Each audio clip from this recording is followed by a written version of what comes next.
Imagine standing at your husband's funeral, surrounded by lilies and lies, when your phone buzzes with a single email that shatters your world. He didn't die naturally, it says. They planned it. Your daughters, your own flesh and blood smiling at you across the casket, their eyes hiding a secret so dark it could destroy everything you've ever loved. What would you do if the family you sacrificed everything for turned out to be your greatest betrayers?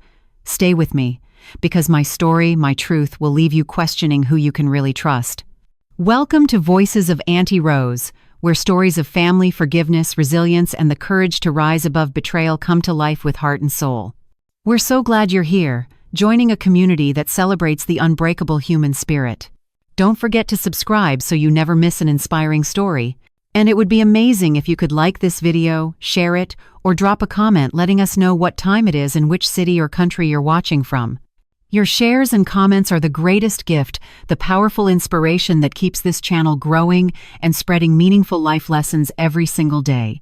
Now, let's dive into today's story. My name is Margaret Ellen Anderson, and I'm 73 years old.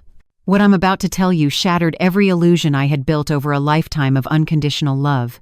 The viewing for my husband Robert was held at Riverside Memorial Chapel in Millbrook, Pennsylvania, on a gray October afternoon that seemed to mirror the emptiness in my chest. I stood beside his polished mahogany casket, the one I'd chosen, because Robert always appreciated fine craftsmanship, watching mourners file past with their practiced expressions of sympathy. That's when my phone vibrated in my black clutch purse, an email from an address I didn't recognize. No reply 2847@securemail.com.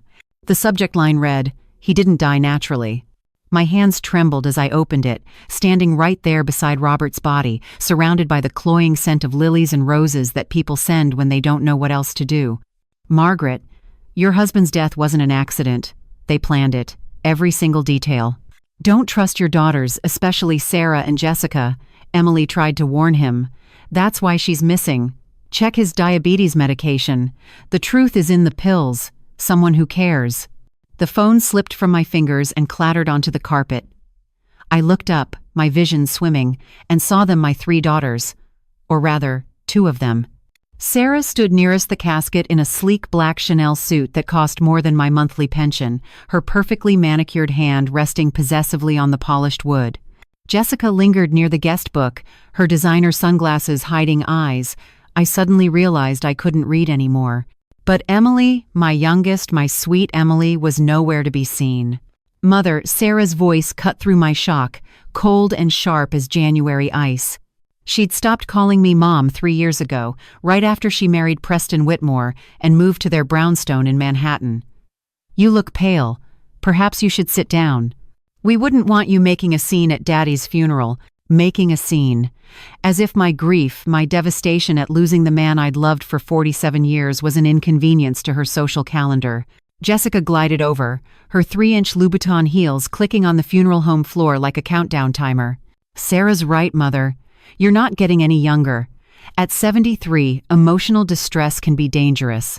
Why don't you let us handle the arrangements? You just rest." There it was. That patronizing tone they'd perfected over the past 5 years, ever since Robert's modest electrical repair business had finally turned a decent profit and we'd managed to save $400,000. $400,000 that represented 40 years of Robert fixing toasters and rewiring houses, of me teaching kindergarten and saving every penny, of us eating store-brand cereal so we could give our daughters everything we never had. $400,000 they apparently thought already belonged to them. "Where's Emily?" My voice came out as a croak, raw with unshed tears and rising panic. "She should be here. She loved your father more than Emily's." "Indisposed," Sarah interrupted, exchanging a glance with Jessica that made my blood run cold. "She's been having some emotional difficulties lately, very unstable. We thought it best she not attend. Too much stress, you understand." I didn't understand. Emily called me every single day. She worked night shifts as an ICU nurse at Millbrook General, but she always found time to check on me and Robert. When Robert's diabetes worsened last year, Emily had moved back to the old neighborhood, just 3 blocks away, so she could help manage his medications and diet. Emily, who had a master's degree in nursing. Emily, who had saved countless lives in the ICU. Emily, who they were now calling unstable. "I need to see her," I said, trying to keep my voice steady, even as my heart hammered against my ribs. "I need to talk to Emily right now." "That's not possible, Mother." Jessica's smile was all teeth, no warmth. Like a shark circling wounded prey. Emily specifically asked not to be disturbed. "She's processing. You know how sensitive she's always been. Not like Sarah and me. We know how to handle difficult situations with grace." Grace. They called excluding their sister from their father's funeral grace. Preston Whitmore materialized beside Sarah, his hand sliding possessively around her waist. He was a hedge fund manager, the kind of man who wore Tom Ford suits and spoke in quarterly earnings. I'd never liked him. Not since the first time he'd walked into our modest two-bedroom house on Elm Street, and I'd seen him mentally calculating its real estate value. "Margaret," he said, "never Mother Anderson, never anything remotely familial. Sarah and I have been discussing Robert's affairs. We think it's time we had a serious conversation about your future. You can't possibly manage that house alone at your age. The property taxes alone must be crippling. We've already contacted several excellent assisted living facilities. My husband isn't even in the ground yet," I whispered, my voice breaking. Around us, mourners pretended not to listen while absolutely listening. Mrs. Chen from the library dabbed at her eyes. Tom Sullivan from Robert's Wednesday night poker game looked away uncomfortably. "Robert died 2 days ago." 2 days. "And you're already talking about selling our home?" "Oh, Mother, don't be so dramatic." Sarah rolled her eyes at her father's funeral. "Preston's just being practical. Someone has to be, since clearly you're too emotional to think straight. That's why we're here. To protect you from making rash decisions in your grief." "Protect me." The word tasted like poison. That's when I noticed Dr. Harold Chen standing near the back of the room. The same Dr. Chen who'd been Robert's physician for 20 years. He was watching Sarah and Jessica with an expression I couldn't quite read, something between concern and confusion. I excused myself and walked toward him on legs that felt like water, my sensible black pumps sinking into the plush carpet. Every step felt monumental, as if I was walking away from one life and toward a terrible truth I wasn't ready to face. "Dr. Chen," I managed, my voice barely above a whisper. "I need to ask you something about Robert, about his death." His weathered face creased with sympathy. "Margaret, I'm so very sorry for your loss. Robert was a good man.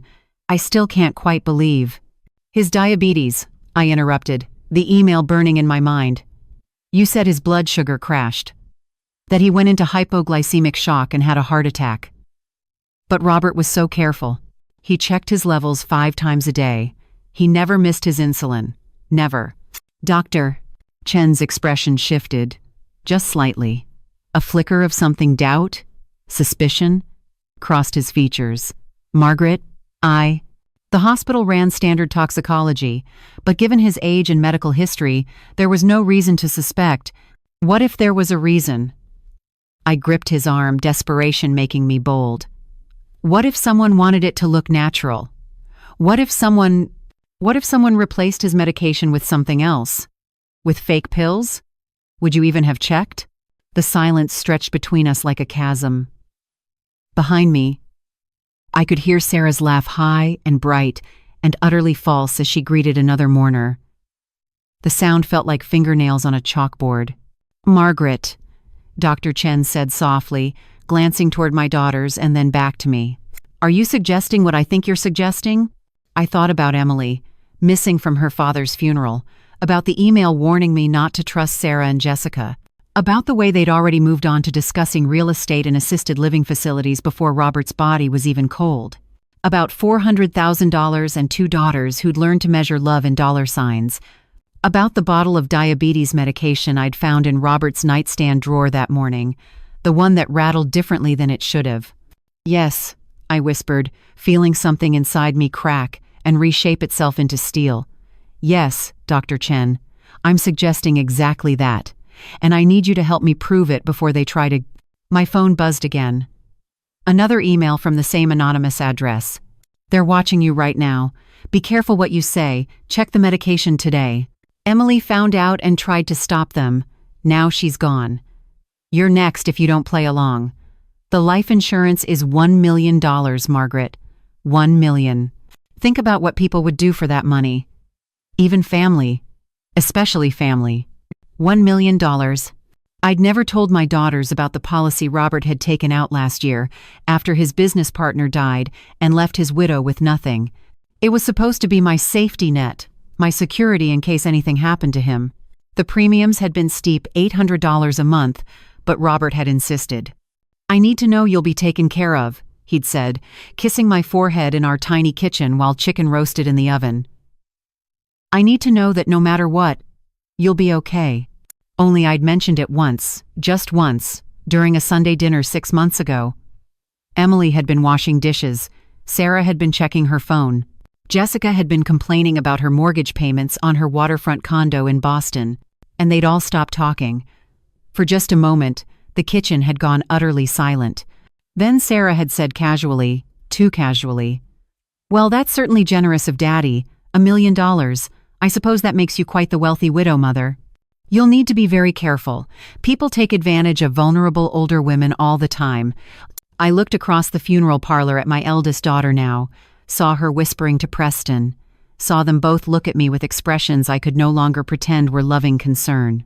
And I realized with soul-crushing clarity, I was standing in a room full of mourners for a husband who might have been murdered, while the people who were supposed to love me most in the world were already spending his life insurance money in their minds. "Doctor," "Chen," I said, my voice steady now, cold and clear despite the screaming panic in my chest. "I need you to order a full toxicology screen. Everything. I need you to test for compounds that would cause hypoglycemia. And I need you to do it quietly, without telling anyone else. Especially not my daughters." He studied my face for a long moment, then nodded slowly. "I'll make some calls. But Margaret, if what you're suggesting is true, you need to be very, very careful. If someone did this to Robert, then I'm probably next," I finished. "I know.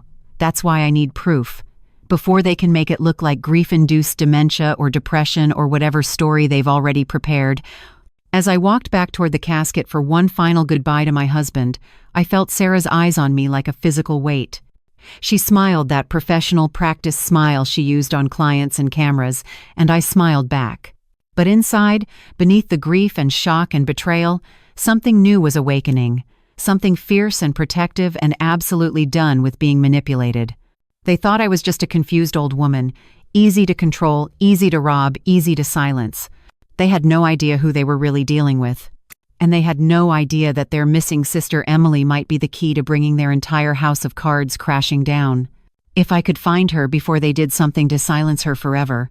The funeral ended at 4:30 in the afternoon, but I didn't leave with the others. I couldn't.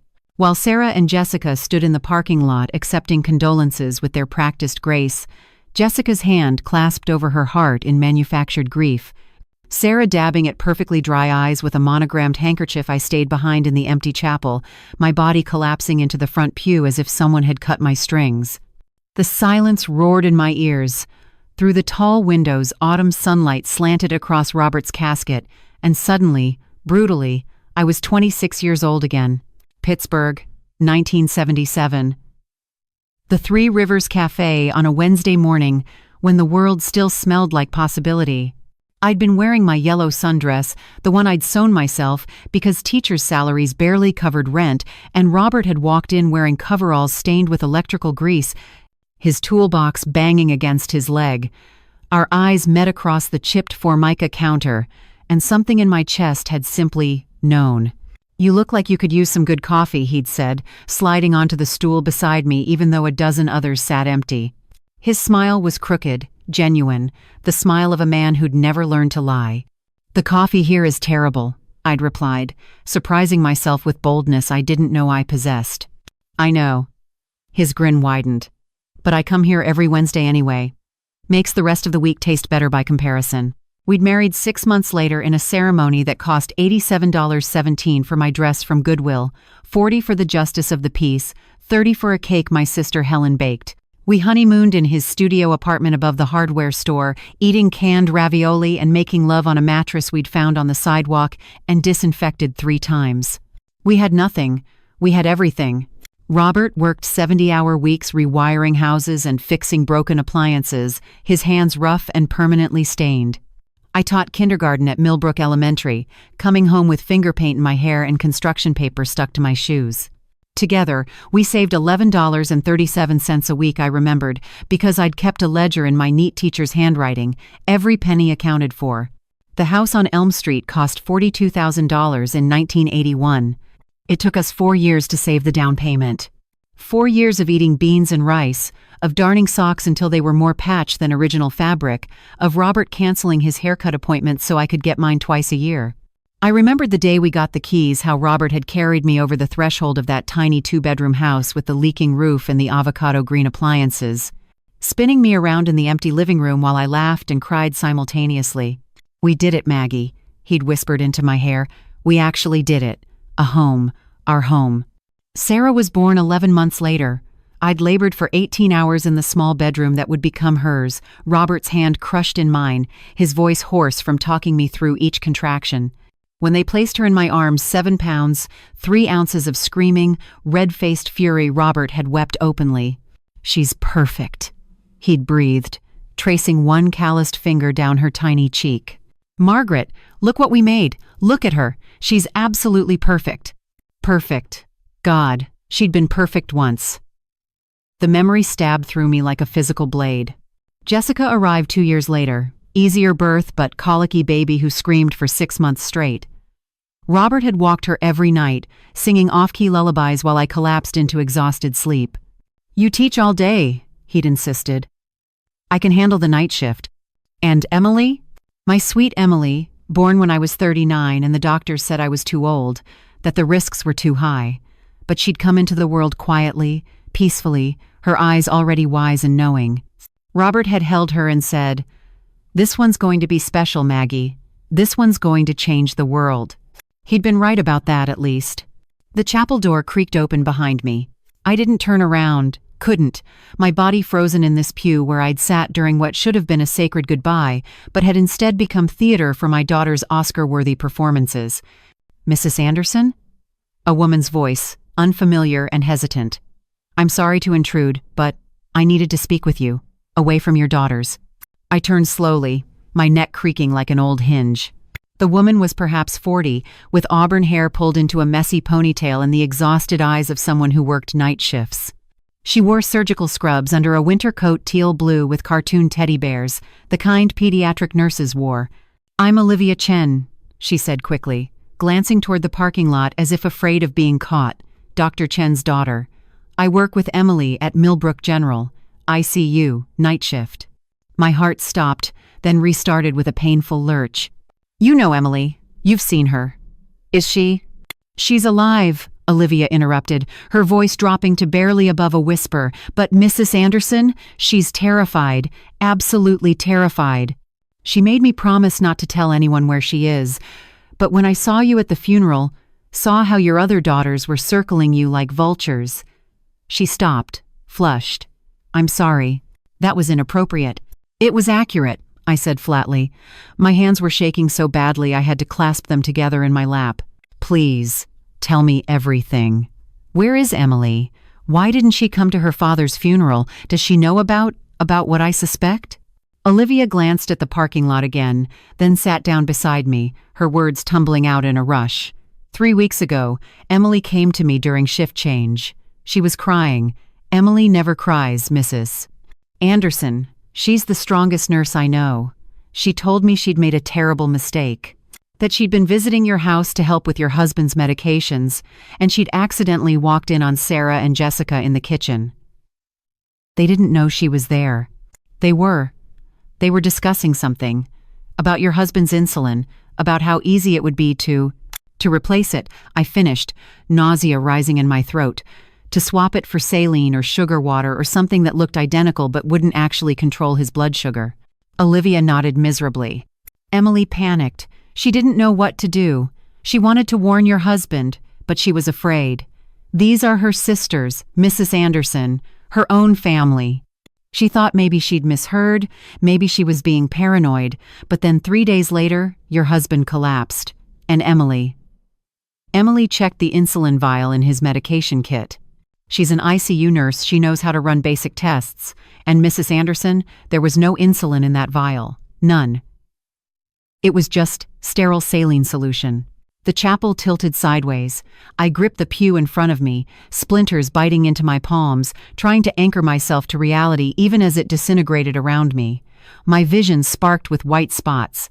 My chest compressed, each breath a battle against the crushing weight of betrayal. Mrs. Anderson? Mrs. Anderson, are you okay? Should I call? Don't. The word scraped out of my throat. Don't call anyone. I need a moment. But I didn't need a moment. I needed a lifetime to process this horror. My daughters, the babies I'd nursed through colic and chickenpox and broken hearts, had murdered their father. Had murdered him systematically and deliberately, replacing his life-saving medication with water while he'd trusted them, loved them, welcomed them into our home every Sunday for dinner. Sunday dinners. Oh God, the Sunday dinners. The memory crashed over me with visceral clarity. 6 months ago, early April, when the dogwoods were blooming. Robert had been checking his blood sugar at the kitchen table, 137, perfectly managed, while Sarah set the table and Jessica tossed the salad. Emily had been running late from her shift, wouldn't arrive for another hour.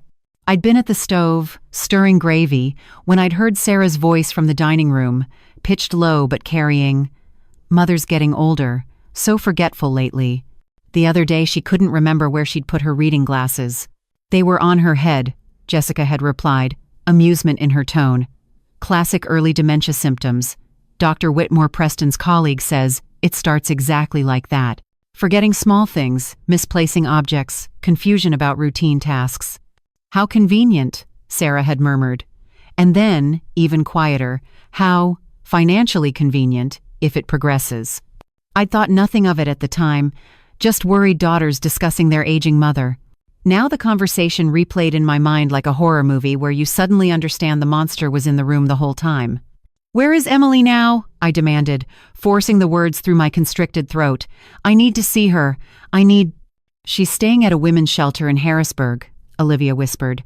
"She's been there since your husband died. Mrs. Anderson, she thinks Sarah and Jessica are going to come after her next." She tried to tell the police what she suspected, but she has no proof, just her word against her sisters. And when she approached Jessica about what she'd overheard, Jessica laughed.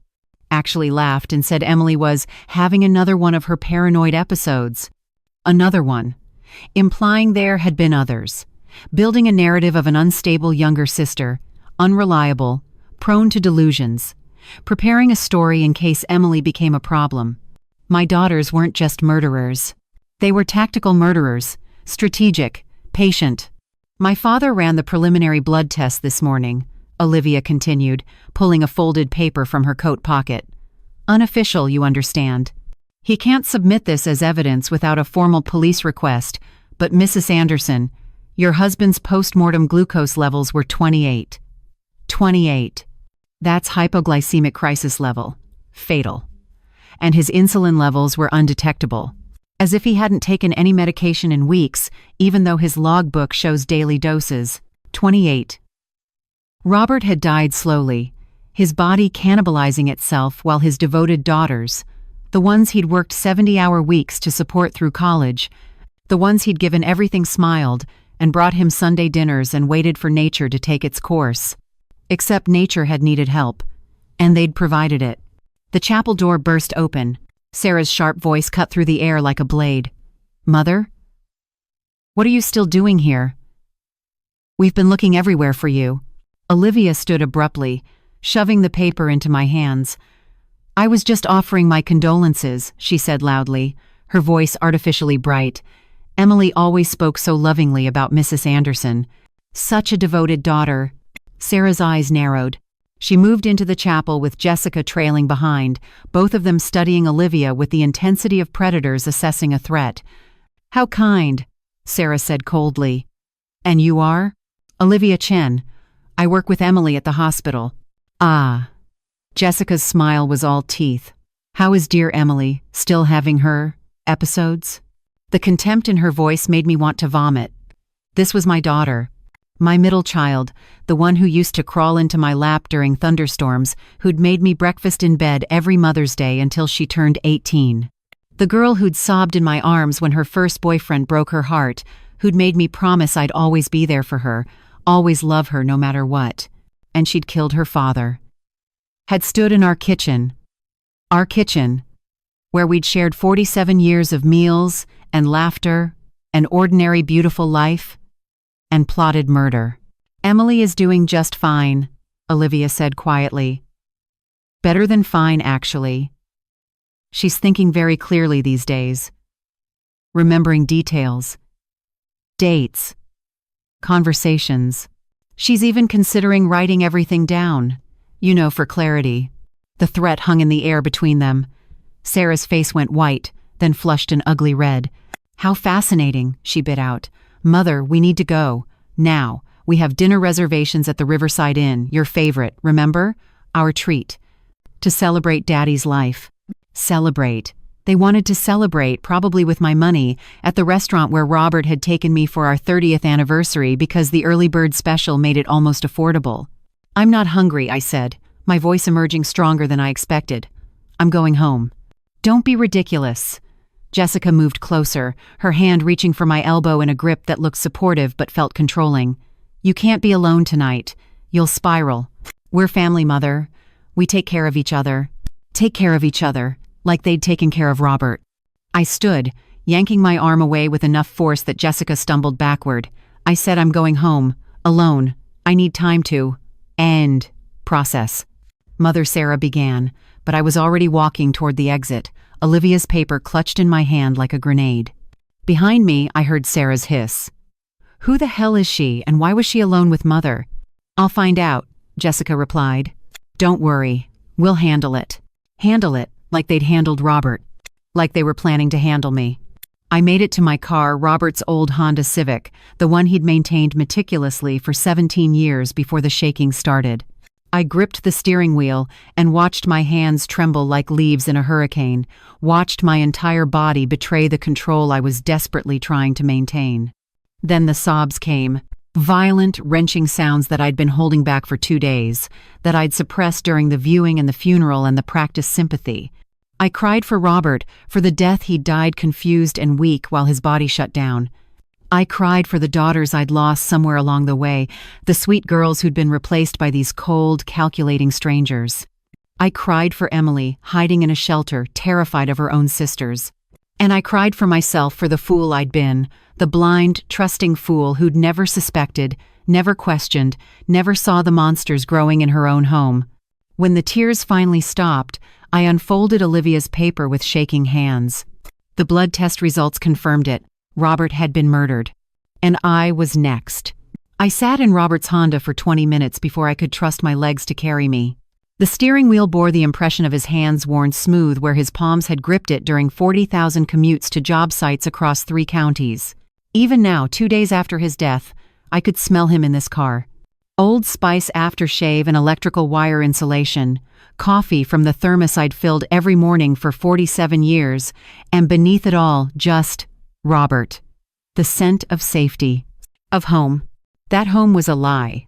When I finally drove back to Elm Street, the autumn sun was setting, painting our neighborhood in shades of amber and blood.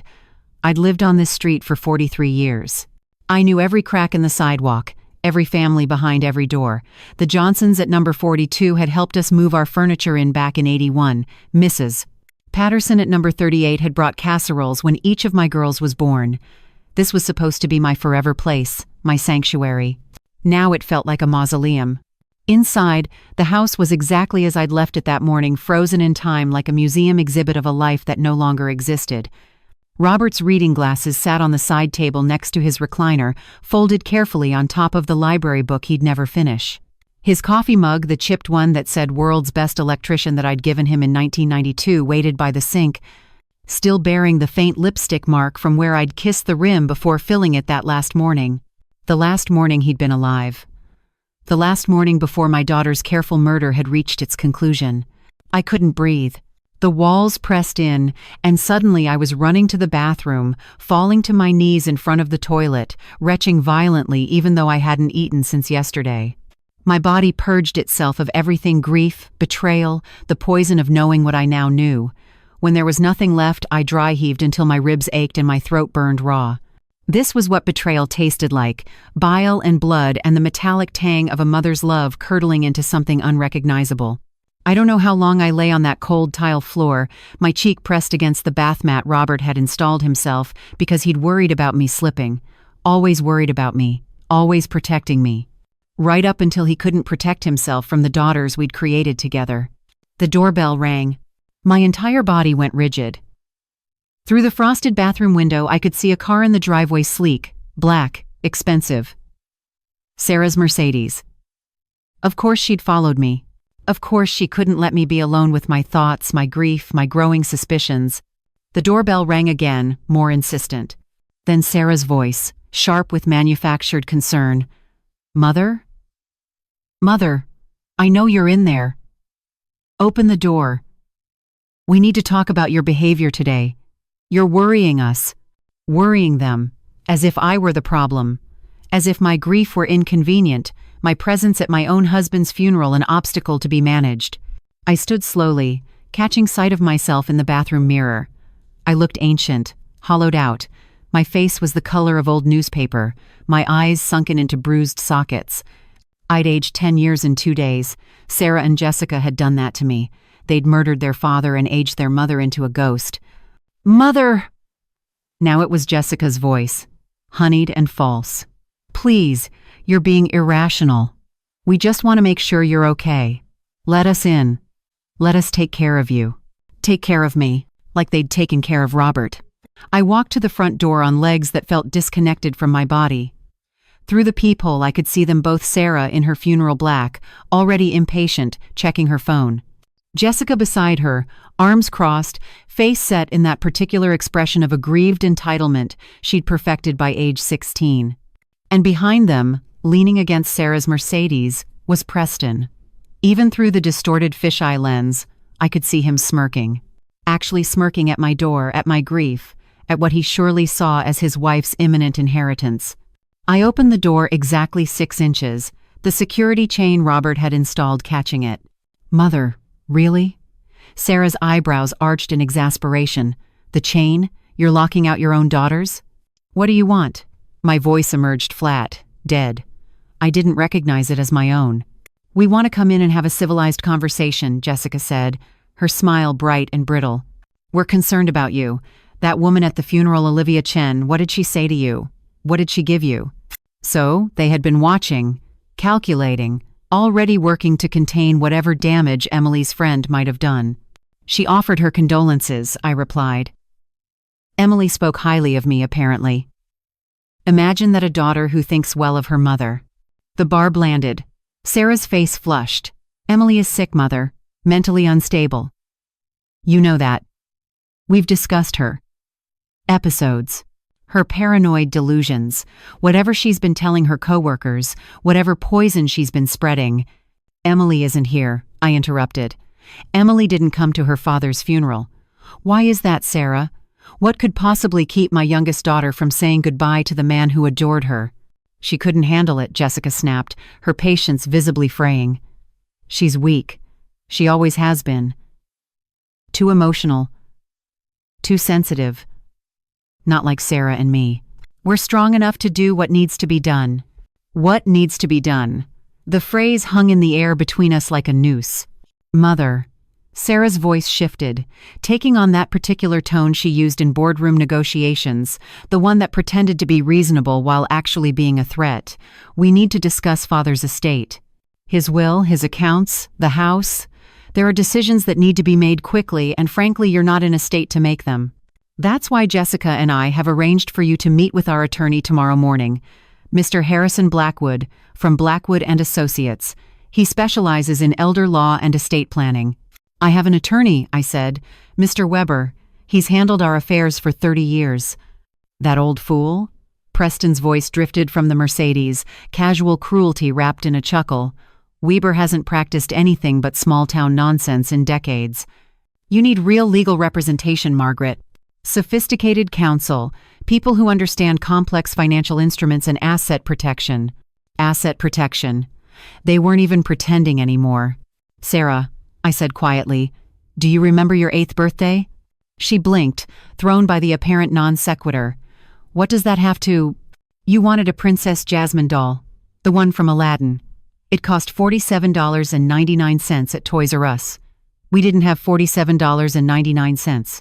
Your father was between jobs. The Henderson project had fallen through. We were eating pasta 3 meals a day, and I was darning your socks for the 4th time. Mother, I don't see what this has to— I sold my mother's wedding ring to buy you that doll, I continued, my voice steady now, cold as January ice. My mother died when I was 17. That ring was the only thing I had of hers. Victorian gold with a tiny sapphire. Not worth much, the pawnshop man said. Gave me $63 for it. I used the extra $15 to buy you a birthday cake and candles. Sarah had gone very still. Jessica was staring at her phone, but her fingers had stopped moving. You played with that doll for exactly 4 days, I said. Then you left it outside in the rain because you'd already moved on to something else. Your father tried to dry it out, but the electronic voice box was ruined. You cried for an hour, then forgot about it. But I never forgot, Sarah. I never forgot selling the last piece of my mother so you could have a toy you didn't even want. That's not fair, Sarah whispered, and for just a moment, one flickering moment, I saw something in her face that might have been shame. I was 8 years old. You were 8, then you were 16, and I sold my grandmother's silver tea set, the one I'd promised to pass down to you, so you could go on the class trip to Washington, D.C. Then you were 22, and your father worked himself into a herniated disc paying for your law school applications. 19 schools, Sarah, 19 application fees at $75 each. That's $1,425 we didn't have. Robert couldn't walk without pain for 6 months. But he never complained. Not once. We didn't ask you to sacrifice, Jessica began hotly. You didn't have to ask. The words exploded from me with such force that all 3 of them took a step back. We gave because that's what parents do. We gave until we had nothing left, until Robert's hands were crippled with arthritis from 40 years of electrical work, until my knees were destroyed from kneeling on classroom floors, until we were eating store-brand cereal and driving a car held together with duct tape and prayer. I was shaking violently now, 47 years of suppressed resentment detonating like a bomb I hadn't known I was carrying. And what did you give us in return? I demanded. What did you give your father, Sarah? Did you visit him when he had his gallbladder surgery last year? No. You were too busy with a merger. Jessica, did you call him on his 70th birthday? No. You were in Cabo with your boyfriend, but you both showed up fast enough when we finally had some money saved. When Robert's business partner retired and paid him his share of the company, $280,000. The first real money we'd ever seen. Sarah's face had gone white. Mother. Suddenly you were very interested in us, I continued, my voice dropping to something cold and surgical. Suddenly you had time for Sunday dinners. Suddenly you cared about our health, our medications, our estate planning. And Emily, sweet Emily, who'd been visiting every week for 10 years, suddenly she was unstable. Suddenly she was having episodes. Suddenly she needed to be discredited, pushed out, because she was the only one who actually loved us for something other than our bank account. That's not true, Jessica protested, but her voice lacked conviction. We love you. We've always loved you. You loved our money, I said flatly. You loved what we could give you. But us? The people who gave it? We were just obstacles between you and your inheritance. Inconvenient ATMs who had the audacity to keep living. The silence that followed was absolute. Even Preston had stopped smirking. Then Sarah drew herself up, and I watched her face transform into something I barely recognized, cold, calculating, every trace of the daughter I'd known vanishing behind a mask of pure mercenary intent. Mother, she said, her voice like a judge pronouncing sentence, you're clearly not well. The grief has affected your judgment. You're saying things that don't make sense, making wild accusations, behaving erratically. These are all signs of deteriorating mental capacity. Perhaps early-onset dementia, accelerated by emotional trauma. I'm 73 years old, I replied. That's not early-onset anything. Stress-induced cognitive decline then, Jessica jumped in, clearly following some rehearsed script. Mother, we're worried about you. We think you need professional help. Medical evaluation. Perhaps a period of supervised care while you. Recover. Supervised care. They meant a facility. Somewhere they could stash me while they liquidated everything Robert and I had built. Get off my property, I said quietly. Mother. Get off my property. Each word was a bullet. Or I'll call the police and report you for trespassing. You can't be serious, Preston began, pushing off the Mercedes. I'm calling them right now, I said, pulling my phone from my pocket. I'm sure they'd be very interested to hear about how you're harassing a 73-year-old widow on the day of her husband's funeral, how you're pressuring her to sign legal documents while she's grieving, how you won't leave when she's asked you repeatedly. This isn't over, Sarah hissed, and there it was, the naked threat, no longer disguised as concern. We're not going to let you destroy yourself, Mother. We're not going to stand by while you make catastrophic financial decisions because you're too grief-stricken to think clearly. We have legal options, ways to protect you from yourself. Is that a threat? It's a promise, Jessica said coldly.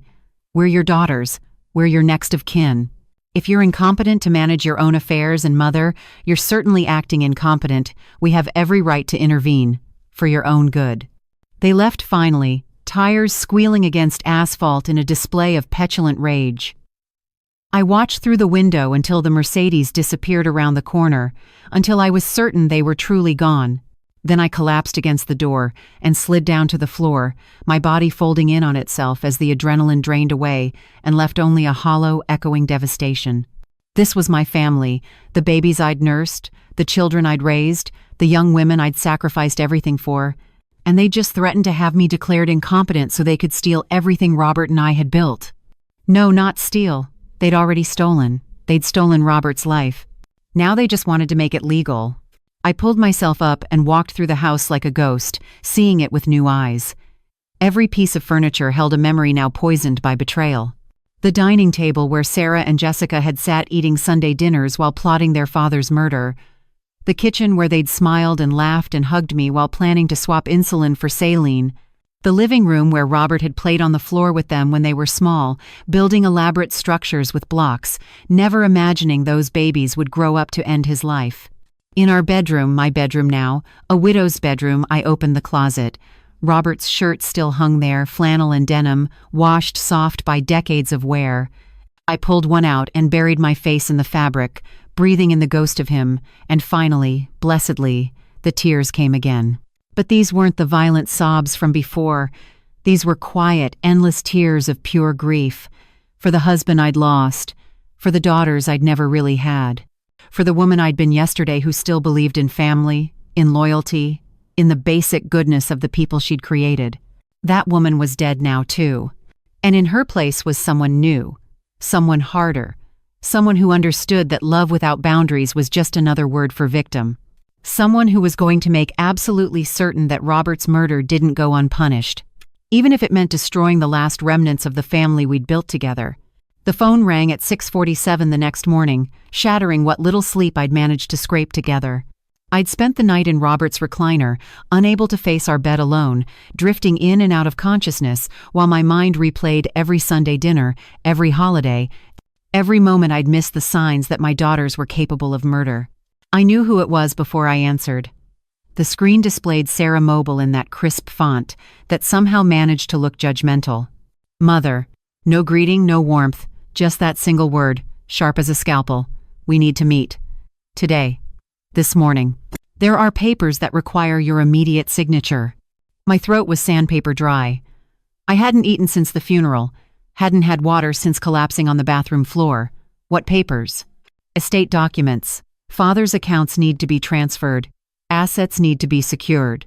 The lawyer, Mr. Blackwood, has arranged everything. We're meeting at his office at 9 o'clock. Jessica and I will pick you up at 8:30. I'm not signing anything, I said, my voice hoarse but steady. Not today. Not with your lawyer. The silence that followed was glacial. Then, Mother, you don't have a choice. These matters can't wait. There are tax implications, legal deadlines. If you don't cooperate, you'll lose everything Father worked for. Is that what you want? To destroy his legacy because you're too stubborn to accept help? Help. They kept using that word like a weapon, turning my resistance into proof of incompetence. I said no, Sarah. Then you're forcing our hand. Her voice dropped to something cold and final. "We didn't want to do this, but you're leaving us no choice. We've already filed preliminary paperwork with family court. A petition for emergency guardianship based on diminished capacity. Judge Wilson is reviewing it this afternoon." The floor tilted beneath me. "You're trying to have me declared incompetent? Your father has been dead for 3 days. Which is exactly why this is necessary." Jessica's voice cut in. She was on speakerphone, both of them tag-teaming me like prosecutors. "You're clearly not thinking rationally. Refusing to sign basic estate documents, making wild accusations, locking your own daughters out of your house. These are textbook signs of cognitive decline, Mother. We're protecting you from yourself." "You're protecting yourselves from getting caught," I whispered, and heard Jessica's sharp intake of breath. "Caught?" Sarah's laugh was brittle, theatrical. "Caught doing what exactly? Loving our mother? Trying to help her navigate a difficult financial situation? Mother, you're not making sense.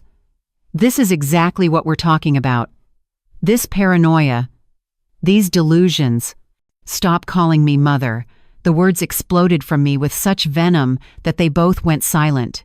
"Mothers raise their children with love and sacrifice. Mothers don't murder their husbands. You don't get to use that word anymore. You lost that right when you replaced Robert's insulin with water and watched him die." Dead silence. Then Preston's voice, smooth as snake oil. "Margaret, this is exactly the kind of statement that proves you need professional intervention. You're making serious accusations with absolutely no evidence." "I have evidence," I said, thinking of the blood test results Olivia had given me, currently locked in Robert's old fireproof safe. "I have more than you think." Another pause, longer this time. I could practically hear the three of them exchanging panicked glances. "We'll be there at 8:30, Sarah said finally, her voice flat and mechanical. "Be ready. And Mother, don't do anything foolish. People in your condition stressed, grieving, confused, they make terrible decisions, sometimes irreversible ones. It would be such a tragedy if something happened to you too." She hung up before I could respond, but the threat hung in the air like smoke. Something happened to you too, just like something had happened to Robert. Just like something had happened to Emily, who was now hiding in a shelter 3 counties away, terrified of her own family. I sat in Robert's chair, watching dawn break through the kitchen window, and felt something fundamental shift inside me.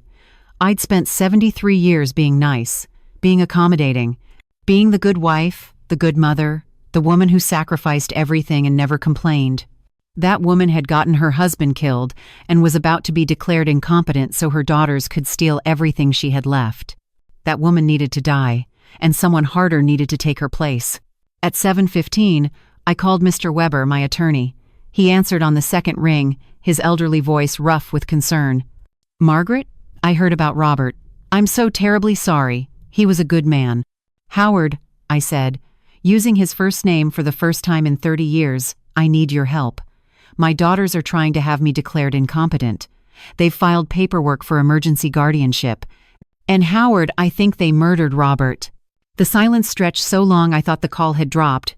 Then, "Tell me everything." I did. The insulin, the blood tests, Emily's disappearance, the threats. The $1 million life insurance policy Sarah and Jessica somehow knew about, even though I'd never told them. When I finished, Howard was quiet for a long moment. "Margaret," he said finally, "if what you're saying is true, this is attempted murder of a family member Robert and conspiracy to commit fraud. But proving it will be difficult. They're smart. They've laid groundwork to make you look unstable. The guardianship petition is a tactical move. If they control your finances, they can also control the narrative about Robert's death. What do I do? First, don't sign anything. Second, don't go anywhere with them alone. Third, I'm calling Judge Wilson right now. He's an old friend. I'll get that guardianship hearing postponed, and make sure you have proper representation." And fourth, he paused. "Margaret, are you prepared for war? Because that's what this is going to be. Your own daughters. In open court. It's going to get ugly." I thought about Robert's body in that mahogany casket, about Emily hiding in a shelter, about 47 years of marriage destroyed by greed. "I'm ready," I said. At 8:27, Sarah's Mercedes pulled into my driveway. I watched from behind the living room curtains as all three of them got out, Sarah, Jessica, and Preston, dressed like they were heading to a corporate merger instead of attempting to kidnap their mother. They rang the doorbell. Knocked. Rang again. "Mother," Jessica's voice, shrill now, patience evaporating. "We know you're in there. Stop this childish behavior and open the door." I didn't move, didn't breathe, just watched. Preston tried the knob, found it locked. "Sarah," he muttered, "do you still have your key?" My blood turned to ice. The spare key I'd given Sarah years ago, for emergencies. Of course she still had it. I heard the scrape of metal in the lock, watched the doorknob turn, and as the door began to swing open, I stepped into view. "That's breaking and entering," I said clearly, my phone held up, camera recording. "I've asked you not to come here. I've revoked your access to this house, and now you're forcing entry. Shall I call 911, or would you like to leave voluntarily?" Sarah's face went white, then flushed crimson.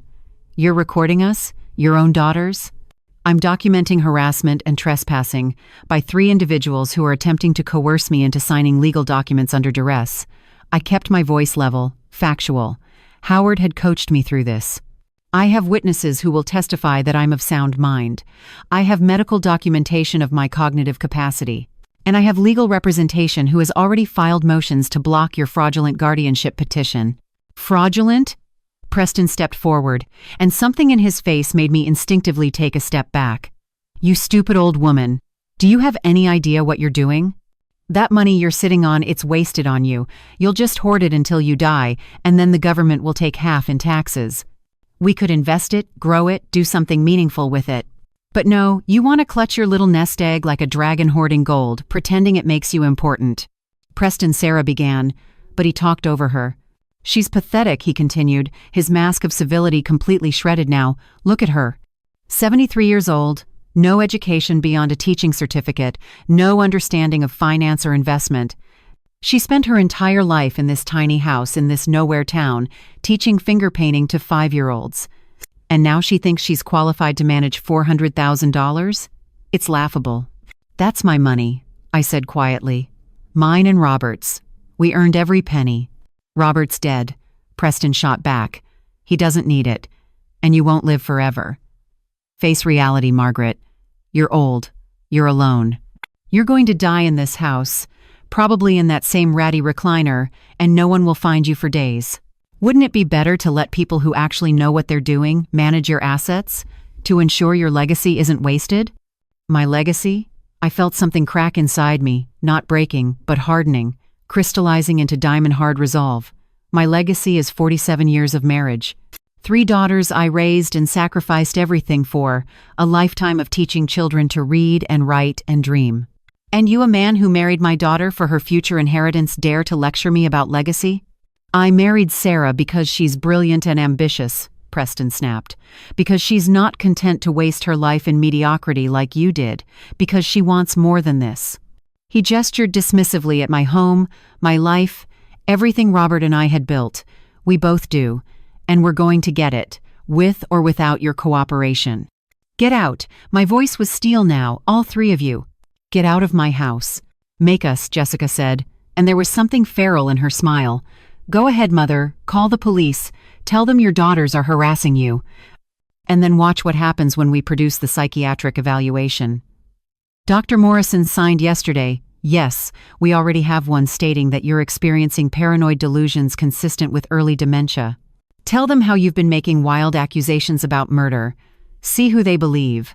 Dr. Morrison. The name hit me like a physical blow. He was Robert's neurologist, the one who treated him after his minor stroke 3 years ago.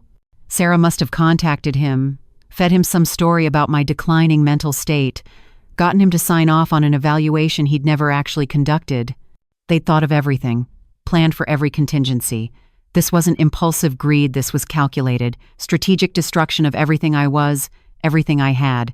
"I have rights," I whispered, hating how weak my voice sounded. "You can't just—" "Your rights end where our concerns begin," Sarah interrupted coldly. "We're family. We have legal standing to intervene when a loved one is a danger to herself. And Mother, you're clearly dangerous. To yourself, to your finances, to Father's memory. We're doing this for your own good. For my own good. The phrase that abusers had used since the beginning of time to justify their cruelty. I looked at my daughters, really looked at them, and realized I was staring at strangers. Somewhere between the little girls who'd climbed into my lap for bedtime stories and these polished, predatory women, I'd lost them. Or maybe I'd never really had them at all. Maybe the sweet children I remembered were just my own desperate fantasy, and these cold-eyed, calculating creatures were who they'd always been. "If you don't leave right now," I said, my hand hovering over my phone, "I'm calling 911 and reporting a home invasion. I'll press charges. I'll file a restraining order. I'll make sure every person in this town knows exactly what kind of people you are." "You wouldn't dare," Jessica breathed. "Think about the scandal, the gossip. Everyone knowing that Margaret Anderson's daughters are trying to protect her from her own dementia. Poor, confused old woman, turning on her own family. Is that how you want to be remembered?" "Better than being remembered as a murder victim," I said flatly. The words hung in the air like a bomb. Preston went very still. Sarah's face drained of color.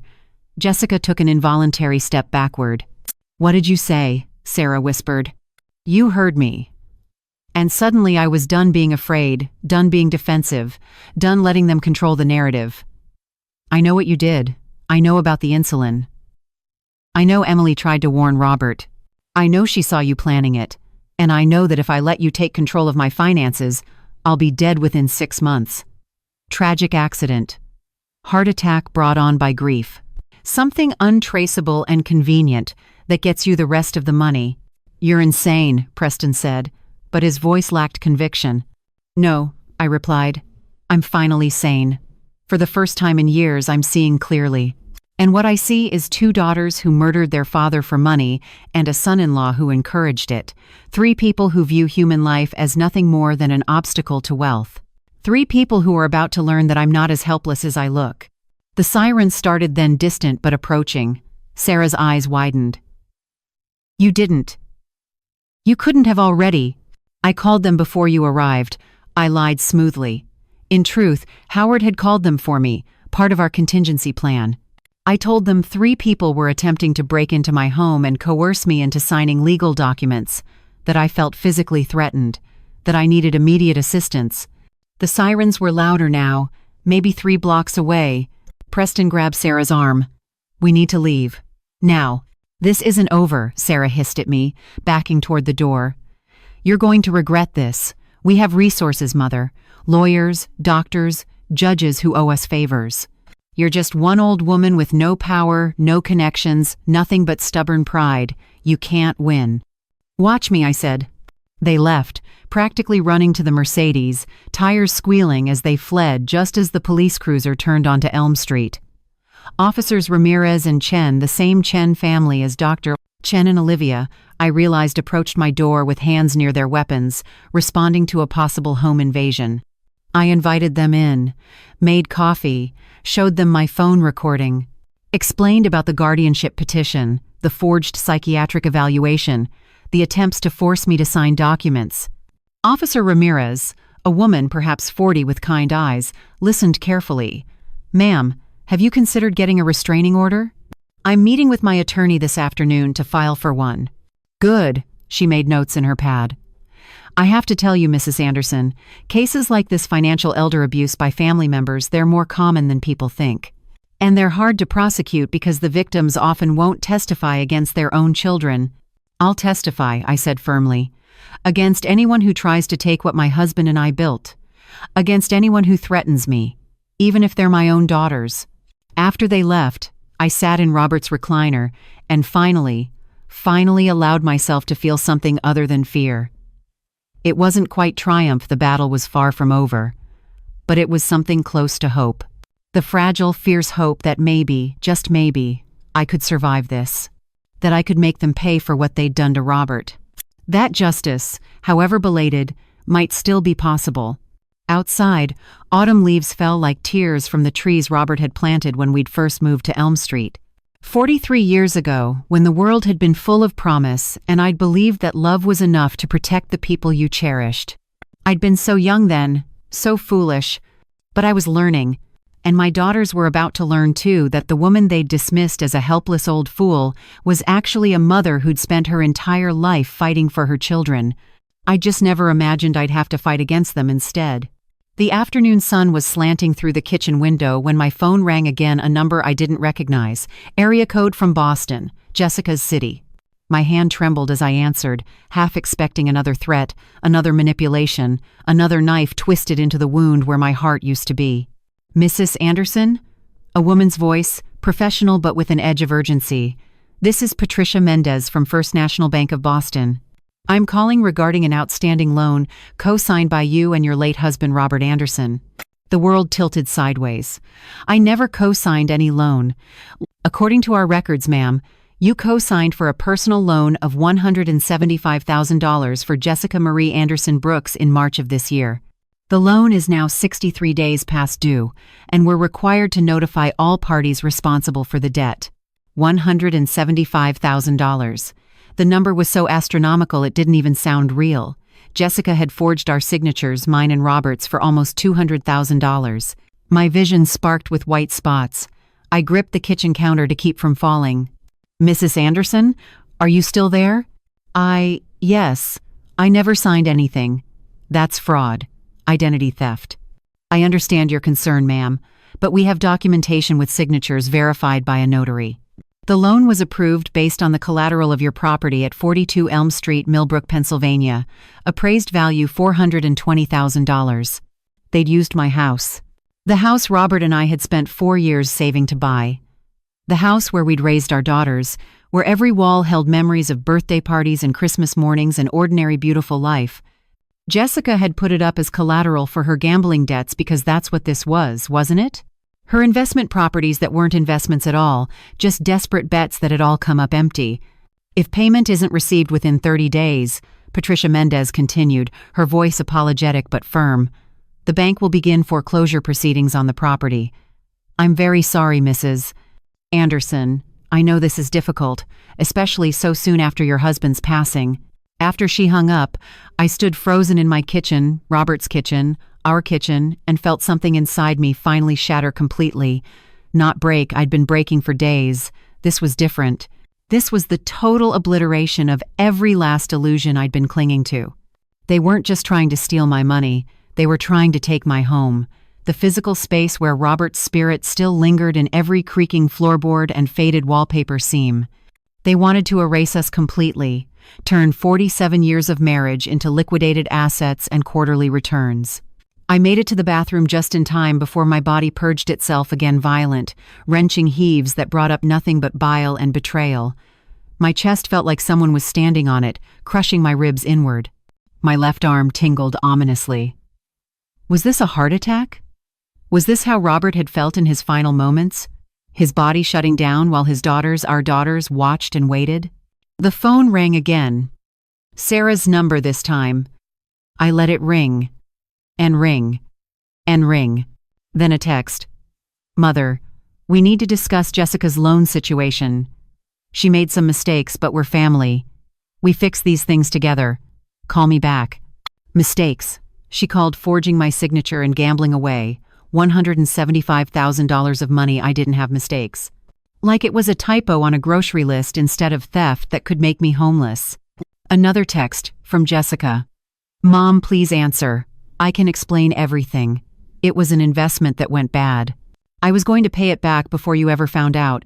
I swear I never meant for it to go this far. Please don't let them take my house. Our house. Where you raised us. Where we were a family. Where we were a family." Past tense. Even she knew it was over. A third text from Preston's number. "Margaret, let's be reasonable adults about this. Jessica made an error in judgment.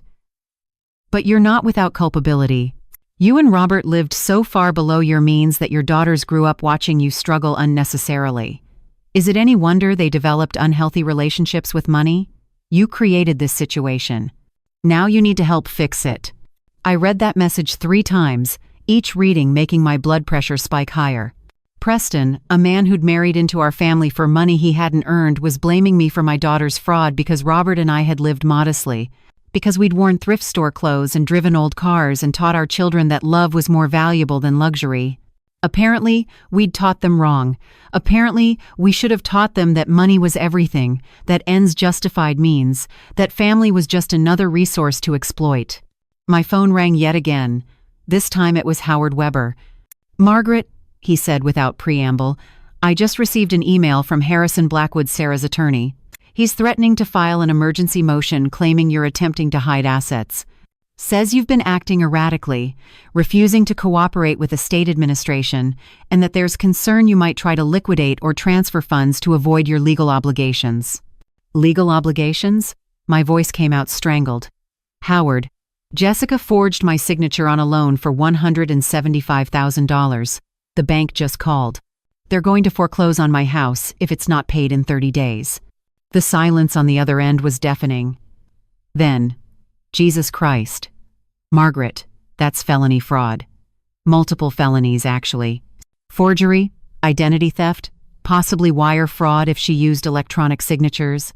She could go to prison for 20 years. She's my daughter." The words tasted like poison in my mouth. "She's a criminal who's trying to destroy you financially so she and her sister can inherit what's left." Howard's voice was harder than I'd ever heard it. "Margaret, I've known you for 30 years. I watched you and Robert build something beautiful from nothing. And now I'm watching your daughters tear it all down like vultures on a carcass. You need to prosecute. You need to press charges for the forgery, file for a protection order, and get a forensic accountant to examine every financial transaction you and Robert made in the last 5 years. I can't send my own daughter to prison. She's trying to send you to the street." Howard's shout made me pull the phone away from my ear. I'm sorry, Margaret. But you need to understand what's happening here. This isn't family drama. This is organized financial elder abuse. If you don't fight back, if you try to protect them because they're your children, you will lose everything. Your home, your savings, your independence, possibly your life. Possibly your life. Because if Sarah and Jessica were willing to murder their father and forge their mother's signature for hundreds of thousands in fraudulent loans, what wouldn't they do? There's more, Howard continued grimly. I did some digging.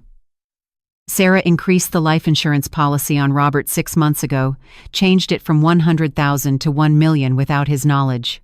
She had power of attorney for medical decisions after his stroke, and apparently she extended that to financial matters without proper documentation. The insurance company is investigating possible fraud, but if they rule it legitimate, that's $1 million going to Sarah and Jessica as co-beneficiaries. But Emily was supposed to be on that policy too. Robert always said all 3 girls. Emily was removed from the beneficiary designation 4 months ago.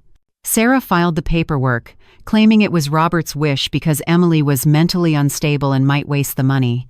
The insurance company has a notarized document with what appears to be Robert's signature. Another forgery. They'd been planning this for months, removing Emily from the insurance, increasing the payout, replacing Robert's medication. All while smiling at Sunday dinners and hugging me goodbye and calling me mother in voices dripping with false affection. I thought of every moment I'd missed. Every time Sarah had volunteered to help Dad with his paperwork after his stroke. Every time Jessica had offered to organize your financial documents, Mom. They're such a mess. Every time they'd praised my mothering while systematically dismantling everything Robert and I had built. Howard, I whispered. How much am I worth to them? Total. If I died tomorrow. He was quiet for a moment, calculating. The house, appraised at $420,000. Your savings approximately $280,000. Robert's life insurance, $1 million. His retirement accounts, another $150,000. The small business payout you mentioned, already received. Total liquid and non-liquid assets. Approximately $1,850,000. Nearly $2 million. That's what my life was worth to my daughters. That's the price they'd put on their mother's head. I'd spent 47 years sacrificing everything for them. 47 years of store-brand cereal and darn socks and canceled haircut appointments. 47 years of love measured in pennies saved and midnight shifts worked and college applications filled out by hand because we couldn't afford a computer. And they'd calculated it all down to the dollar and decided I was worth more dead than alive. What do? I asked, and my voice sounded ancient, hollowed out, like I'd aged 100 years in 4 days. First, I'm filing for an emergency protection order against all 3 of them, Sarah, Jessica, and Preston. No contact, no approaching within 500 feet. Second, I'm reporting the loan forgery to the FBI. This crosses state lines, which makes it federal. Third, we're getting you out of that house tonight. Do you have somewhere safe you can stay? I don't know. My sister Diana is in Chicago. Too far. They'd find you on the road. What about neighbors? Friends? I thought of Mrs. Patterson at number 38, who'd brought casseroles when my babies were born. But she was 86 now, frail, couldn't possibly protect me if Sarah and Jessica decided to escalate. There's no one, I whispered, and the loneliness of that statement crushed me. 73 years old and I had no one. My husband was dead. My daughters wanted me dead. My youngest was in hiding. I was utterly, completely alone. Then we're getting you to a hotel, Howard decided. Pack a bag. Essential documents. Medications. Anything you can't replace. I'm picking you up in 40 minutes. Don't tell anyone where you're going. Don't post on social media. Don't use your credit cards, they can track those. Cash only.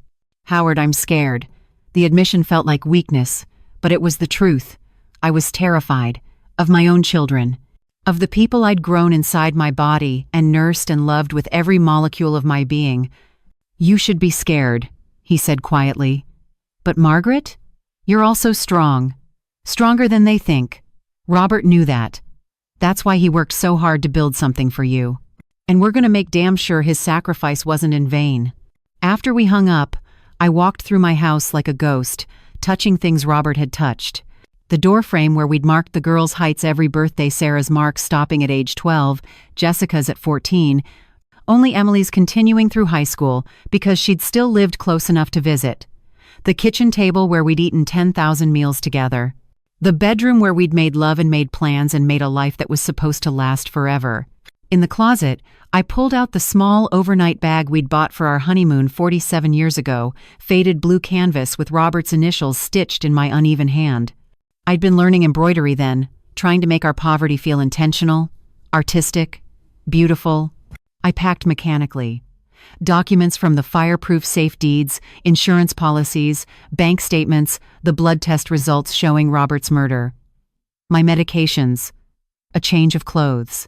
The framed photo from our wedding day, 26 and 29 years old, so young and stupid and full of hope it hurt to look at. Then I stopped in front of Robert's recliner. His reading glasses were still there, folded on top of his unfinished library book. I picked them up, held them to my chest, and finally let myself break down completely. I'm sorry. I sobbed to the empty room, to Robert's ghost, to the life we should have had. I'm so sorry I didn't see it. I'm sorry I trusted them. I'm sorry I let them kill you. But Robert wasn't there to forgive me. Robert was in the ground, his body pumped full of embalming fluid and sealed in a mahogany box, and I was alone in a house that was about to be stolen from me by the daughters we'd created together. The doorbell rang at exactly 4:37, not Howard, too early. I froze, overnight bag in hand, and crept to the window. Preston's Porsche was in my driveway. All 3 of them were on my porch, Sarah, in a black power suit, Jessica in designer jeans that cost more than my monthly grocery budget, Preston with his hands in his pockets and that perpetual smirk on his face. And behind them, partially hidden by the azalea bushes, was a white panel van. No windows, no markings, just waiting. My blood turned to ice. They weren't here to argue. They weren't here to manipulate or threaten or cajole. They were here to take me. Probably to some private psychiatric facility Preston had arranged, where I could be evaluated and declared incompetent and medicated into compliance while they systematically looted everything Robert and I had built. Or worse, maybe they decided I knew too much. Maybe the van was here to disappear me completely, stage an accident, claim grief-induced suicide. Maybe I was about to join Robert in whatever comes after this life. The doorbell rang again. Then Sarah's voice, sugary sweet and venomous. Mother? We know you're in there. We just want to talk. To help you understand why this is all for the best. Open the door, please. Don't make this harder than it needs to be. Don't make this harder. Like I was the problem. like their attempted murder and fraud and theft were my fault for being inconveniently alive. I grabbed my phone and texted Howard. "They're here. Van in driveway. Think they're trying to take me. Help." Then I did the only thing I could think of. I ran to the back door, grabbed Robert's old windbreaker from the hook, clutched my overnight bag to my chest, and slipped out into the gathering dusk. Behind me, I heard glass breaking. They were coming in through a window. My own daughters were breaking into my house to kidnap me. And I was running for my life through the neighborhood where I'd lived for 43 years, past houses where I'd taught their children to read, where I'd been invited to birthday parties and barbecues and block parties, running like a fugitive from my own family. Running and praying that Howard would arrive before they caught me. Running and knowing, with absolute crystalline certainty, that if they got their hands on me tonight, I would never be seen alive again. I made it 3 houses down past the Johnsons' perfectly manicured lawn, past the Richardsons' oak tree where Robert had built Sarah a tire swing when she was 6, before my 73-year-old knees gave out. I collapsed behind Mrs. Patterson's hedge, gasping for breath, my heart hammering so violently I thought it might rupture through my ribcage. Behind me, I heard Preston's voice cutting through the twilight. "She can't have gone far. The old woman barely walks without shuffling. Check the backyard. Sarah, you go left. Jessica, take the right side. I'll check the street." They were hunting me. Like an animal. Like prey. My phone buzzed with a text from Howard. 5 minutes away. "Where are you?" "Patterson's hedge." "Number 38, I typed with shaking fingers. "They're looking for me. White van. Think they're going to—" "Mother," Jessica's voice, sickly sweet, drifting through the evening air. "We know you're scared. We understand. But Mother, you need your medications. You haven't taken your blood pressure pills today. Do you want to have a stroke? Do you want to end up like Daddy?" Like Daddy. The casual cruelty of it invoking Robert's death, the death they'd orchestrated, as a threat against me. I pressed myself deeper into the hedge, thorns catching on Robert's windbreaker, and remembered with sudden visceral clarity the day Emily had tried to warn me. 3 weeks ago. No, 4 weeks. Before Robert died. Before everything fell apart. Emily had come for Sunday dinner, her ICU scrubs still on because she'd worked a double shift and driven straight to our house anyway. She'd barely touched her food pot roast with carrots and potatoes, Robert's favorite, and kept glancing nervously at Sarah and Jessica, who'd been unusually attentive that evening, complimenting my cooking, asking about Robert's health, discussing his medications with medical precision. "Mom," Emily had whispered when I'd followed her to the kitchen for dessert plates, "can I talk to you? Alone? It's important." But Sarah had materialized in the doorway, wineglass in hand, smile bright and sharp as broken glass. "What are you two conspiring about? Should we be worried?" "Nothing," Emily had said quickly, too quickly. "Just asking Mom about her recipe for pot roast." "Emily's always been such a terrible liar," Jessica had added from the dining room, voice carrying. "Remember when she was 8 and tried to blame the broken lamp on the cat? Her face turned red as a tomato. Just like now, Emily's face had indeed been flushed. I'm just tired from my shift. Double shifts are exhausting." "Maybe you should consider a different career," Sarah had suggested, sipping her wine with studied casualness. "Something less stressful. All those hours around death and illness, it can't be good for mental health, especially for someone as sensitive as you." The way she'd said sensitive, like it was a diagnosis, a weakness, a weapon. After that dinner, Emily had stopped coming. I'd called her cell phone 17 times over the next 2 weeks. 17 times it had gone straight to voicemail. I'd driven to her apartment twice, but no one answered. Her car was gone, her mailbox overflowing, like she'd vanished into thin air. "She's going through something," Jessica had said when I'd frantically called her. "You know Emily? She gets these episodes. Remember her junior year of college when she dropped out for a semester because she was too stressed? This is just like that. She needs space, Mom. Stop smothering her." But Emily hadn't dropped out because of stress. She dropped out because her scholarship had been revoked after someone, and now I knew exactly who had reported her for cheating on an exam she'd never cheated on. It had taken her 3 months and a lawyer she couldn't afford to prove her innocence and get reinstated. Someone had tried to destroy Emily's future even then, and that someone had been her own sisters. "Margaret!" A harsh whisper. and I nearly screamed before I recognized Mrs. Patterson's ancient papery voice. She was kneeling beside me in the shadows, her 86-year-old body remarkably spry despite her walker abandoned on the porch. "What in heaven's name are you doing in my hedge?" "Mrs. Patterson, Shh." Her gnarled hand gripped my arm with surprising strength. "I heard them. Your daughters. Talking about taking you somewhere for your own good.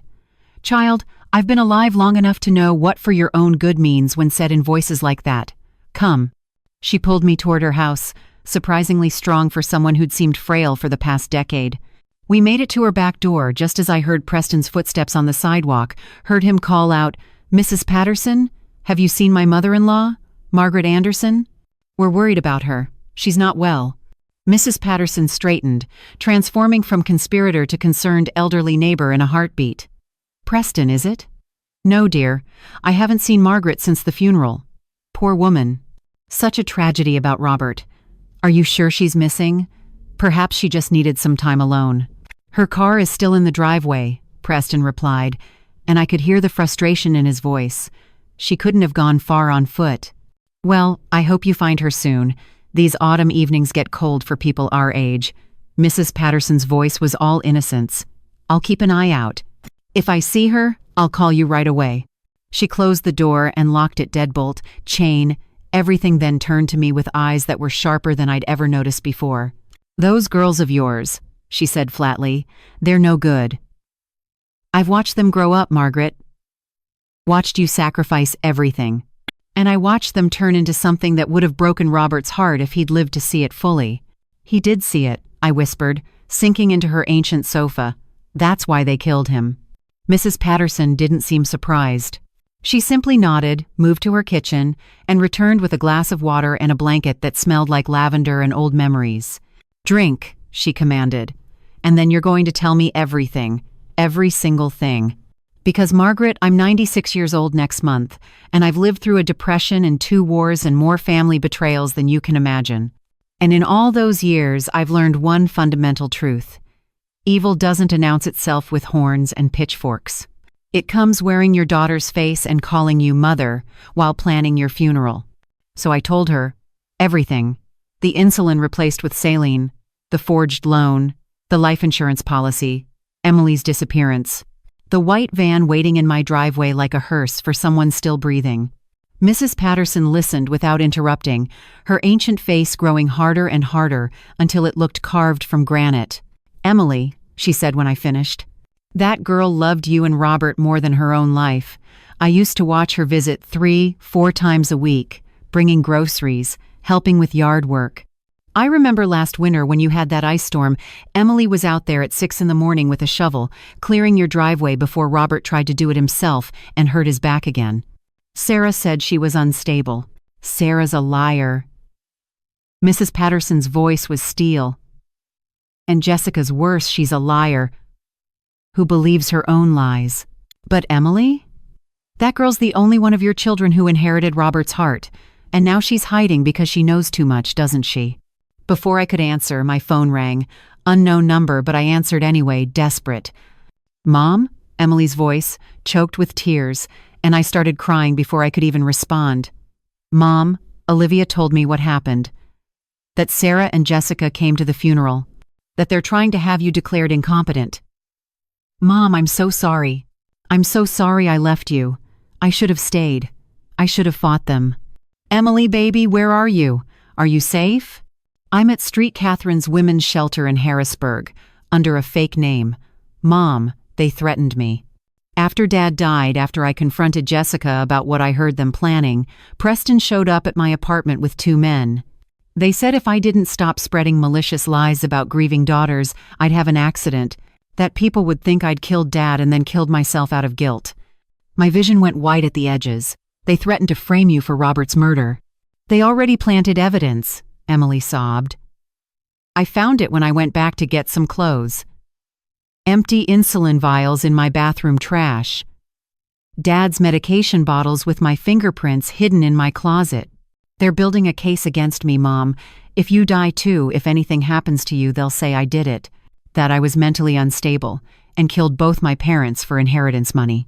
And no one will believe me because Sarah's this successful attorney and Jessica has all these respectable friends and I'm just a nurse with a history of episodes they've been fabricating for years. The sophistication of it took my breath away. Sarah and Jessica hadn't just planned to murder their father and steal from their mother. They'd planned a scapegoat, their own sister. The one person who loved us unconditionally. Emily, listen to me. I forced my voice to steady even as my entire body shook. I believe you. I know what they did, and we're going to stop them. But I need you to stay hidden. Stay safe. Don't come back to Millbrook. Not yet. Not until... A crash from outside made us both freeze. Through Mrs. Patterson's lace curtains, I could see Preston's Porsche now parked directly in front of her house. Sarah was getting out, cell phone pressed to her ear, her face a mask of barely controlled rage. "Margaret, I've been thinking," Mrs. Patterson said suddenly, her voice cutting through my panic. "My grandson Thomas, he's a federal prosecutor in Philadelphia. Specializes in elder abuse and fraud. Would you like me to call him?" "Mrs. Patterson, I can't ask you to." "You're not asking. I'm offering. Because Robert was kind to me when my husband died. Because you brought me soup when I had pneumonia. Because I watched you be a good neighbor for 43 years, and I'll be damned if I let those vipers destroy you now." She was already dialing, her arthritic fingers surprisingly nimble. "Thomas? It's Grandma Rose. I need you to come to Millbrook. Tonight, I have a case for you. Elder abuse, fraud, possibly murder. Yes, murder. The victim's widow is sitting in my living room right now, and her daughters are hunting her like an animal." While Mrs. Patterson talked to her grandson, I watched through the window as Sarah knocked on door after door, playing the concerned daughter. The Johnsons let her in immediately. They'd always liked Sarah, had proudly told everyone when she'd made partner at her law firm. The Richardsons welcomed her with hugs. Everyone believed her performance. Why wouldn't they? Sarah was poised, articulate, professionally successful. I was just the aging teacher who'd lived quietly on Elm Street for 4 decades, remarkable only in my ordinariness. In a credibility contest, I'd already lost. My phone buzzed. "Howard, I'm 3 blocks away, but there's a car blocking Elm Street. Black Mercedes. They've created a perimeter. I'm calling police. Stay hidden." "Emily," I whispered into my phone, "I need you to tell me everything you heard them planning. Every word, every detail. Because we're going to need it. All of it. To prove what they did." And Emily, my brave, terrified, devoted youngest daughter, the one they'd tried to erase, discredit, frame, and destroy, began to talk. She talked about overhearing them in the kitchen 6 months ago, discussing how long it would take for substituted insulin to kill someone Robert's age. 6 to 8 weeks if we're careful, Sarah had said. Make it look natural. Gradual decline. She talked about finding the empty saline vials in Jessica's designer purse, hidden under tissue paper and breath mints. She talked about confronting Jessica, and Jessica laughing, actually laughing and saying, "Emily, you're so dramatic. It's no wonder you can't keep a relationship. No wonder you're always alone. Who'd want to deal with your paranoia?" She talked about trying to tell Robert, but Sarah had gotten there first, planting seeds of doubt. "Dad, I'm worried about Emily. She's been saying strange things about me and Jessica, making accusations. I think the stress of nursing is breaking her down mentally." She talked about the day Robert died, how she'd rushed to the hospital, how Sarah and Jessica had blocked her from his room, how the attending physician had looked at her with pity and said, "I'm sorry, but your sisters said you've been experiencing delusions. They think it's best you not see your father in this condition." "They locked me out," Emily sobbed. "I couldn't even say goodbye. I couldn't tell him I knew. I couldn't warn him. And Mom, the worst part, the absolute worst part, is that I think he knew. I think in those final moments, Dad figured out what they'd done. And he died knowing his own daughters had murdered him, and there was nothing he could do about it. I was crying so hard I could barely breathe. Mrs. Patterson wrapped her arms around me, this ancient, fierce woman I'd known for 43 years but never really known, and let me sob into her lavender-scented cardigan. Outside, Sarah's voice drifted through the evening. "She has to be around here somewhere. An old woman can't just disappear. Keep looking. Check every house if you have to. Tell them she's confused, possibly suicidal. Tell them we're trying to save her life. Save my life. While planning to end it." Thomas is on his way, Mrs. Patterson said quietly, stroking my hair like I was a child. He'll be here in 90 minutes. Federal prosecutor, Margaret. He has resources. He can protect you. He can prosecute them. But the evidence is in your overnight bag, she finished. Blood tests, financial records, and now Emily's testimony. It's enough to start. It's enough to stop them. My phone buzzed again. A text from an unknown number. Margaret, this is Olivia Chen. Emily asked me to tell you there's a patient at Millbrook General. James Cordero. He works for Preston's company. He's dying of liver failure. He's been asking to speak with someone about the Anderson case. Says he has information about Preston and Sarah's plans. Says his conscience won't let him die without telling the truth. Room 412. He may not have long. A deathbed confession. A witness. Someone else who knew what Preston and Sarah had done. Mrs. Patterson, I said, wiping my eyes, I need to get to Millbrook General. There's a man, a witness, he knows something about what they did to Robert. Thomas can interview him, she began, but I was already standing, already moving toward the door. If he's dying, he might not last 90 minutes. I need to hear what he has to say. I need to record it. You need backup, said a new voice, and I spun to see Howard Weber standing in Mrs. Patterson's living room, breathing hard, his gray hair wild. I parked 2 streets over and came through backyards. Margaret, you can't go to that hospital alone. If Sarah and Jessica figure out you're there, then we go together, I said firmly. You, me, and whoever else has the courage to stand up to them. Because I'm done hiding. I'm done running. Robert died fighting for the truth, and I'm going to finish what he started. Mrs. Patterson handed me her car keys, a 1987 Buick LeSabre that was older than some of my students but still ran like a dream. Take the alley behind my house. It connects to Maple Street. They won't see you leave. You've made it this far. Go ahead and hit. Like to let me know you're still with me. You know, every share you make might help someone out there find a little hope. And before we continue, don't forget to subscribe because who knows, the next story might just touch your heart. As Howard and I crept toward the garage, I looked back at this tiny, fierce woman who'd become my unexpected savior. Why are you helping me? I asked. Her smile was sad and knowing. Because 40 years ago, my daughter tried to have me declared incompetent so she could take my house. My late husband's brother helped me fight back. I lost my daughter that day. She never spoke to me again, but I kept my freedom. And Margaret, I'll tell you what he told me. Family isn't always worth saving. Sometimes, the kindest thing you can do is let them face the consequences of their choices. We drove through the dark streets of Millbrook, past the elementary school where I'd taught for 36 years, past the diner where Robert and I had celebrated every anniversary because it was cheap and familiar and ours. Past the life we'd built, now crumbling behind us like a sandcastle at high tide. Are you sure about this? Howard asked as the hospital loomed ahead. Once we get that testimony, once we start the prosecution, there's no going back. Your daughters will go to prison, maybe for the rest of their lives. I thought about Robert, dying, confused and betrayed. I thought about Emily hiding in a shelter, framed for murders she'd tried to prevent. I thought about nearly $2 million, the price my daughters had placed on their parents' lives. They made their choice, I said, and my voice was harder than I'd ever heard it. When they replaced Robert's insulin, when they forged my signature, when they threatened Emily, they chose money over love, greed over family, murder over humanity.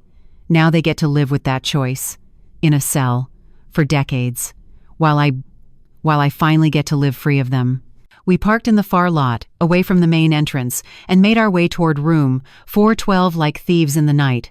Behind us, somewhere in the darkness, Sarah and Jessica were still searching. But ahead of us, in a hospital room, was the truth that would destroy them forever. And I was ready finally, terribly ready to let that destruction begin. Room 412 was at the end of a fluorescent-lit corridor that smelled of disinfectant and death. The hospital felt different at night, emptier, colder, like all the warmth had been sucked out along with the daytime visitors and their flowers and forced optimism. My shoes squeaked on the linoleum, each step echoing like a countdown. Howard walked beside me, his hand hovering protectively near my elbow, but not quite touching. We'd already passed the nurse's station twice, circling like nervous prey animals, making sure no one had followed us from the parking lot. Making sure Sarah and Jessica hadn't somehow anticipated this move. Mrs. Anderson? A young nurse, couldn't have been more than 25, stepped into our path. Her name tag read Jennifer Martinez, RN, and her eyes were kind but exhausted. "I'm sorry, but visiting hours ended at 8. Unless you're immediate family." "I'm here to see James Cordero," I interrupted, my voice steadier than I felt. "He asked for me specifically." "I'm Margaret Anderson." Recognition flickered across Jennifer's face, followed quickly by something that looked like pity. "Mr. Cordero has been asking for you for 3 days. Every time he's conscious, he asks if Margaret Anderson has come yet. He doesn't have long, ma'am. Maybe hours. His liver is completely shut down, and he's refused dialysis, he says." She hesitated. "He says he needs to confess something before he meets God, that he can't die with this on his soul." My chest tightened. Confess. This man was dying because his conscience was killing him faster than his liver failure. "Can we see him?" Howard asked gently. "I'm her attorney. Whatever Mr. Cordero needs to say, it should be documented properly." Jennifer glanced down the hallway, checking for supervisors, then nodded. 5 minutes. "That's all I can give you without getting fired. And please," her voice dropped to a whisper, "whatever he tells you, use it. Mr. Cordero worked for Whitmore Investments for 12 years. He knows things. Things that have been eating him alive. When he came in last week with liver failure, he told Dr. Patel that he'd been drinking himself to death for 6 months because he couldn't live with what he'd helped cover up." She led us to room 412 and opened the door quietly. The man in the bed barely looked human anymore. James Cordero was maybe 50, but disease had aged him into something ancient and hollowed out. His skin was the yellow-gray of old newspaper, his eyes sunken so deep they looked like holes in his skull. The machines around him beeped steadily, marking time until they'd flatline. "Mr. Cordero?" I approached the bed slowly, as if he might shatter if I moved too quickly. "I'm Margaret Anderson. You asked to see me." His eyes opened, surprisingly alert despite his body's decay, and filled immediately with tears. "Mrs. Anderson," he rasped, his voice like sandpaper on wood. "Thank God. I was afraid. Afraid I'd die before I could tell you. Before I could make it right." "Tell me what, Mr. Cordero?" I pulled a chair close to his bed, my phone already recording in my pocket. Howard had shown me how before we left the car. "What do you need to confess?" "Your husband." The tears spilled over, tracking down his wasted cheeks. "Robert. I helped them kill him. Not directly, I didn't. I didn't put my hands on him, but I helped them plan it. Preston and your daughter Sarah. They came to me 8 months ago because they knew I was good with numbers, good with covering tracks. Preston said they needed to accelerate an inheritance, and would I help them structure it so it looked natural. The room spun. I gripped the bed rail to keep from collapsing. Accelerate an inheritance. Those were his exact words? Yes, ma'am. James's breathing was labored, each word costing him. I should have said no, should have reported them, but Preston was my boss, and he offered me $75,000 to help them. $75,000 I desperately needed because my daughter, my Emma, she has leukemia. The treatments aren't covered by insurance. We were drowning in medical debt. I told myself. I told myself I was doing it for Emma. That it was okay to help murder a stranger if it meant saving my daughter. Oh God. The sound escaped me involuntarily, part gasp, part sob. This man had helped plot my husband's death to save his child. And I couldn't even hate him for it because I understood that desperation, that primal need to protect your child at any cost. But that didn't make Robert any less dead. What exactly did you help them do? Howard asked, his voice clinical, detached. Someone had to stay objective, and it clearly wasn't going to be me. James's eyes closed, his face contorting with shame. I helped them research untraceable methods. Insulin replacement was Sarah's idea. She'd read about a case in Florida where a woman killed her diabetic husband that way, and it was ruled natural causes. They needed to know how long it would take, what the symptoms would be, how to make sure the medical examiner wouldn't suspect foul play. You researched murder methods for them, Howard said flatly. Yes. The word was barely a whisper. And I helped them increase Robert's life insurance policy. Preston had me forge Robert's signature on the application. I'm good at forgery. Worked in document verification before I joined Whitmore Investments. We made it look like Robert had requested the increase himself. $1 million, split between Sarah and Jessica as beneficiaries. Emily was supposed to get a third, but Sarah had me forge another document removing her 6 weeks before Robert died. My vision sparked with white spots. I felt Howard's hand on my shoulder, steadying me, keeping me upright when every molecule in my body wanted to collapse. "Why, Emily?" I managed to ask. Why did they want to cut her out? Because Emily knew. James's eyes opened again, haunted and desperate. She'd overheard them talking one Sunday. Preston told me about it. Thought it was funny, actually. Called Emily the inconvenient conscience. They decided she was a liability. Sarah wanted to have her committed to a psychiatric facility before Robert died, but Preston said that would be too obvious. Better to discredit her slowly, make everyone think she was unstable, so that when she tried to expose them after Robert's death, no one would believe her. The systematic destruction of Emily made sense now. It wasn't random cruelty. It was premeditated character assassination, laying groundwork for murder. "Did you help them with the insulin?" Howard pressed. "Did you provide it, swap it, anything hands-on?" "No. That was all Jessica. She's a regular at some underground gambling establishment in Atlantic City, owes money to very dangerous people.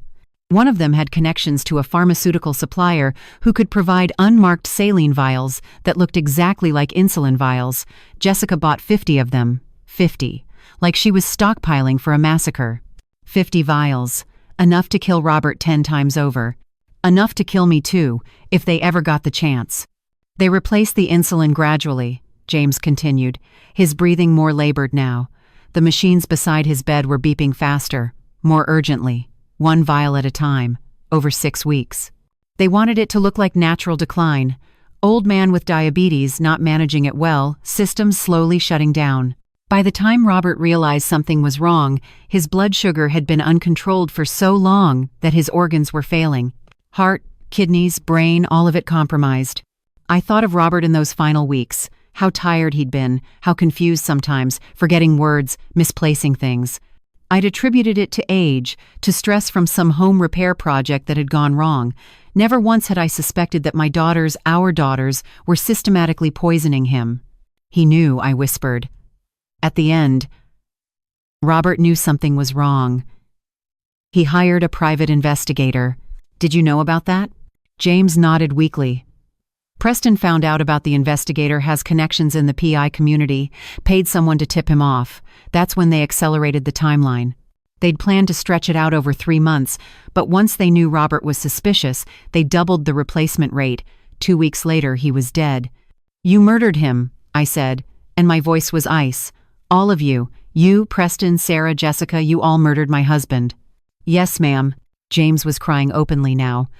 "And I've been dying ever since. Not just the liver, that's just my body catching up to what my soul already knew. I'm a murderer. I helped kill a good man for money I never even got to use for Emma's treatment because I couldn't. I couldn't look at her without seeing Robert's face.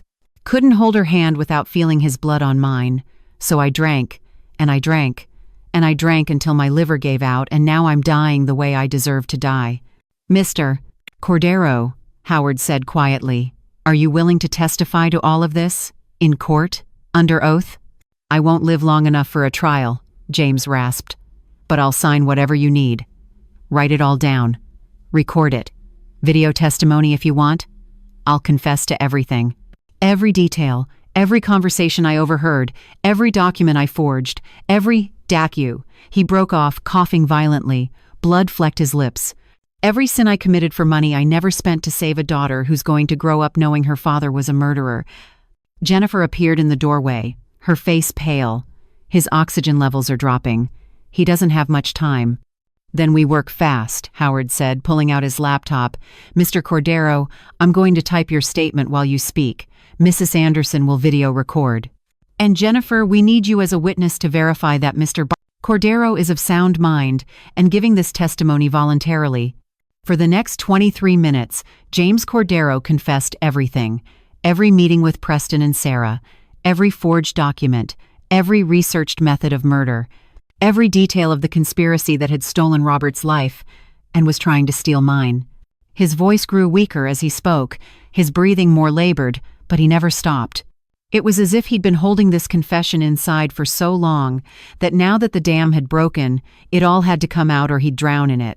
"There's more," he whispered near the end, his eyes closing. "The guardianship petition, the psychiatric evaluations. Sarah has 3 doctors on Preston's payroll who'll testify that you're incompetent. She's planning to have you committed to Riverside Psychiatric Facility. Preston's cousin owns it. Once you're inside, they'll medicate you into compliance, have you sign over power of attorney, then, an accident. Fall down the stairs. Wrong medication dosage. Something that looks like institutional negligence but is really murder," I finished. "They're planning to murder me too. Within 6 months," James confirmed. "That was the timeline. Get you committed, get legal control of your assets, then eliminate you before anyone questions the guardianship."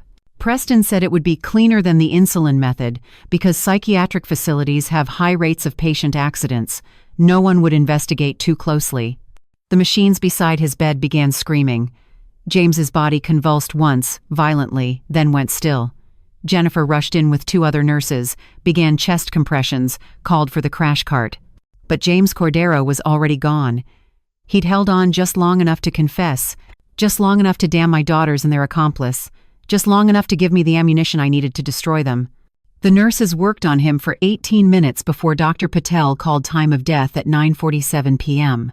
As they disconnected the machines and prepared his body, I stood frozen in the corner of the room, Howard's arm around my shoulders, and felt the weight of what I'd just heard crushing down on me. Robert's murder hadn't been impulsive.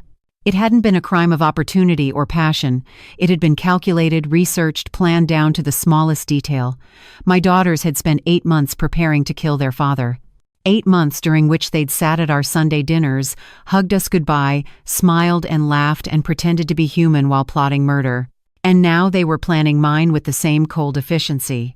"Margaret," Howard said gently, "we need to leave. Now. If Sarah and Jessica find out you're here, let them find me." My voice was strange in my own ears, flat, emotionless, dead. Let them try to take me to that psychiatric facility. Let them try to murder me like they murdered Robert. Because now we have proof. James's testimony, video recorded, witnessed by medical professionals. We have everything we need to destroy them. Which means they have everything to lose, Howard countered, which makes them more dangerous than ever. "Margaret, please. We need to get somewhere safe while Thomas Patterson reviews this evidence and files charges. Please." He was right. I knew he was right. But leaving that hospital room felt like abandoning James Cordero's sacrifice, like running away from Robert's death all over again. Jennifer approached us quietly. "Mrs. Anderson, Mr. Cordero asked me to give you this when he passed." She handed me a sealed envelope, my name written in shaky handwriting on the front. "He wrote it this morning, said it was the least he could do."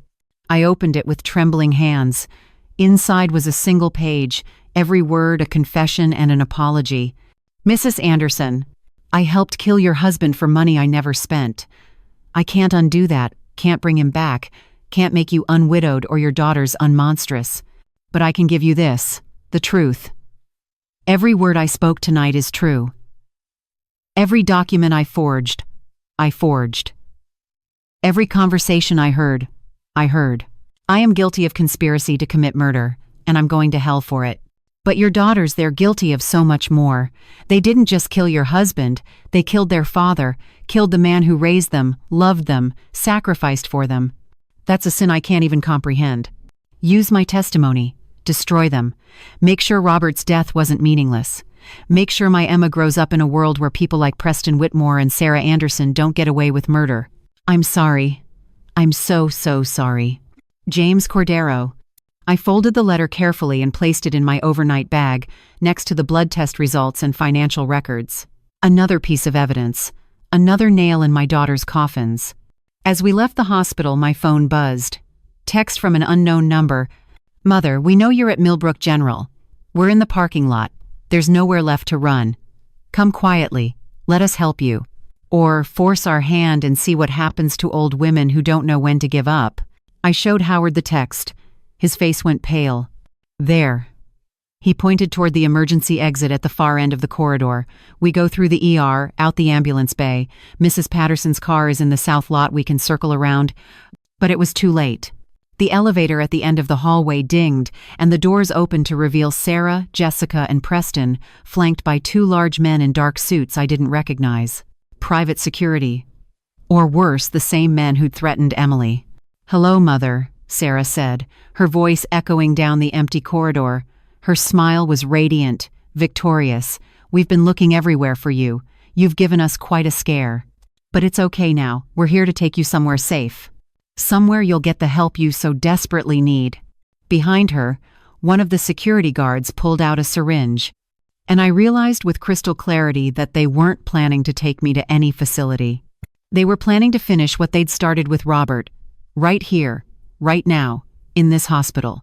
They were going to inject me with something that would look like a heart attack or stroke in a grieving 73-year-old woman who'd just lost her husband, and by morning, I'd be dead. And they'd inherit everything. Unless I fought back. Right here, right now, with an audience. "Help!" I screamed at the top of my lungs. "Someone call security! These people are trying to kidnap me! I am Margaret Anderson and I am being held against my will! Someone call 911!" Every door on the corridor burst open. Patients, nurses, doctors, everyone drawn by the commotion. Witnesses. Dozens of witnesses. Sarah's smile faltered. "Mother, please, you're confused." "I am not confused." My voice was thunder. "I am being threatened by these people who want to steal my money. They murdered my husband. They forged my signature on loans. They are trying to have me declared incompetent so they can steal everything I have. And I am telling you all, everyone here, bear witness. These are criminals, not my daughters, criminals." The security guard stepped back, uncertain. Too many eyes, too many cell phone cameras now recording. This wasn't the quiet kidnapping they'd planned. "You're making a terrible mistake," Preston hissed, but he was backing away too. "No," I said clearly. "You made the mistake. 8 months ago, when you decided my husband's life was worth less than his bank account. When you decided I was just an obstacle to overcome.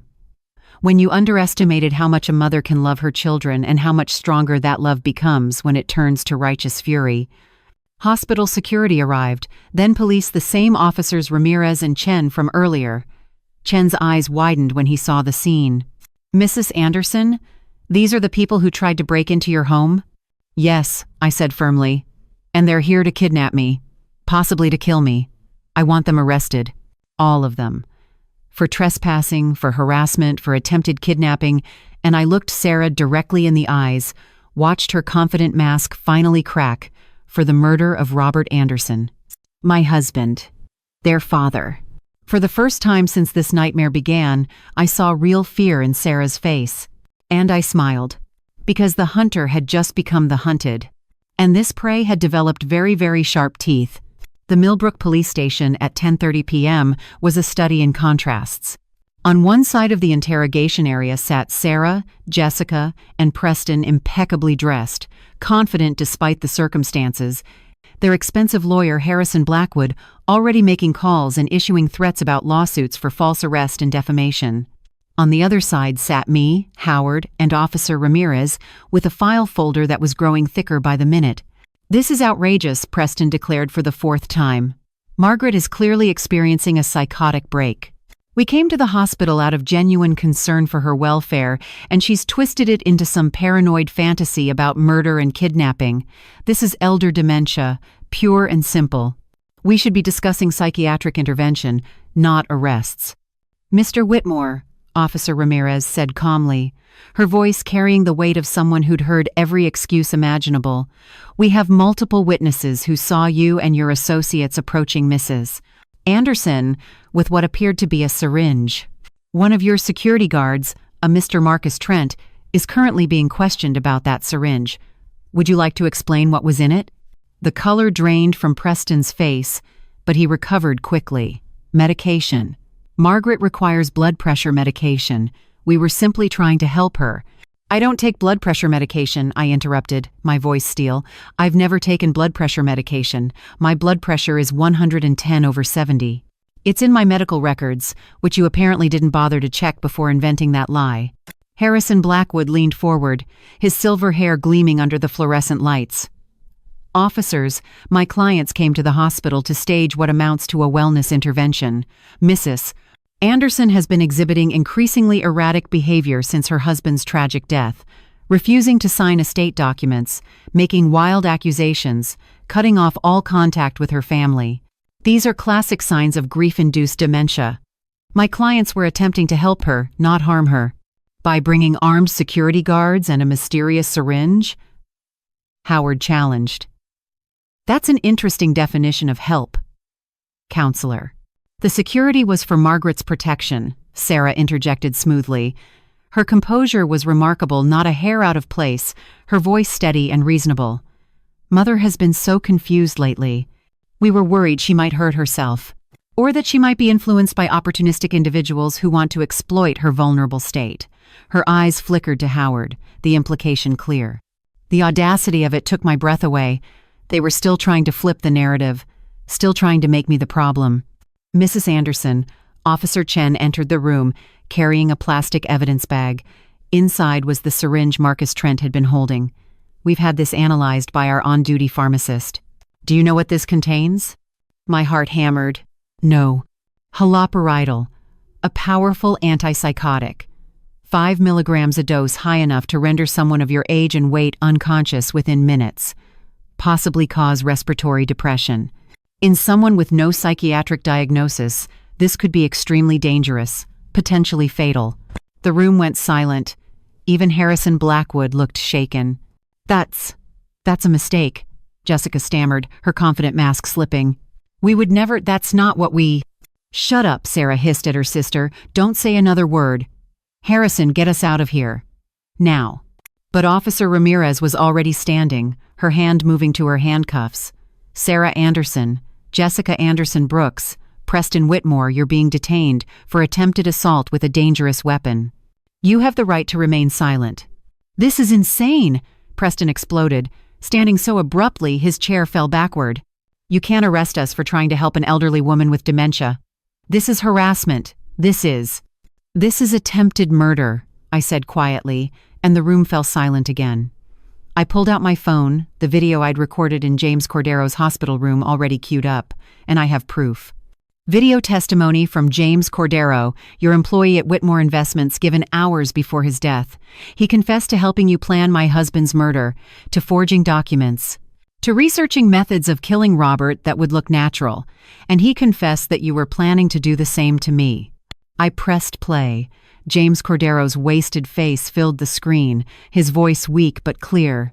I helped them kill Robert Anderson. Preston Whitmore and Sarah Anderson came to me 8 months ago. Sarah lunged for my phone, but Officer Chen blocked her, physically restraining her as she screamed, "That's inadmissible! That's hearsay! A dead man's lies!" It's a deathbed confession, Howard countered calmly, witnessed by 3 medical professionals, recorded with full knowledge and consent, and corroborated by physical evidence we're prepared to present. He opened his briefcase and began laying out documents on the table like playing a winning hand of cards. Blood test results showing Robert Anderson died with undetectable insulin levels despite documented daily doses. Financial records showing $175,000 in fraudulent loans co-signed with forged signatures. Life insurance policy applications with forged signatures increasing the death benefit from $100,000 to $1 million. Psychiatric evaluation documents signed by Dr. Tape-hated $100,000 EDIS benefit. Morrison, who admits he never actually examined Mrs. Anderson. Shall I continue? You have nothing, Harrison Blackwood said, but his voice lacked conviction. Circumstantial evidence and the ramblings of a dying alcoholic trying to absolve himself. We also have Emily, I said, and watched Sarah's face go white. Emily Anderson, who's been in protective custody and who witnessed you and Jessica planning Robert's murder in our kitchen 6 months ago, who tried to warn him, who you threatened, discredited, and attempted to frame for the crime. She's willing to testify, under oath, about everything. Emily's insane, Jessica whispered, but there was no force behind it anymore. Everyone knows she's unstable. Everyone knows what you told them, I shot back, my voice rising despite my attempts to stay calm. You spent 5 years systematically destroying your sister's reputation, spreading rumors about episodes that never happened, claiming she'd been hospitalized when she hadn't, creating a narrative of mental illness so that when she tried to expose your crimes, no one would believe her. But I have her medical records, Jessica. Complete psychiatric evaluations showing she's perfectly sane, perfect mental health, no history of psychosis or paranoia or any of the things you claimed. Where did you get Emily's medical records? Sarah demanded, her attorney mask finally cracking completely. Those are confidential. You can't. Emily gave them to me, I said simply, along with her permission to share them. Because unlike you, she has nothing to hide. Officer Ramirez's radio crackled. She stepped aside to answer it, then returned with an expression I couldn't quite read. Mrs. Anderson, there are FBI agents here, federal prosecutors. They want to speak with you about the loan fraud. Apparently it crosses state lines, which makes it their jurisdiction, and there's someone else here to see you. The door opened, and Emily walked in. My baby. My youngest daughter, who I hadn't seen in nearly 2 months. She'd lost weight, her ICU scrubs hanging loose on her frame. Her hair was pulled back in a messy ponytail, and her eyes were red-rimmed from crying. But she was alive. She was here. And she was looking at me with such profound relief that I started crying before I could stop myself. Mom, she sobbed, and I was out of my chair, arms around her, holding her like I'd held her as an infant. Like I was afraid if I let go, she'd disappear again. You're safe, I whispered into her hair. Oh, baby, you're safe. I was so scared, Emily choked out. Scared they'd hurt you before I could stop them. Scared I'd lose you like we lost Dad. Scared I'd be too late. You're not too late, I assured her, though my own voice was breaking. You saved me, Emily. You and Olivia and James Cordero, you saved my life. Across the room, Sarah was staring at us with an expression I'd never seen before, pure, undiluted hatred, not hidden behind smiles or polite conversation, just raw, venomous loathing. You ruined everything, she hissed at Emily. You stupid, pathetic little martyr, always playing the good daughter, always making us look bad. You couldn't just let us have what we deserved. What we'd earned by putting up with your sanctimonious bullshit for 30 years. Earned? Emily's voice was incredulous. Sarah, you murdered our father. You tried to murder our mother. You forged documents, you committed fraud, you threatened me at gunpoint. What exactly did you earn except a prison sentence? We earned freedom from poverty, Jessica screamed, standing now, her face flushed and twisted. Do you have any idea what it was like growing up in that house? Wearing thrift store clothes while other kids had designer brands? Driving that piece of shit Honda while our friends had new cars? Eating store-brand everything while Mom preached about living within our means? We were humiliated every single day of our childhoods. So you killed Dad? Emily's voice broke. You killed him because you were embarrassed about being middle class? Because you wanted luxury you hadn't worked for? He was going to live another 20 years, Sarah shouted. Maybe 30. Sitting on almost $2 million in assets while we struggled with debt, with mortgages, with the cost of maintaining the lifestyle we'd built for ourselves. That money was ours, our inheritance. He was just hoarding it, wasting it, letting it sit while we suffered. The room had gone completely silent. Even Harrison Blackwood looked horrified by his client's outburst. You weren't suffering, I said quietly. You were living beyond your means. You were spending money you didn't have on things you didn't need to impress people who didn't care. And when the bills came due, you decided it was easier to murder your father than to live responsibly. Don't you dare judge us, Preston snarled. You, who never accomplished anything. Who spent your entire life teaching finger painting to snotty children for poverty wages. Who married a mediocre electrician and lived in the same tiny house for 40 years like you were proud of your stagnation. You have no idea what it takes to succeed in the real world. What it costs to maintain status, to network, to compete at the highest levels. It cost you your humanity, I interrupted. That's what it cost. Your empathy, your morality, your basic decency. You traded all of it for money. And Preston, you didn't even trade for your money. You traded it for someone else's. You married my daughter for her future inheritance. You encouraged her to murder her own father so you could pay off your gambling debts and your failed investments. You're not a businessman. You're a parasite. Preston's face went purple with rage. He lunged forward, and for a moment I thought he was going to attack me physically. But Officers Ramirez and Chen were already moving, restraining him, and Harrison Blackwood was shouting about lawsuits and police brutality and constitutional rights. The door opened again. A man in a dark suit entered late 50s, carrying the kind of authority that comes from years of prosecuting serious crimes. Behind him were two more agents with FBI credentials. "I'm Thomas Patterson, Assistant U.S. Attorney for the Eastern District of Pennsylvania," he said, his voice carrying over the chaos. "And I'm here to inform you that the FBI has been investigating Whitmore Investments for securities fraud for the past 18 months. We've had undercover agents embedded in the company. We've been recording conversations. We've been documenting financial crimes. And 3 hours ago we received James Cordero's deathbed confession, which ties those financial crimes directly to conspiracy to commit murder." He laid a thick folder on the table. "Sarah Anderson, Jessica Anderson Brooks, Preston Whitmore, you're being charged under federal law with wire fraud, securities fraud, identity theft, conspiracy to commit murder, and attempted murder. The Pennsylvania State Police will also be filing charges for the murder of Robert Anderson and the attempted murder of Margaret Anderson." Sarah's legs gave out. She collapsed back into her chair, her face ashen. Jessica was crying now, not the manipulative tears she'd shed at Robert's funeral, but genuine sobs of someone whose entire world was disintegrating. Preston just stared straight ahead, his expression blank, already retreating into whatever psychological fortress he'd built to justify his monstrous actions. "The evidence is overwhelming," Thomas continued. "We have financial records, video testimony, eyewitness accounts, forensic evidence from Robert Anderson's exhumed body. Yes, we exhumed it yesterday based on preliminary evidence showing lethal absence of insulin despite documented daily doses. We have pharmacy records showing Jessica purchased 50 unmarked saline vials from an illegal pharmaceutical supplier. We have text messages, emails, recorded phone conversations. We have everything." He turned to me. "Mrs. Anderson, I believe you've met my grandmother, Rose Patterson. She called me 4 hours ago and told me about your situation." The FBI immediately pulled our existing investigation files on Whitmore Investments and correlated them with what you'd discovered. "It all fits together. Your husband's murder was just one crime in a larger pattern of fraud and theft that Preston Whitmore has been orchestrating for years." "How many others?" I asked, my voice hollow. "How many other families did he destroy?" "At least 17 that we can document," Thomas said grimly. "Elderly clients convinced to sign over power of attorney. Suspicious deaths shortly afterward. Assets liquidated and invested in funds that Preston controlled. Your case is unique only because you fought back. Because Emily and James Cordero came forward. Because you refused to be a victim.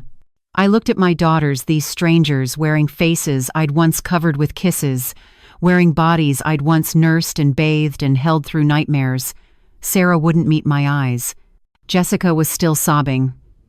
And I felt nothing. No love. No hatred. Just a vast, echoing emptiness where a mother's heart used to be. "I have one question," I said to Sarah. "Just one. Before they take you away and I never see you again. Did you ever love us? Your father and me? Did you ever love us at all? Or were we always just obstacles to overcome?" Sarah looked up, and for just a moment, one brief, flickering moment, I saw something human in her face. Something that might have been regret, or grief, or the ghost of the daughter I'd lost somewhere along the way. "I don't know," she whispered. "I honestly don't know anymore. Somewhere it all got confused. The love and the resentment and the need and the anger. And Preston, he made it sound so reasonable. Like it wasn't really murder. Like it was just accelerating the inevitable, claiming what was rightfully ours before it was too late." "It was murder," I said flatly. "And nothing Preston said changes that. Nothing your financial desperation changes that. You had choices, Sarah. Every single day you had choices. You chose wrong. Every time." Officers Ramirez and Chen began processing them for transport. Miranda rights read again, handcuffs applied, personal effects inventoried. Sarah went silently, her lawyer already on the phone arranging bail. Jessica was still crying, begging Preston to tell them it was all a mistake, that none of this was real. Preston maintained his blank expression, already calculating his next move, already planning his defense. As they were led out of the interrogation room, Jessica turned back one last time. "Mom," she called out, her voice desperate, childlike. "Mom, please, don't let them do this. We're your daughters, your family. You have to help us. You have to—" "No," I said simply. "I don't. You stopped being my daughters when you murdered your father. Now you're just criminals who share my DNA. And I hope you spend the rest of your lives in prison thinking about what you destroyed. Not just Robert's life. Not just our family, but your own humanity. Whatever you might have been, whatever good might have existed in you, you murdered that too. And unlike your father, it's not coming back." The door closed behind them. And for the first time in 5 days, I could breathe. Emily collapsed against me, both of us crying now, grief and relief and exhausted gratitude all mixed together. Howard stood beside us, one hand on my shoulder, steady and solid. Thomas Patterson gave us a moment before approaching with paperwork that would need to be signed, statements that would need to be given, processes that would need to be followed. But for right now, in this sterile police station that smelled of burnt coffee and institutional cleaning supplies, I had my surviving daughter safe in my arms. I had justice beginning its slow, grinding work. I had proof that Robert's death wouldn't be forgotten or dismissed. And I had myself back, not the woman I'd been before, who'd believed love could overcome anything, but someone harder, wiser. Someone who'd learned that sometimes the people you love most are the people you need to love yourself enough to fight. "Mom," Emily whispered against my shoulder, "I'm so sorry for leaving, for not being strong enough to stop them sooner, for—" "Shh," I soothed, stroking her hair like I had when she was small. "You did everything you could. You tried to warn him. You gathered evidence. You protected yourself when they threatened you. You survived, Emily. That's what matters. You survived. And now we're going to make sure Robert gets justice." "And then what?" she asked, pulling back to look at me with red, swollen eyes. "After the trials and the prison sentences and the media circus? What happens to us? To what's left of our family?" I thought about the house on Elm Street, tainted now with memories of betrayal. About the money Robert and I had saved, stained with the blood of his murder. About the future I'd imagined: grandchildren, holidays, growing old, surrounded by family, all of it destroyed by greed. "We rebuild," I said finally. "Not the family we had. That's gone. But something new, something honest. Just you and me, Emily, will be enough." And standing there in that police station, holding my youngest daughter while my oldest two were processed for their father's murder, I realized I was telling the truth. We would be enough. We'd have to be. Because blood might be thicker than water, but apparently it was also thinner than money. And I'd learned the hard way that some family ties need to be cut before they strangle you completely. The bail hearing was scheduled for 10 a.m. the next morning, but I was already at the courthouse by 8:30, unable to sleep, unable to eat, unable to do anything except wait for this next confrontation with the daughters who'd tried to murder me. Emily sat beside me on the hard wooden bench outside courtroom 3B, her hand gripping mine so tightly both our fingers had gone white. "You don't have to be here," she whispered for the third time. "Mom, you don't have to see them again. Thomas said the prosecution doesn't need you at the bail hearing." "I need to be here," I interrupted gently. "I need to look them in the eyes when the judge decides whether they're dangerous enough to be kept in jail. I need them to know I'm not running. I'm not hiding. I'm not the helpless old woman they thought they could dispose of." Howard sat on my other side, reviewing documents with the focused intensity of someone preparing for war. At 76, he should have been retired, playing golf, enjoying grandchildren. Instead, he was here, fighting for me, because Robert had been his friend, and because some people still believed in justice even when it was inconvenient. The courthouse doors opened and a crowd of reporters surged in, cameras flashing, questions shouted over each other. "Mrs. Anderson, how does it feel knowing your daughters killed your husband?" "Margaret, will you testify against your own children?" "Mrs. Anderson, is it true they were trying to steal nearly $2 million? Nearly $2 million. The number had become public knowledge overnight. The local news had run the story at 11 p.m. Millbrook mother accuses daughters of murder for inheritance scheme, and by morning it had gone regional. By tomorrow it would probably be national. Everyone loved a story about family betrayal, especially when it involved this much money and this much calculated cruelty. Thomas Patterson emerged from the courtroom, his expression grim. The judge is ready. Margaret, I want to prepare you. Harrison Blackwood is arguing that his clients are upstanding members of the community with no flight risk. He's brought character witnesses, Sarah's law firm partners, Jessica's country club friends, Preston's business associates.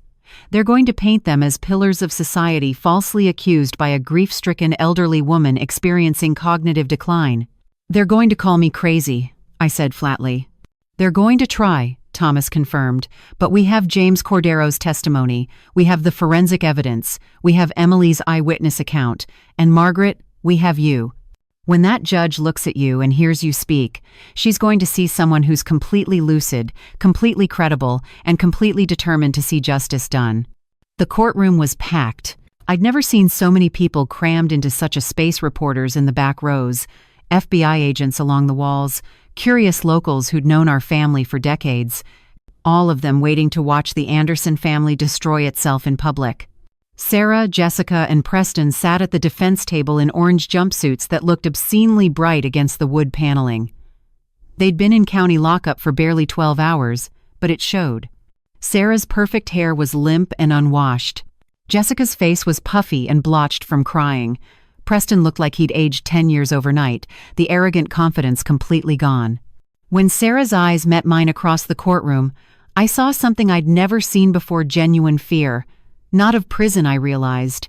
Fear of me, of what I represented, of the mother she'd so thoroughly underestimated.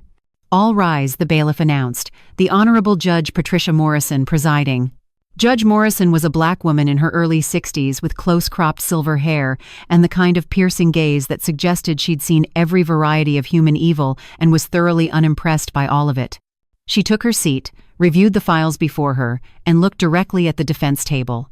Mr. Blackwood, she said, you're requesting bail for 3 defendants charged with conspiracy to commit murder, attempted murder, wire fraud, and securities fraud.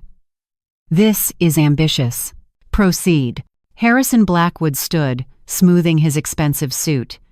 Your Honor, my clients are respected members of their communities. Sarah Anderson is a partner at Henshaw, Martinez & Boyd, one of Philadelphia's most prestigious law firms.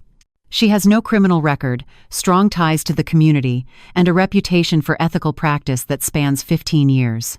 Jessica Anderson Brooks is a successful real estate investor and philanthropist who sits on the board of 3 charitable organizations. Preston Whitmore is a senior investment manager who oversees portfolios worth hundreds of millions of dollars. These are not flight risks. These are not dangerous criminals.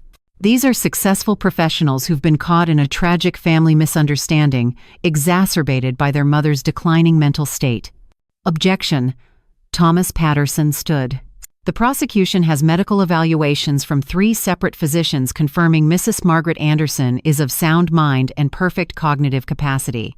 Defense counsel is attempting to introduce a narrative that's been thoroughly debunked. Sustained, Judge Morrison said dryly. Mr. Blackwood, stick to facts, not creative fiction. Continue. Blackwood called his first character witness Gregory Henshaw, senior partner at Sarah's law firm. He took the stand in a suit that probably cost more than Robert's car, his silver hair perfectly styled, his voice rich with practiced sincerity. I've worked with Sarah Anderson for 12 years, he testified. She's brilliant, dedicated, ethical. She's never given us reason to doubt her integrity. The charges against her are completely inconsistent with the woman I know. Thomas Patterson's cross-examination was surgical. Mr. Henshaw, did you know Sarah Anderson increased her father's life insurance from $100,000 to $1 million without his knowledge? No, I didn't know that. Did you know she forged her parents' signatures on loan documents for $175,000? Again, no. Did you know she hired a security team to forcibly inject her 73-year-old mother with powerful antipsychotic medication? I object to the characterization, Blackwood interjected, but Judge Morrison waved him off.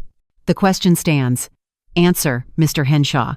No, he admitted quietly. I didn't know any of those things. So, when you testified about Sarah Anderson's integrity, Thomas pressed, you were basing that on professional interactions in a controlled office environment, not on her private conduct, not on how she treats her own family. Not on her moral character when no one's watching. Henshaw's confident facade crumbled. I suppose that's accurate. The parade of character witnesses continued, all of them impressive, successful people who knew Sarah, Jessica, and Preston in their professional lives. And Thomas Patterson systematically dismantled each testimony by showing that none of them knew what these people were capable of when money was involved, when family was just an obstacle to wealth. Then it was the prosecution's turn. Thomas called Dr. Helen Patel, the attending physician who'd been with Robert when he died. "Dr. Patel," Thomas began, "can you describe Robert Anderson's condition when he was admitted to Millbrook General on October 10th? "He was in hypoglycemic crisis," Dr. Patel said, her Indian accent crisp and professional. "Blood sugar at 28, which is life-threateningly low. He was confused, barely conscious, his organs already showing signs of failure. We tried to stabilize him, but the damage was too extensive. He died 4 hours after admission." What was unusual about Mr. Anderson's case? His medical records showed he'd been a well-controlled diabetic for 20 years, daily insulin injections, regular monitoring, excellent compliance. For him to have a hypoglycemic crisis, this severe suggested either he'd stopped taking his medication entirely, which was inconsistent with his careful nature, or something else was wrong. "Did you order toxicology?" "Standard tox screen, yes," which showed no insulin in his system despite his medication log indicating daily doses for the previous 6 weeks. "Is it possible he simply forgot to take his insulin?" "For 6 weeks? Consistently? And kept logging doses he didn't take?" Dr. Patel shook her head. "Medically? That's implausible. Mr. Anderson's cognitive function was intact until the final days. Someone who's meticulous enough to keep a medication log doesn't forget daily doses for weeks on end. What's the more likely explanation? That someone replaced his insulin with a substance that looked identical but had no therapeutic effect. Saline solution, most commonly. The patient thinks they're treating their diabetes, but they're actually injecting water. Blood sugar rises unchecked until organs begin to fail. A murmur rippled through the courtroom. Judge Morrison's expression had gone from neutral to deeply troubled. Thomas called Jennifer Martinez, the nurse who'd been with James Cordero during his final testimony. She described his lucidity, his detailed confession, his desperate need to tell the truth before dying. Harrison Blackwood tried to discredit her by suggesting James had been delirious from liver failure, but Jennifer was adamant. "I've been an ICU nurse for 7 years, she said firmly. "I know the difference between delirium and clarity." James Cordero knew exactly what he was saying. He was coherent, specific, and completely aware he was confessing to crimes. He wanted to confess. That's why he refused dialysis. He said he didn't deserve to live after what he'd helped do to Mr. Anderson. Then Thomas called Emily to the stand. My youngest daughter walked forward with visible trembling, her hands shaking as she placed them on the Bible to swear her oath. When she sat down, she wouldn't look at Sarah or Jessica, kept her eyes fixed on Thomas like he was a lifeline. "Miss Anderson," Thomas said gently, "can you tell the court what you witnessed 6 months ago at your parents' home?" Emily's voice was barely audible. "I came early for Sunday dinner. I was supposed to work that night, so I wanted extra time with Mom and Dad. I let myself in through the back door. I had a key, and I heard voices in the kitchen. Sarah and Jessica. They didn't know I was there. What were they discussing? How long it would take to kill Dad if they replaced his insulin with saline." Emily's voice broke. Sarah was explaining that it had to be gradual. 6 to 8 weeks, she said. "Make it look like natural decline. Old diabetic, poorly controlled organs slowly failing. No one would question it." "What did you do?" I dropped my purse. Made noise. They stopped talking immediately. Came out of the kitchen smiling, like nothing had happened. Sarah hugged me and said, "Emily, you're early. Mom's going to be so happy." Like she hadn't just been planning our father's murder. "Did you tell anyone what you'd heard?" Emily was crying now, tears streaming down her face. I tried to tell Dad, but Sarah got to him first, told him I was having episodes again, that I was making things up for attention. And Dad, her voice broke completely. Dad looked at me with such concern, such pity, and asked if I'd been taking my medication. Medication I don't need. Medication I've never needed. But Sarah had been telling him for years that I had mental health problems, laying groundwork so that when I tried to expose her, no one would believe me. Why didn't you go to the police? Because I had no proof. Emily sobbed. Just an overheard conversation that could be explained away. And Sarah's a lawyer, she knows how to manipulate the system. She told me if I went to the police, she'd have me committed. She'd use Dad's concerns about my mental health as evidence I needed psychiatric intervention. I'd lose my nursing license. I'd lose everything. So I stayed quiet. And Dad died because I was too scared to fight back. The courtroom was utterly silent except for Emily's crying. Even Harrison Blackwood looked uncomfortable. Thomas approached Emily, his voice infinitely gentle. "Miss Anderson, are you afraid of your sisters?" "Terrified," she whispered.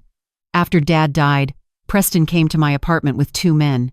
They said if I told anyone what I'd heard, I'd have an accident. That they'd make it look like I'd killed Dad and then killed myself from guilt. They planted evidence in my apartment, empty insulin vials, Dad's medication bottles with my fingerprints. They were framing me, setting me up to take the fall if their plan was discovered." "Is that why you went into hiding?" "Yes, I was afraid they'd kill me and Mom both, and take everything Mom and Dad had worked their entire lives to build." Judge Morrison leaned forward. "Miss Anderson, are you telling this court that your sisters not only murdered your father but also threatened to murder you if you exposed them?" "Yes, Your Honor," Emily said, her voice steadier now. "That's exactly what I'm saying. My sisters are murderers, and they're willing to kill anyone who stands between them and the money they think they deserve." Harrison Blackwood attempted to rehabilitate his clients during redirect, but the damage was done. The courtroom had seen Emily's raw terror, her genuine grief, her absolute conviction that her sisters were dangerous. Finally, Judge Morrison turned to me. "Mrs. Anderson, does the prosecution intend to call you to testify?" Thomas looked at me questioningly. We'd agreed I didn't need to speak at the bail hearing, the evidence was overwhelming. But sitting there, watching Harrison Blackwood try to paint my daughters as victims, watching Sarah maintain her mask of innocence, watching Jessica cry crocodile tears, I needed to speak. Needed them to hear what they'd done, in my words, in front of everyone. "Your Honor," I said, standing, "I'd like to make a statement." Judge Morrison nodded. "Approach the witness stand, Mrs. Anderson." The walk from my seat to the witness box felt like miles. Every eye in the courtroom followed me. I could feel Sarah's gaze burning into my back, feel the weight of 47 years of marriage and motherhood crushing down on my shoulders. I, Saturday, placed my hands in my lap to stop them shaking, looked directly at Judge Morrison. "Your Honor, my name is Margaret Ellen Anderson. I'm 73 years old. I taught kindergarten at Millbrook Elementary for 36 years. I've lived in the same house for 43 years. I've been a member of the same church for 45 years. I am not crazy. I am not confused. I am not experiencing dementia or delusions or any of the things my daughter's lawyer wants you to believe." My voice grew stronger with each word. "What I am is a widow. My husband Robert was murdered deliberately, calculatedly murdered by our 2 oldest daughters and one of their husbands. They murdered him for money. $1,850,000 to be exact. That's what they valued his life at. That's what they thought was worth destroying our family, ending his life, and trying to end mine." Sarah started to speak, but Judge Morrison silenced her with a look. "For 8 months, I continued, they planned his death. They researched methods, they forged documents, they manipulated insurance policies, and every Sunday during those 8 months, they came to our house for dinner. They hugged us. They told us they loved us. They ate the food I cooked and sat in the chairs Robert had repaired and smiled and laughed while secretly replacing his insulin with water, watching him die slowly, watching his confusion grow, watching his body fail. Tears were streaming down my face now, but I didn't stop. And when he was gone, when they'd successfully murdered their own father, they came after me. Tried to have me declared incompetent. Tried to steal my home. Tried to inject me with drugs that would have rendered me unconscious. Possibly killed me. And then they would have inherited everything. Would have gotten away with murder. Would have lived happily ever after on blood money. I looked directly at Sarah, at Jessica, at Preston. "You want to know if they're flight risks, Your Honor? If they're dangerous?" I'm standing here as living proof of how dangerous they are. If federal prosecutors hadn't intervened, if Emily hadn't found the courage to testify, if James Cordero hadn't confessed on his deathbed, I would be dead right now. And my daughters would be planning my funeral with the same cold efficiency they planned their father's. Judge Morrison's expression was granite. Mrs. Anderson, are you afraid these defendants will harm you if released on bail? Your Honor, I'm not afraid they'll try to harm me, I said clearly. I'm afraid they'll succeed, because they've already proven they're willing to murder family members for money. They've already proven they're capable of planning, executing, and covering up homicide. And they've already proven they see me as nothing more than an obstacle to wealth they believe they're entitled to. If you release them, I will spend every moment looking over my shoulder, wondering when they'll make their next move. Wondering if my coffee has been poisoned, if my car has been tampered with, if the next time I go to sleep, I'll wake up at all. The courtroom was completely silent. These aren't my daughters anymore, I said, my voice breaking. I don't know what they are, but they're dangerous, they're ruthless, and they're desperate. That's the worst combination possible. Please, Your Honor, don't let them out. Don't give them another chance to finish what they started. Judge Morrison looked at the defense table for a long moment. Then she spoke, her voice carrying the weight of absolute authority. Bail is denied. All 3 defendants will remain in custody pending trial.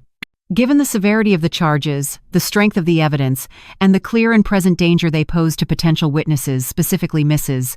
Margaret Anderson and Miss Emily Anderson, I'm ordering they be held without bail at the Federal Detention Center. Mr. Blackwood, if you'd like to appeal this decision, you're welcome to do so. But I'm telling you now, no appellate judge is going to look at this evidence and think these defendants should be walking free. Court is adjourned. The gavel came down like a gunshot. Sarah screamed an actual scream of rage and despair. This is insane. Mom, you're destroying your own family. We're your daughters. Your dofters. No, I said, standing, my voice carrying across the courtroom. You stopped being my daughters when you decided I was worth more dead than alive. Now you're just murderers who happen to share my DNA. As they were led out, still screaming, still crying, still protesting their innocence, I felt Emily's arms around me, felt Howard's steady presence beside me, felt the weight of justice finally beginning to press down on the people who'd destroyed my life. And for the first time since Robert's death, I felt something close to peace. Not happiness. That would take years, if it ever came at all. But peace. The knowledge that they couldn't hurt me anymore. That Robert's death would be avenged. That love, real love, the kind Emily still had for me was stronger than greed could ever be. Even when blood ran thicker than water, it apparently ran thinner than justice. And sometimes, that had to be enough. The letter arrived 3 days after the bail hearing, forwarded through Thomas Patterson's office, because I'd changed my address to protect myself. Emily and I had moved into a small apartment on the other side of town, temporary housing, while we figured out what came next. The house on Elm Street sat empty, police tape still across the door, a crime scene now instead of a home. The envelope was prison issue, institutional gray with Pennsylvania Federal Detention Center, stamped across the top. Sarah's handwriting still neat, still controlled, even in jail. I stared at it for 10 minutes before Emily noticed. Mom? She looked up from the legal documents we'd been reviewing. Thomas needed our signatures on approximately 700 forms, or so it seemed. What is that? Letter from Sarah. My voice sounded distant, disconnected. Do you want to read it? Emily's face went white. Absolutely not. Mom, whatever she has to say, it's manipulation. It's another attempt to control the narrative. Don't give her that power. But my hands were already opening the envelope, unfolding the single page inside. Sarah's handwriting filled every inch, cramped and urgent, so different from her usual confident script. Mother, I need you to understand something. This wasn't supposed to happen. None of it. It was supposed to be simple, clean, merciful even. Dad was going to die, eventually everyone does. We were just accelerating the timeline. Making sure the inheritance came when we needed it most, not when we were too old to enjoy it. You have to understand the pressure we were under. Preston's firm was under investigation. We were going to lose everything, the house, the cars, our reputation, our entire lives. We needed capital immediately. Liquidating Dad's assets was the only option. And he was 70 years old, Mom. He'd lived a full life. It wasn't like we were killing a child. The insulin plan was supposed to be painless. He was supposed to just slip into a coma and not wake up. Peaceful. But something went wrong. He suffered more than we anticipated. That wasn't intentional. We never wanted him to suffer. And you, God, Mom, we never wanted to hurt you. The psychiatric facility was supposed to be temporary. Just long enough to get power of attorney, to structure things properly. You would have been comfortable there, safe, well cared for. And eventually, after a few years, we would have brought you home. Or not, maybe you would have been happier there, with professionals managing your care. I know you're angry now. I know you think we're monsters. But someday, maybe years from now when you're older and Emily is struggling to care for you, you'll understand. You'll understand that what we did was actually merciful, that we were trying to spare everyone from years of difficult decline. Please, Mom, drop the charges. Tell the prosecutors. It was all a misunderstanding, that you were confused, that your grief made you imagine things that didn't happen. You're 73. They'll believe you if you say you got confused, and then we can be a family again. We can put this behind us. Please. I'm begging you. We're your daughters. We're your blood. Family forgives. That's what family does. Sarah. I read the letter twice, then a third time, each reading making my hands shake more violently. Emily tried to take it from me, but I pulled away. She thinks. I couldn't finish the sentence. Couldn't articulate the depth of Sarah's delusion.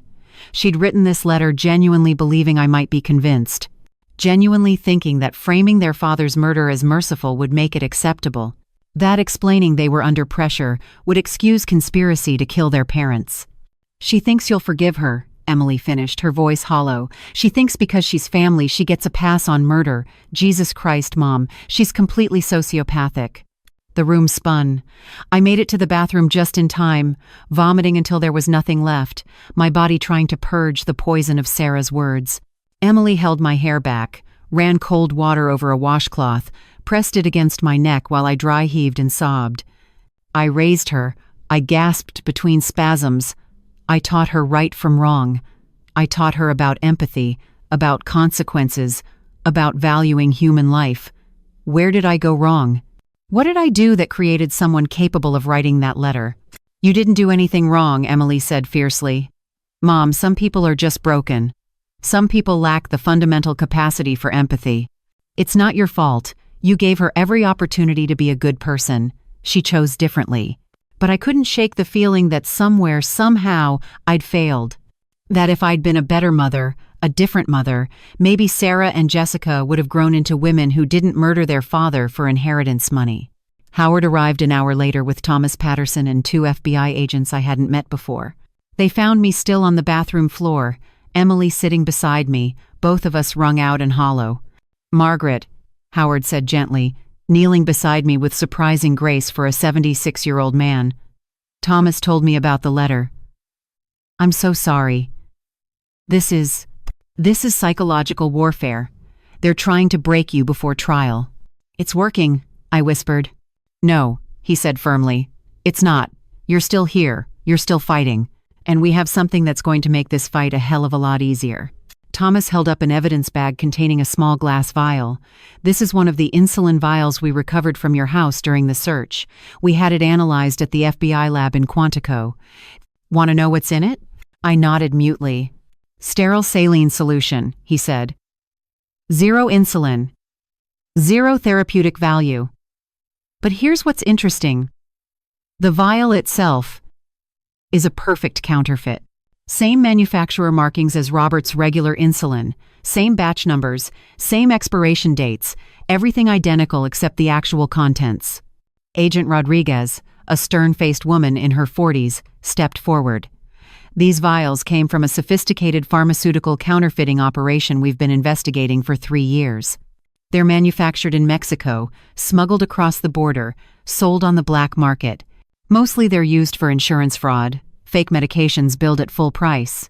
But occasionally, they're used for exactly what your daughters use them for. Murder that looks like medical mismanagement. How many vials did you find? Emily asked. 43, Agent Rodriguez replied. Hidden in Jessica's home safe, 43 counterfeit insulin vials, each one capable of killing a diabetic who depends on daily doses. Your father only needed 6 of them over 6 weeks.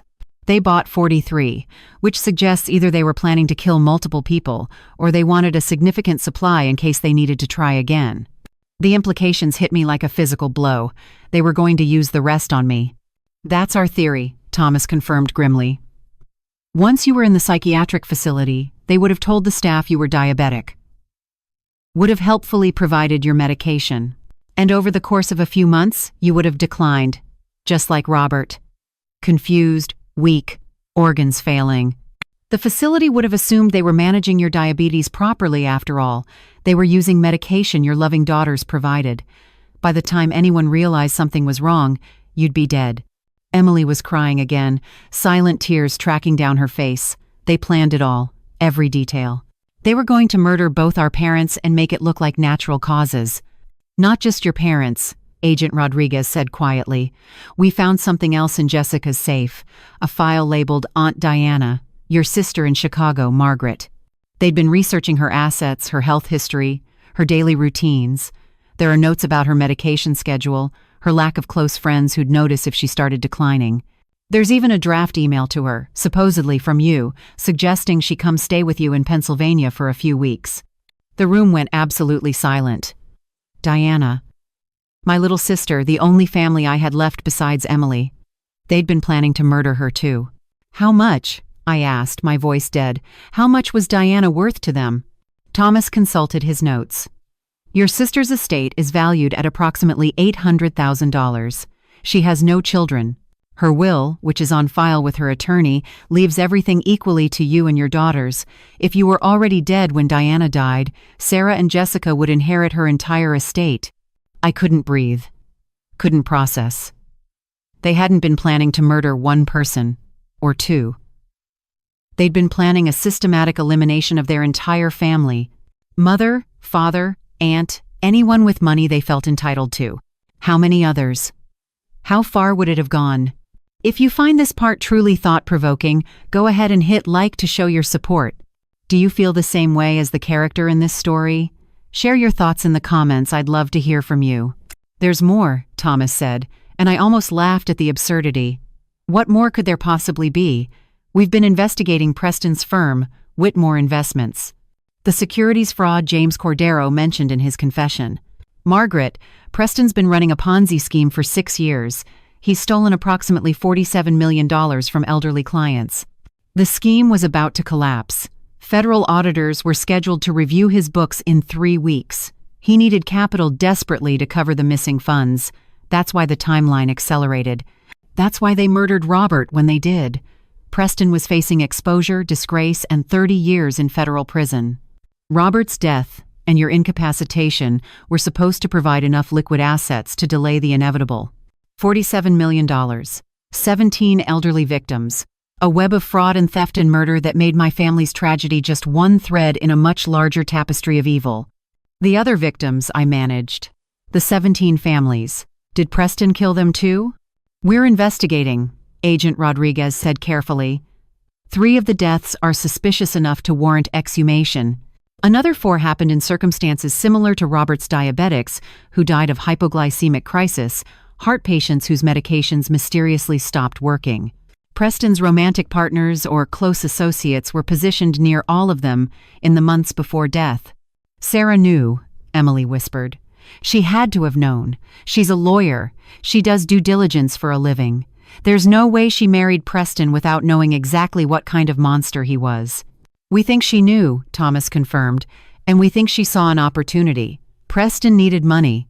Sarah and Jessica needed money. Your parents had money. It was a perfect convergence of desperation and greed. I thought about Sarah's letter, the pressure we were under, and realized with sickening clarity that she genuinely saw herself as a victim. In her twisted logic, being in debt justified murder. Needing money excused killing the people who'd given her life. I want to visit her, I heard myself say. The words surprised me as much as they surprised everyone else. Margaret, I don't think that's a good idea, Howard began. I need to see her. One last time. I need to look her in the eyes and understand if there's anything left of my daughter in there, or if the person I raised is completely gone. Thomas and Agent Rodriguez exchanged glances. Federal detention centers allow supervised visits, Thomas said slowly. But Margaret, she'll use it against you. She'll try to manipulate you, guilt you, break you down. That letter was just the opening salvo. In person, she'll be even more effective. I know, I said. But I need to do this. For me. Not for her. I need to close this door completely. And I can't do that without seeing her one last time. 2 days later, I sat in a visitation room at the Pennsylvania Federal Detention Center, separated from Sarah by a plexiglass barrier and a telephone handset that felt like it weighed 1,000 pounds. She looked terrible orange jumpsuit washed so many times it was nearly yellow, hair pulled back in a messy ponytail, face bare of the makeup she'd always worn like armor. But her eyes were the same. Calculating, assessing, already planning her next move. She picked up her phone. I picked up mine. "Mom," she breathed. And her voice was trembling, emotional, perfectly calibrated to elicit sympathy. "Thank God. I was so afraid you wouldn't come. I've been going crazy in here, thinking about everything that's happened, about how sorry I am." "Stop," I interrupted. "I didn't come here for your performance. I came here for truth. And Sarah, this might be your last chance to give it to me." Her mask flickered. Just for a second. Then the tears started, real tears this time, I thought, though with Sarah it was impossible to be sure. "Mom, I am sorry. I'm so sorry. I never meant for any of this to happen." It just spiraled out of control. "Preston," he kept pushing, kept saying we had no choice. "Did Preston force you to research methods of murdering your father?" I asked flatly. "Did he force you to forge our signatures? Did he force you to watch Robert decline for 6 weeks while you replaced his medication with water? Which parts were Preston's fault, Sarah? Because I'm looking at you right now, and I'm seeing someone who made choices. Hundreds of choices, over 8 months. And every single one of those choices led to your father's death. He was going to die anyway." The words exploded from her, raw and desperate. "Everyone dies, Mom. We were just—" "Don't," I said, my voice like ice. "Don't say you were just accelerating the inevitable. Robert was 70. He could have lived another 20 years. He could have met grandchildren. He could have celebrated our 50th anniversary. You stole all of that. You stole it from him, from me, from Emily, for money. For goddamn money." Sarah was crying harder now, ugly sobs that shook her whole body. "I can't go to prison, Mom, I can't. Do you have any idea what they do to people like me in there? I'm a lawyer. I've prosecuted people who are now in the same facility. They'll kill me. Or worse. Please, Mom. Please. Drop the charges. Tell them you were confused. Tell them it was an accident, a mistake, anything. I'm begging you. I'm your daughter. You're supposed to love me no matter what." "I did love you," I said, and my voice broke despite my determination to stay strong. "I loved you more than my own life. I would have died for you, Sarah. Would have given you anything you needed. But you didn't want my love. You wanted my money. And those are not the same thing." "So what?" she screamed, loud enough that the guard moved toward us. "So what if I wanted money? Is that so wrong? To want a better life than the poverty you and Dad settled for? To want nice things, to want respect, to want to not be embarrassed by my parents' cheap clothes and old car and pathetic little house?" And there it was. The truth. Raw and ugly and completely unfiltered. "You were embarrassed by us," I said slowly. "Your father worked 70 hours a week to put you through college. I taught children to read for 36 years, so you could have music lessons and summer camp and every opportunity we never had, and you were embarrassed." "Yes." Sarah's composure had completely shattered. "Yes, I was embarrassed. Do you know what it was like? Having friends whose parents were doctors and lawyers and executives, and then having to explain that my dad fixed electrical outlets and my mom taught kindergarten? Do you know how many times I lied about what you did for a living? How many times I pretended you were something more than just ordinary? The word hung between us like a curse. Ordinary. That's what we were to her. That's what made us disposable.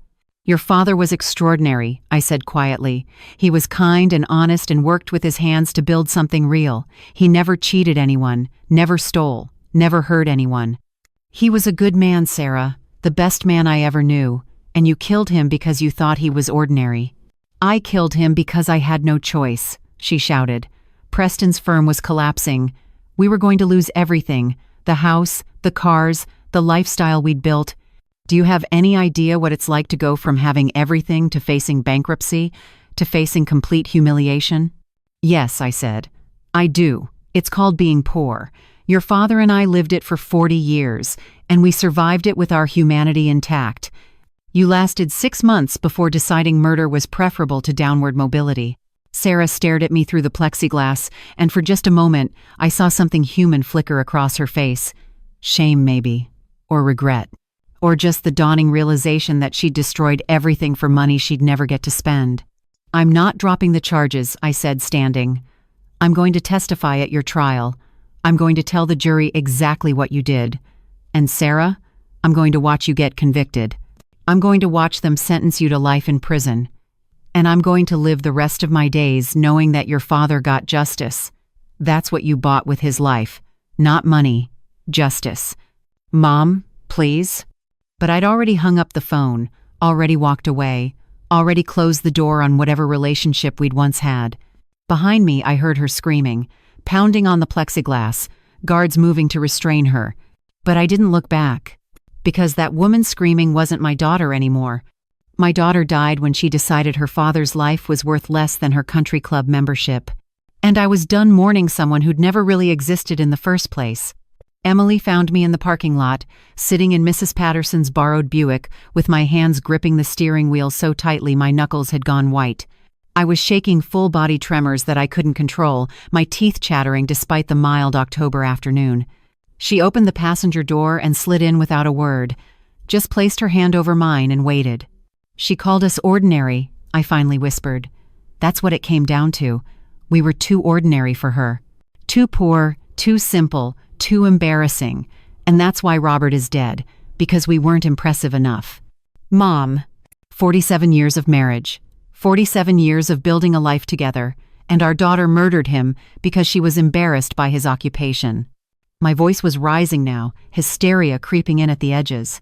What does that say about me, Emily? What does it say that I raised 2 women who valued wealth over life, who saw their father as nothing more than an inconvenient obstacle to inheritance? Emily's grip tightened on my hand. It says they're broken, Mom. Not you. Them. You gave them every opportunity to be good people. They chose greed instead. That's not your failure, it's theirs. But it didn't feel that way. It felt like I'd spent 73 years building something, a family, a life, a legacy of love, only to discover the foundation was rotten. That everything I'd believed about my daughters had been a lie I'd told myself because the truth was too horrible to face. She said she had no choice, I continued, staring through the windshield at the detention center, like poverty was equivalent to death, like losing her country club membership was the same as losing her humanity. And Emily, the worst part, the absolute worst part, is that some tiny piece of me understands. Not agrees with, God no, but understands. The desperation, the fear of losing everything you've built. That's because you're a decent human being with empathy, Emily said firmly. Sarah and Jessica don't have that. They can't put themselves in other people's shoes. They only see the world through the lens of what benefits them. That's sociopathy, Mom. Clinical sociopathy. And it's not your fault. My phone rang Howard's number. I answered on speaker, too exhausted to hold the phone. Margaret. His voice was grave. We have a situation. Jessica's requesting to see you. She's claiming she has information about Emily that you need to hear. Information that will change everything about the case. Thomas thinks it's a manipulation tactic. But legally, she has the right to request a visit if you consent. What information? Emily asked, her voice sharp with sudden fear. What could she possibly have to say about me? I don't know, Howard admitted. But Margaret, you're under no obligation to go. You've already seen Sarah. You don't need to put yourself through this again. But something in Jessica's message nagged at me. Information about Emily. Information that would change everything. What if there was something I didn't know? What if Emily was in danger I hadn't anticipated? I'll go, I said, ignoring Emily's sharp intake of breath. Tomorrow morning. I need to know what she's claiming. After Howard hung up, Emily turned to me with an expression I'd never seen before, pure, unadulterated terror. Mom, whatever Jessica says about me, it's a lie. Do you understand? She's been building a false narrative about my mental health for years. She has fake medical records, forged prescriptions, fabricated hospital admissions. She's going to try to convince you I'm unstable, that I've been manipulating you. That maybe I'm the one who killed Dad. The words hit me like a physical blow. What? It's the ultimate manipulation, Emily said, tears streaming down her face. If she can make you doubt me, if she can plant even a seed of suspicion, then when I testify at trial, my credibility is destroyed. She'll say I'm a disturbed young woman with a history of mental illness who turned her mother against her own siblings. She'll say I orchestrated this whole thing to get the inheritance for myself. That's insane. No one would believe. Mom, she's a master manipulator, Emily interrupted desperately. She's spent 5 years creating a false paper trail. She has pharmacy records showing I filled prescriptions for antipsychotics I never took. She has emails to psychiatrists I've never seen. She's even photoshopped images of me at psychiatric hospitals I've never been to. The documentation looks real, and juries believe documentation. The sophistication of it was staggering. Sarah and Jessica hadn't just planned Robert's murder and my incapacitation. They'd built an entire alternative reality where Emily was the unstable one, where she was the threat, where they were the concerned sisters trying to protect their family from a dangerous sibling. I'm not going, I decided. I won't give Jessica the opportunity to poison my mind against you. But Emily surprised me. No, you should go. Because, Mom, if you don't hear what she has to say, you'll always wonder. And I need you to trust me completely. I need you to hear her lies and recognize them as lies. That's the only way we get through this with absolute certainty in each other. So the next morning, I found myself back at the detention center, sitting across from Jessica. She looked worse than Sarah had, weight loss making her face gaunt, dark circles under her eyes, fingernails bitten to the quick. But when she picked up the phone, her voice was sweet, concerned. The voice of a loving daughter worried about her mother. Mom, thank you so much for coming. I know this is hard for you. I know Sarah probably said terrible things yesterday. She's not handling incarceration well. She's having a breakdown, Mom. She's saying things that aren't true because she can't face what's really happening. And what is really happening, Jessica? Jessica leaned forward, her voice dropping to a conspiratorial whisper. Emily killed Dad. Not us. Emily. And she's been manipulating you to cover it up. The words hung between us. I'd been expecting this, Emily had warned me, but hearing it spoken aloud still felt like a punch to the gut. Go on, I said calmly. Explain how Emily murdered her father. She had access to his medications, Jessica said, gaining confidence. She's an ICU nurse. She knows exactly how to tamper with insulin. She's been stealing medications from the hospital for years, Mom. I have proof. Pharmacy discrepancy reports, security footage, written warnings from her supervisors. Emily has a drug problem. Prescription pills. She's been using for at least 3 years. Emily doesn't use drugs. That's what addicts want you to believe, Jessica said, her voice patient, understanding. Mom, I love Emily. She's my sister, but she's sick. And when Sarah and I discovered what she was doing, discovered she was the one replacing Dad's insulin, we tried to get her help. That's why we talked about having her committed. Not to steal inheritance money, to get her into treatment before she hurt someone. The story was plausible, well constructed. If I hadn't spent the past 2 weeks with Emily, if I hadn't seen her clarity and strength and absolute moral center, I might have believed it. Why are you telling me this? I asked. Because I need you to understand that Sarah and I are innocent, Jessica said, and now the tears were starting perfect, glistening tears that didn't quite reach her eyes. Emily killed Dad. She's framed us. And she's manipulated you into believing we're monsters. Mom, please. I'm begging you. Look at the evidence objectively. Emily had motive. She was always Dad's favorite. She stood to inherit the most. She had means access to medications, medical knowledge, and she had opportunity. She was at the house constantly, supposedly helping with Dad's care. James Cordero confessed to helping you and Sarah plan the murder, I said flatly. He provided detailed testimony about researching methods, forging documents, purchasing counterfeit insulin vials. Are you saying James was lying? That Emily somehow coerced a dying man to make a false confession implicating you? Jessica's mask slipped, just for a second. A flash of rage crossing her features before the concerned daughter expression returned. James Cordero was Preston's employee. Preston, who had a personal relationship with Emily, who Emily seduced and manipulated to get access to our lives, our finances, our plans. She used Preston to get to us, Mom. Used him and then discarded him when she didn't need him anymore. The revisionist history was breathtaking. Emily had seduced Preston?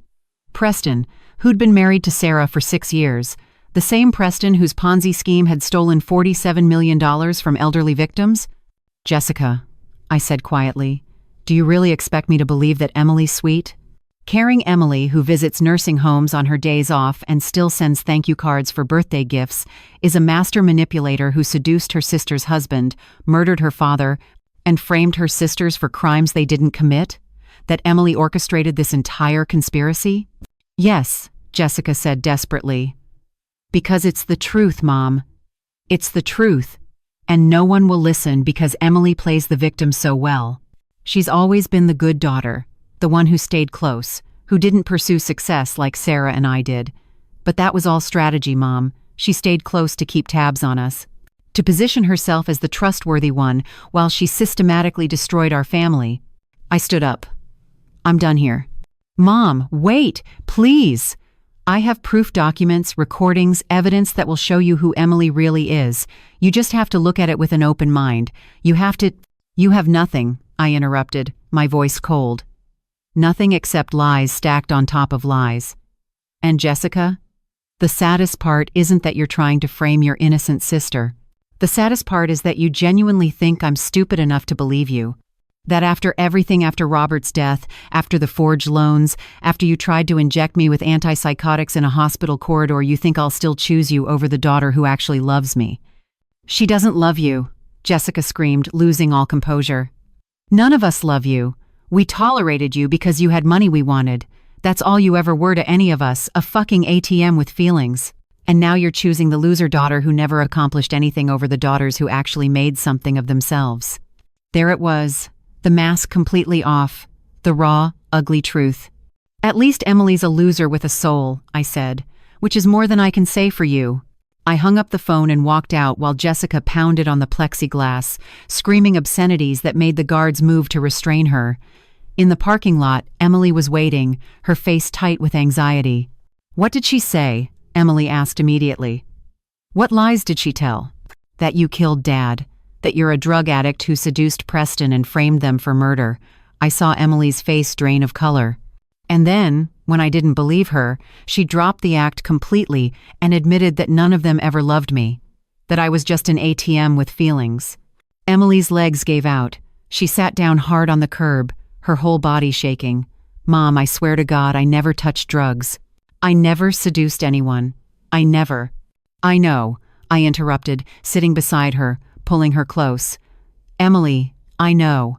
I've known you for 32 years. I nursed you through colic and chicken pox and bad breakups. I've seen you at your worst and your best, and I know exactly who you are. Jessica can fabricate whatever evidence she wants.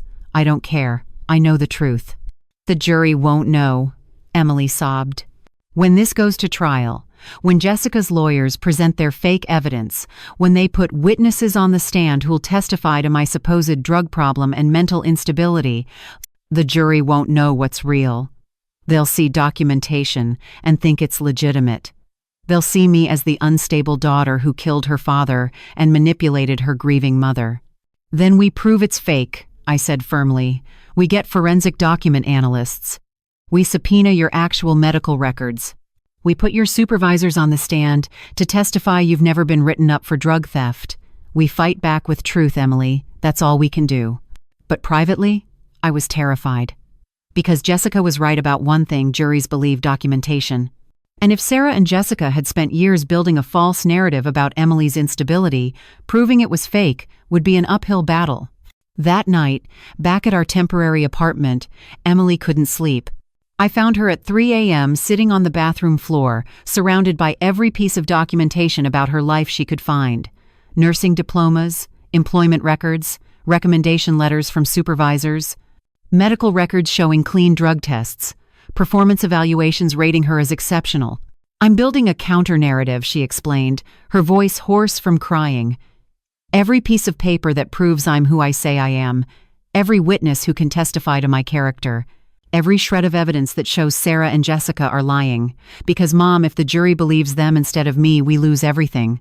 They get away with murder. And I might end up charged as an accomplice or co-conspirator.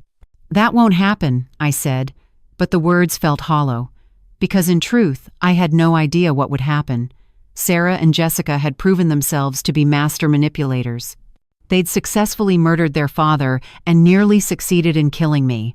Who's to say they couldn't successfully destroy Emily too? My phone buzzed a text from Howard. Call me immediately. Emergency. I called, my hands shaking. Howard, what's wrong?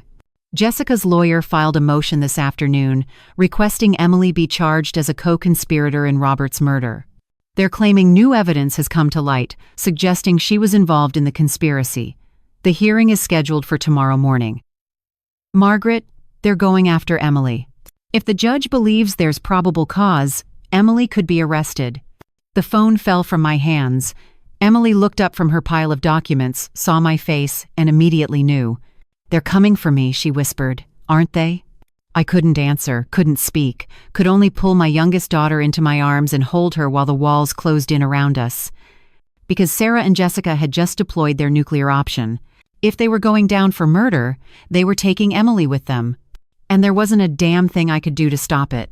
The hearing to determine whether Emily should be charged as a co-conspirator was scheduled for 9 a.m., but we arrived at the courthouse at 7:30. None of us had slept.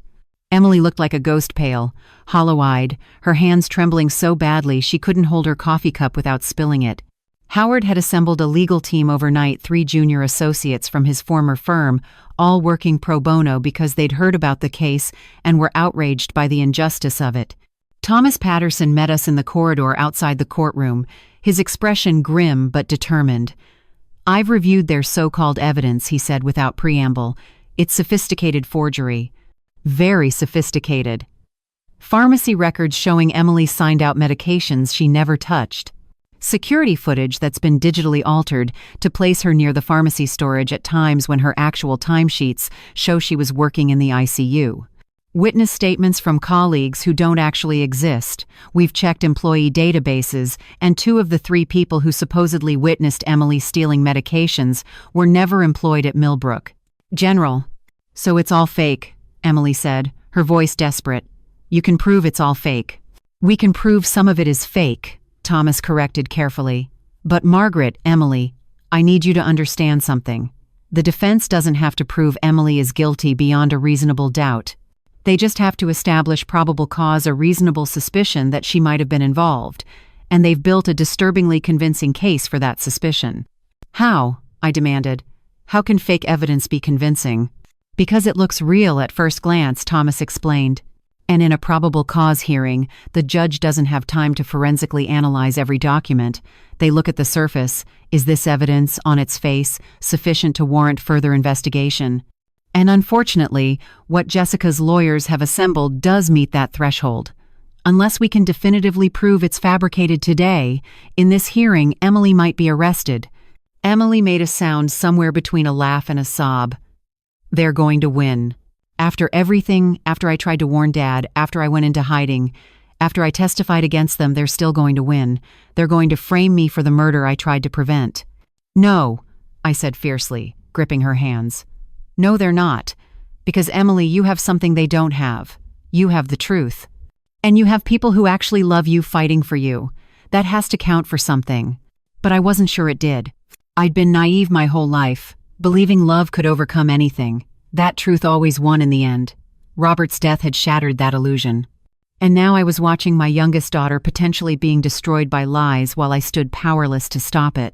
The courtroom filled quickly, reporters eager for the next chapter in the Anderson family saga, FBI agents monitoring the proceedings, and in the back row, a face I almost didn't recognize. Olivia Chen, Emily's colleague from the ICU, dressed in her scrubs like she'd come directly from a night shift. When she caught my eye, she gave a small, determined nod. Judge Morrison took the bench, the same judge who denied bail for Sarah, Jessica, and Preston. She reviewed the files before her with the careful attention of someone who understood this hearing would determine whether an innocent woman's life was destroyed. "Mr. Blackwood," she said, "you're requesting that Emily Anderson be charged as a co-conspirator in the murder of Robert Anderson. This is a serious accusation against someone who has, up until now, been a key prosecution witness. I assume you have extraordinary evidence to support this request." Harrison Blackwood stood, radiating confidence. "Your Honor, we have evidence that Emily Anderson had financial motive, medical means, and exclusive opportunity to commit the crime for which my clients are currently being held.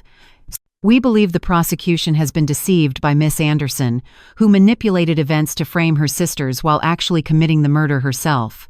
He began presenting his fabricated evidence: pharmacy records, security footage, witness statements, bank records supposedly showing Emily had $200,000 in debt from gambling debt I knew she didn't have because I'd co-signed her nursing school loans and knew her financial situation intimately. But it all looked legitimate. Official letterhead, notarized signatures, time-stamped security footage showing a woman who looked like Emily, same height, same hair color, entering the pharmacy storage area at Millbrook General at 11:47 p.m. on September 15th. Thomas Patterson cross-examined each piece of evidence, pointing out inconsistencies. The woman in the security footage wore scrubs with the wrong hospital logo. The pharmacy records showed Emily's employee ID number, but the signature didn't match her actual signature. The gambling debt was from an Atlantic City casino that had closed 3 years before the dates on the statements. But Harrison Blackwood had an answer for everything. The wrong logo was because Emily had worked a shift at a different hospital that day, a claim he supported with falsified employment records. The signature variance was because Emily deliberately altered her handwriting to avoid detection. The closed casino was a mistake by his document preparer, but the debt was real, just from a different establishment. It was exhausting, watching the truth get buried under layers of plausible lies. Every fact Thomas established, Harrison explained away. Every inconsistency we pointed out, he had a counter-narrative for. Then Harrison called his surprise witness Dr. Marcus Webb, supposedly Emily's supervisor at Millbrook General. "Dr. Webb," Harrison began, "how long have you worked with Emily Anderson?" 3 years, Webb replied. He was perhaps 45, professional-looking, with the kind of bland, forgettable face that inspired immediate trust. "I'm the night shift supervisor in the ICU. Except Millbrook General didn't have a doctor." Marcus Webb: "I knew this because Emily had talked about her supervisors countless times, Dr. Helen Patel, nurse manager Patricia Rodriguez, assistant director James Chen, never a Marcus Webb. And during that time, did you observe any concerning behavior from Miss Anderson?" "Unfortunately, yes," Webb said, his voice heavy with regret. "Emily was an excellent nurse initially, but over the past year, I noticed deterioration, mistakes in medication administration, unexplained absences from her station, signs of impairment, dilated pupils, slurred speech, erratic behavior. Did you document these concerns?" "Extensively." Webb produced a file folder thick with what appeared to be incident reports, all documenting Emily's supposed misconduct. "I reported my concerns to hospital administration multiple times. We were in the process of implementing a mandatory drug screening program specifically because of Emily's behavior when Mr. Anderson died. The timing was unfortunate." Thomas Patterson stood. "Your Honor, I'd like to request a brief recess to verify Dr. Webb's employment with Millbrook General." "Denied," Judge Morrison said. "We'll proceed with the hearing and verify credentials afterward. Continue, Mr. Blackwood." Harrison's examination continued, building a devastating portrait of Emily as a drug-addicted nurse who'd stolen medications, falsified records, and eventually murdered her own father to cover up her crimes and secure inheritance money to pay gambling debts. It was all lies, every word. But it sounded so plausible, so carefully constructed. And Emily was visibly falling apart beside me, her breathing shallow and rapid, her face bloodless. When it was Thomas's turn to cross-examine, he went straight for the throat. "Dr. Webb, what's your medical license number?" Webb rattled off a number without hesitation. Thomas made a note. "And your DEA number for prescribing controlled substances?" Another number, delivered with the same confidence. "How many beds does the ICU at Millbrook General have?" 22, Webb answered. What's the name of the hospital administrator? Charles Henderson. Thomas smiled, and it wasn't a kind smile. Your Honor, I'd like to submit evidence that Dr. Marcus Webb does not exist. The medical license number he just provided belongs to a Dr. Marcus Wellington in California who died in 2021. The DEA number belongs to a dentist in Florida. Millbrook General's ICU has 18 beds, not 22. And the hospital administrator is Christina Hernandez, not Charles Henderson. The courtroom erupted in murmurs. Judge Morrison's face darkened. Mr. Blackwood? This is a simple case of mistaken identity, Harrison said smoothly. My office may have contacted the wrong Dr. Webb. An honest error in a complex case. Your Honor, Olivia Chen stood up from the back of the courtroom, her voice cutting through the chaos. I'm Olivia Chen, RN, night shift ICU at Millbrook General. I've worked with Emily Anderson for 4 years. There is no Dr. Marcus Webb at our hospital. There never has been. That man is not a doctor. I don't know who he is, but he's never set foot in our ICU. Judge Morrison turned to the bailiff. Detain that witness. I want his identification verified immediately. She looked at Harrison Blackwood with an expression that could have melted steel. Counselor, if you've presented fraudulent testimony to this court, you're facing disbarment and criminal charges. I suggest you reconsider your position. Harrison's confidence finally cracked. Your Honor, I was provided this witness by my clients. I had no reason to believe. You had every reason to verify his credentials before putting him on the stand, Judge Morrison snapped. This entire hearing is a sham. Mr. Patterson, do you have anything further? Yes, Your Honor. Thomas produced his own file folder. I have sworn affidavits from Emily Anderson's actual supervisors at Millbrook General Dr. Helen Patel, Nurse Manager Patricia Rodriguez, and Assistant Director James Chen, all testifying that Emily has never been written up for misconduct, never failed a drug test, never shown any signs of impairment or substance abuse. I have employment records showing she's received commendations for exceptional patient care. I have financial records proving she has no gambling debts.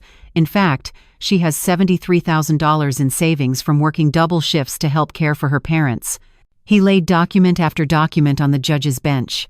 Real documents this time. Verified, notarized, authentic. I also have testimony from Agent Rodriguez of the FBI, who investigated Jessica Anderson's claim that Emily had gambling debts. Agent Rodriguez found that the casino records submitted by the defense were forgeries, sophisticated forgeries, but forgeries nonetheless. The FBI's digital forensics team has determined that the security footage showing Emily at the pharmacy storage was digitally manipulated. The woman in the footage is actually a paid actress named Michelle Brennan, who was hired by Preston Whitmore's associates to impersonate Emily. Miss Brennan has agreed to testify in exchange for immunity. The room was completely silent now except for Thomas's voice, methodically dismantling every lie Jessica and Sarah had constructed. Finally, Your Honor, I have testimony from James Cordero's widow, who found additional notes her husband had written before his death. In these notes, James explicitly states that Sarah Anderson told him they needed to neutralize Emily by creating a false narrative about her mental health and drug use.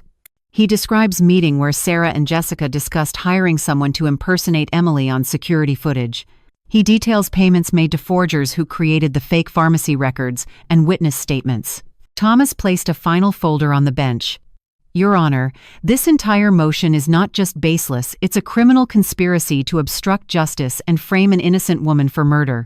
I'm requesting that charges be filed against Harrison Blackwood for presenting fraudulent evidence, against the fake doctor, Webb for perjury, and that additional charges be added to Sarah and Jessica Anderson's indictments for witness tampering and obstruction of justice. Judge Morrison reviewed the documents in complete silence. The tension in the courtroom was suffocating. Emily's hand in mine was ice cold, her pulse racing so fast I could feel it through her skin. And then a sextant. Finally, Judge Morrison looked up. Motion denied. There is no probable cause to charge Emily Anderson as a co-conspirator. In fact, the evidence presented today proves the exact opposite, that Emily Anderson is a victim of a sophisticated frame-up orchestrated by her sisters. Mr. Blackwood, you and your clients have wasted this court's time with fraudulent evidence and perjured testimony. I'm referring this matter to the Pennsylvania Bar Association for disciplinary proceedings. She turned to the bailiff. Arrest the fake Dr. Webb for perjury and fraud, and contact the U.S. Marshals Sarah Anderson and Jessica Anderson Brooks just added obstruction of justice and conspiracy to commit fraud to their list of crimes. As the bailiff moved toward Dr. Webb, the man bolted for the door. He made it 3 steps before 2 FBI agents tackled him. The courtroom erupted in chaos, reporters shouting questions, spectators gasping, Harrison Blackwood frantically gathering his papers like he could somehow salvage his career. Emily collapsed against me, sobbing so hard her entire body shook. "It's over," she kept repeating. "Mom, it's over. They tried to destroy me and they failed. It's finally over." But I knew it wasn't over. Not really. Because Sarah and Jessica were still facing trial for murder, and cornered animals were the most dangerous kind. As we left the courthouse, surrounded by FBI agents for protection, I received a text from an unknown number. "You won this battle, Mother, but the war isn't over. We'll burn everything down before we let you win. Watch your back. Watch Emily's back. Because accidents happen, even to people under FBI protection." I showed the text to Agent Rodriguez. Her face went grim. "That's a direct threat. We can add more charges, increase security, but Mrs. Anderson," she hesitated, "your daughters are desperate. Desperate people do desperate things. Until they're convicted and sentenced, you and Emily are in danger." "How much danger?" I asked, though I already knew the answer. "Significant danger," she said flatly. "They've proven they're willing to kill family members. They have resources, connections, and nothing left to lose. If they can eliminate you and Emily before trial, the prosecution's case becomes much weaker. You're both key witnesses. Without you, they might actually walk." Emily had stopped crying, her expression hardening into something I'd never seen before, pure, cold determination. "Then we don't give them the chance. Mom, we go into protective custody. We disappear until trial. We make absolutely certain we survive to testify. Because if we don't, if they win, then Dad died for nothing." "Your daughter's right," Agent Rodriguez said. "We have a safe house in Harrisburg. High security, 24-hour protection, complete isolation. It's not pleasant, but it's safe. And right now, safe is all that matters." I looked at Emily, my brave, fierce, surviving daughter, and made the only choice I could. "Let's go," I said. "Let's disappear. And then let's make absolutely certain that when this trial happens, Sarah and Jessica spend the rest of their lives paying for what they did. Because Robert deserved justice. Emily deserved safety. And I deserved to finally stop running from the monsters I'd raised. Even if it meant hiding from them until the law could cage them permanently. The safe house in Harrisburg was nothing like the FBI safe houses you see in movies. No luxury, no comfort, just a nondescript ranch house in a subdivision so generic it could have been anywhere in America. Beige walls, generic furniture from a discount store, bars on the windows disguised as decorative security shutters. We'd been here for 6 days, and I'd already memorized every crack in the ceiling, every stain on the carpet. Emily sat at the kitchen table, surrounded by financial documents Thomas Patterson had couriered over through secure channels. Bank statements, insurance policies, investment portfolios, credit card bills, every financial transaction Robert and I had made in the past 10 years, now being scrutinized for evidence of fraud. She'd barely slept since we'd arrived, surviving on coffee and determination, her nursing skills abandoned for amateur forensic accounting. "Mom," she said suddenly, looking up from a stack of Robert's old bank statements. "Did Dad ever mention opening an account at First National Bank of Philadelphia?" I looked up from the photo album I'd been reviewing, the only personal items we'd been allowed to bring. Pictures of better times. Sarah's 8th birthday with the Princess Jasmine doll I'd sold my mother's ring to buy. Jessica's high school graduation where she'd thanked us through tears that I'd believed were genuine. Emily's nursing school pinning ceremony where Robert had sobbed with pride. "No," I said. "We banked at Millbrook Community Credit Union for 40 years. Robert would never have opened an account somewhere else without telling me." Emily's face had gone pale. "Mom, there's an account at First National in Dad's name. It was opened 8 months ago, right when Sarah and Preston started planning the murder. And there are deposits. Large deposits. $35,000 in March, $42,000 in April, $58,000 in May. Over $200,000 total, all deposited in the months leading up to Dad's death." The room spun. I gripped the edge of the table to keep from falling. That's impossible. Robert didn't have that kind of money to deposit. Our savings was maybe $30,000 total. Where would he get $200,000? That's what I'm trying to figure out. Emily's fingers flew across her laptop, cross-referencing documents. The deposits were all cashier's checks from different banks, different amounts, different dates, but all made out to Robert Anderson. And Mom, look at this. She turned the laptop toward me. A scanned image of a cashier's check for $35,000, dated March 15th, made out to Robert Anderson. The signature authorizing the check was barely legible, but I would have recognized it anywhere. It was Sarah's signature. Sarah was giving Dad money? I couldn't make sense of it. Why would she give him money if she was planning to kill him for his money? That makes no sense. Unless she wasn't giving it to him, Emily said slowly, her forensic nursing brain putting pieces together. Mom, what if Sarah was setting up a false trail? Making it look like Dad had money he shouldn't have had. Money that would raise questions after his death. Agent Rodriguez, who'd been monitoring from the doorway, stepped into the kitchen. What kind of questions? Questions about where Robert got $200,000, Emily explained. If I wanted to muddy the waters after committing murder, if I wanted to create alternative theories about motive, I might make it look like the victim was involved in something shady. Tax evasion, money laundering. Something that would give investigators a different avenue to explore instead of focusing on the obvious suspects. Sarah's a defense attorney, I said, my voice hollow. She knows how criminal investigations work. She knows how to create reasonable doubt. If she could make it look like Robert had secret money from illegal sources, the defense could argue he was killed by criminal associates, not family members. Agent Rodriguez pulled out her phone, already dialing. We need forensic accountants on this immediately. If Sarah Anderson was creating a false financial trail to frame her father posthumously, that's another count of fraud we can add to her charges. But I was thinking about something else, something that made my blood run cold. The deposit stopped in May. Robert died in October. That's a 5-month gap. Why would Sarah stop making deposits 5 months before the murder if she was trying to build a false narrative? Emily and Agent Rodriguez looked at each other, the same terrible realization dawning on both their faces. Because something changed, Emily whispered. Something in the plan changed between May and October. Or someone found out, I added. Someone discovered what Sarah was doing. Someone who might have threatened to expose her.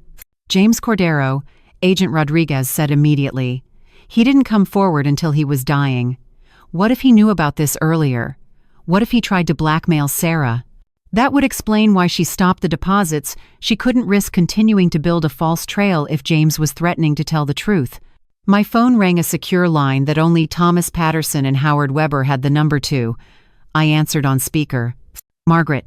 Thomas's voice was tight with urgency. We have a problem. A big one. Preston Whitmore's lawyer just filed a motion to dismiss all charges against him. They're claiming he's willing to testify against Sarah and Jessica in exchange for immunity. He's offering to provide evidence about their conspiracy, evidence he claims proves he was coerced into participating against his will. That's bullshit, Emily snapped. Preston was the ringleader. He was the one with gambling debts and a collapsing Ponzi scheme. He needed Dad's money more than anyone. I know that, and you know that, Thomas said. But Preston's lawyer is painting a very different picture. He's claiming Sarah was the mastermind, that she manipulated Preston into helping her kill her father, that she threatened to expose his financial crimes if he didn't cooperate, that he's actually another victim of Sarah's sociopathic behavior. I thought about Sarah in the detention center, crying and begging, claiming she'd had no choice, blaming Preston for pushing her into murder. Now Preston was doing the exact same thing, throwing Sarah under the bus to save himself. Can he actually get immunity? I asked. Possibly, Thomas admitted. If his testimony is valuable enough, if he can provide evidence we don't already have, the DA might consider a plea deal. Not full immunity, Preston's committed too many crimes for that, but reduced charges, maybe 20 years instead of life. And Sarah? My voice was barely a whisper. Sarah would take the full fall. Preston's testimony would be the final nail in her coffin. She'd likely get life without parole. Part of me, the mother who'd raised Sarah, who'd loved her despite everything, felt a pang of something that might have been grief, but it was overshadowed by a much stronger feeling, grim satisfaction. Sarah deserved life in prison. She'd murdered her father, tried to murder her mother, framed her sister, and destroyed countless lives in her pursuit of money. If Preston's betrayal meant Sarah would definitely be convicted, then so be it. Let him testify, I said. Let Preston save himself by destroying Sarah. It's fitting, actually. She used him, he uses her. They deserve each other. There's something else, Thomas said carefully. Preston's lawyer claims he has evidence about the $200,000 in Robert's secret account. He says Sarah told him she was planning to discover the account after Robert's death and suggest he'd been involved in illegal activities. That she was going to use it to claim Robert's murder was committed by criminal associates seeking revenge or recovering stolen money. So Emily had been right. Sarah had been building a false narrative, creating an alternative theory that would create reasonable doubt. And Preston had known about it all along. How far does this conspiracy go? I asked, exhaustion making my voice crack. How many lies did they tell? How many people did they manipulate? How deep does this rabbit hole go? We're still uncovering it, Thomas admitted. Every time we think we've seen the full scope of their crimes, we find another layer. Margaret, I need you to prepare yourself for the trial. It's going to be brutal. Defense attorneys are going to try to paint Robert as corrupt, you as complicit, Emily as mentally ill. They're going to drag your entire family through the mud to create enough doubt that a jury might acquit. But we have Preston's testimony now, Emily pointed out. We have James Cordero's deathbed confession. We have forensic evidence. How can they possibly create reasonable doubt with all that? Because reasonable doubt doesn't mean proof of innocence, Thomas explained. It just means the jury isn't 100% certain. And Sarah's lawyers, she's already fired Harrison Blackwood and hired Nathaniel Cross, one of the best criminal defense attorneys in the country, are going to exploit every tiny inconsistency, every slight contradiction, every possible alternative explanation. They're going to turn the truth into something murky and uncertain. I thought about Nathaniel Cross. I'd seen him on the news, silver-haired, charismatic, famous for getting wealthy defendants acquitted even when the evidence seemed overwhelming. He'd successfully defended a hedge fund manager who'd embezzled $60 million, a pharmaceutical executive who'd knowingly sold contaminated medications that killed 17 people, a politician accused of accepting bribes from foreign governments. He was the kind of lawyer you hired when you were guilty, but rich enough to buy your freedom anyway. How did Sarah afford Nathaniel Cross? I asked. She's in federal detention. Her assets are frozen. How is she paying him? We're investigating that too, Thomas said grimly.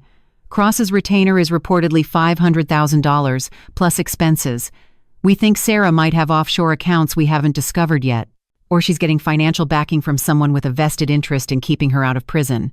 Who would have that kind of interest? Emily asked. Other people Preston defrauded, Agent Rodriguez suggested. If Sarah testifies about Preston's Ponzi scheme, if she provides evidence about his other victims, some very wealthy, very powerful people might face exposure. They'd have incentive to keep Sarah silent, or to ensure she beats the charges, so she has no reason to cooperate with prosecutors. The conspiracy kept expanding, growing tentacles into areas I couldn't even comprehend. What had started as a simple murder for inheritance had metastasized into something involving offshore accounts, Ponzi schemes, wealthy conspirators, and legal machinations I didn't understand. I just wanted justice for Robert, I said, my voice breaking. I just wanted the people who killed him to go to prison. Why does it have to be this complicated?